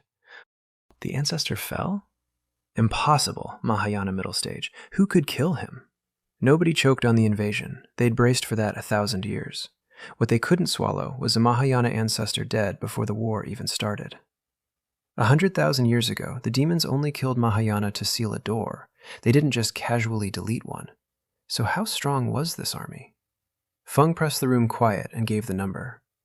13 Mahayana demon race. Wu Yemin got surrounded and died.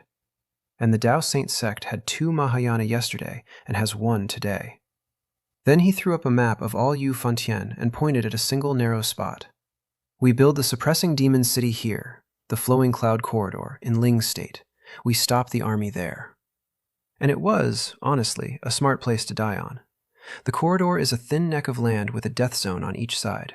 To the left, the shattered moon void, where time runs so fast a thrown stone weathers to ash before your eyes.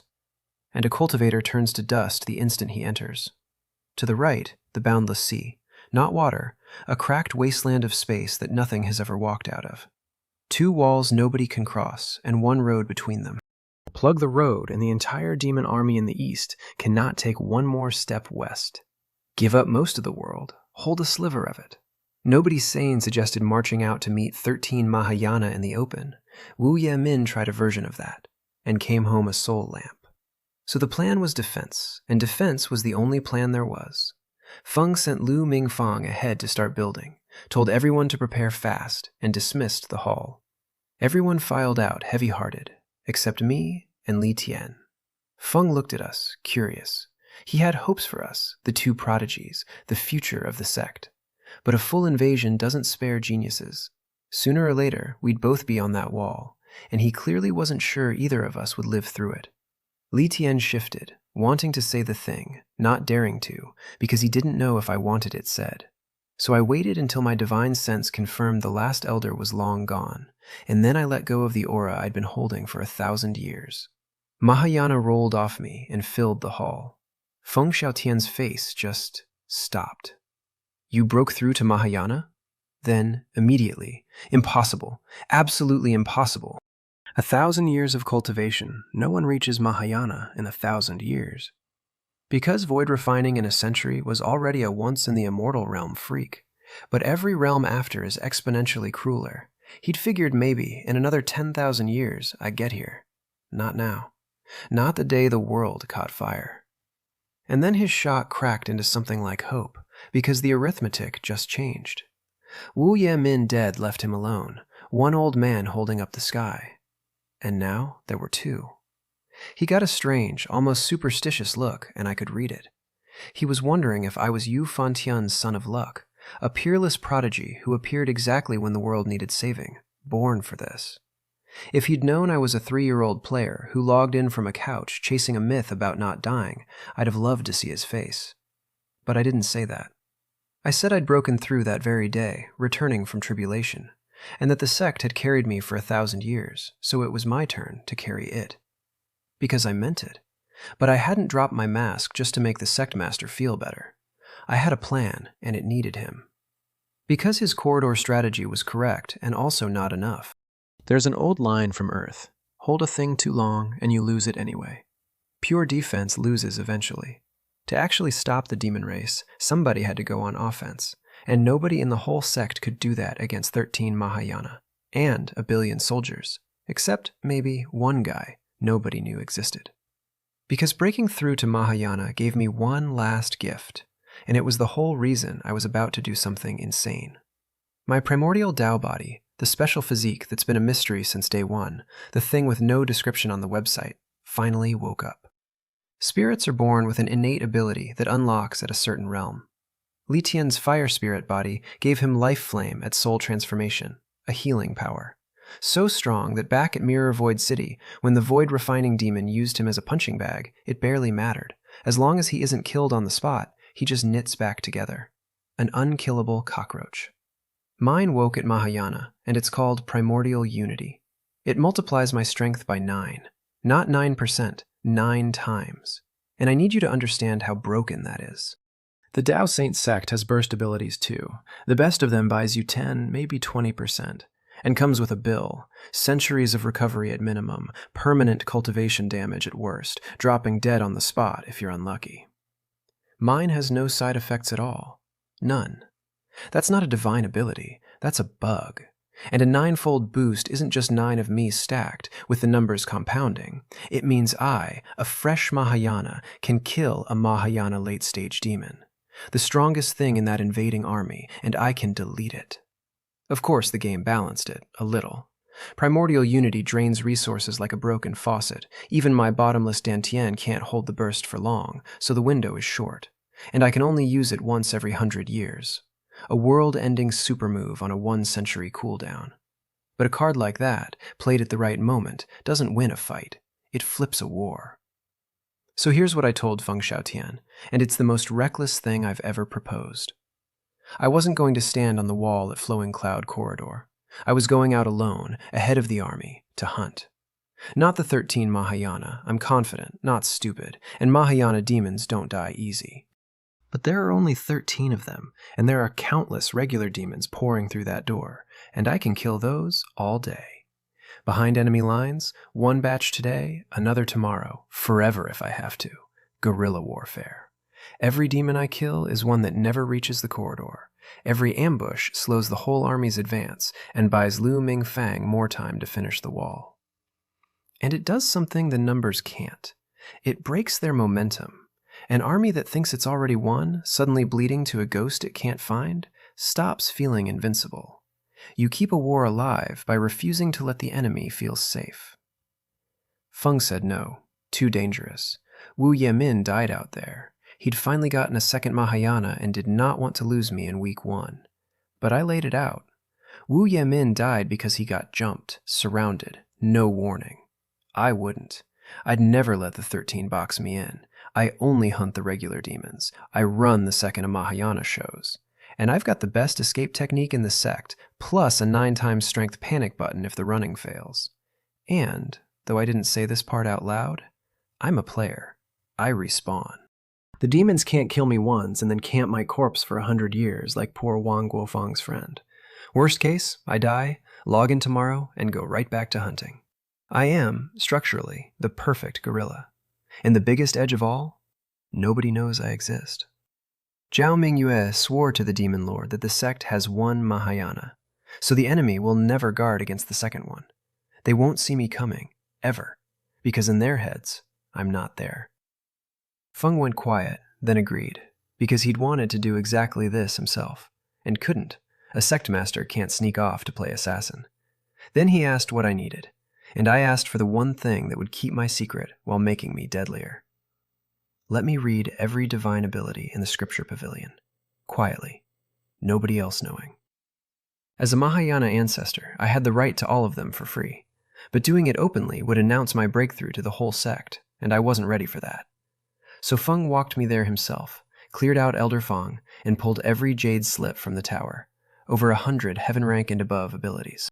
And I read all of them, front to back, in one sitting, and learned every one, because my comprehension is still 3 question marks, and the hardest ability in the sect is still an afternoon. Feng watched a war council's worth of secret techniques get absorbed by a 3-year-old in the time it takes to drink tea, and decided, again, that I was probably born to save the world. Then I went home and put the last piece in play.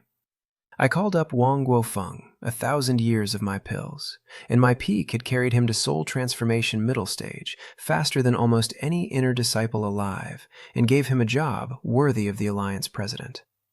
Mobilize the players, get me everything on the demon army, numbers, speed, route, and these 13. I handed him a jade slip of the Mahayana demons' faces, their abilities, their weapons, Wu Yemin's last gift, the intel he fired off with his dying breath. So the next fool who met these things wouldn't get ambushed the way he did. Then I promised Wang Guofeng that if he pulled it off, I'd get him formally into the Dao Saint Sect as an inner disciple. He nearly ascended on the spot. And the players delivered, because players are a network the demon race can't imagine. A single chat channel moves information faster than the entire Dao Saint Sect. Earth had fused cultivation with technology by now, supercomputers running on Yu Fantian materials inscribed with array runes, calculating faster than a high-level cultivator's divine sense. and the Alliance turned all of it on one problem: mapping a demon army. Bounties on Skynet, thousands of players feeding sightings, a machine stitching it into a live picture of the invasion. The demons had 1 billion soldiers and 13 Mahayana. I had 10 million spies who respawn, a supercomputer, and a 9 times strength secret nobody knew about. So this is where 1,000 years leaves the couch gamer. I logged in once because someone dared a dying species not to open a door marked "Stop Dying," and I opened it holding a joke sword and a plate of barbecue, wanting 3 things: to be immortal, to be left alone, and to be invisible. I got all 3, and it turns out invisible was the point the whole time. 1,000 years of hiding my level, ducking cameras, being the low-key hermit nobody remembered. That wasn't cowardice. That was training. Because now, a demon realm army is crossing a world to burn down my second home, certain it faces one tired old Mahayana on a wall.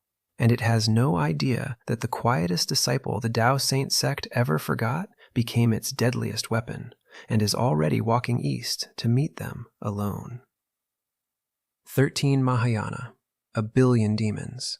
One couch gamer they've never heard of, with a 9 times strength trump card, and nothing to lose but a respawn timer. Ask me again after this war whether the Invisible Man was ready. I already know the answer. They just don't.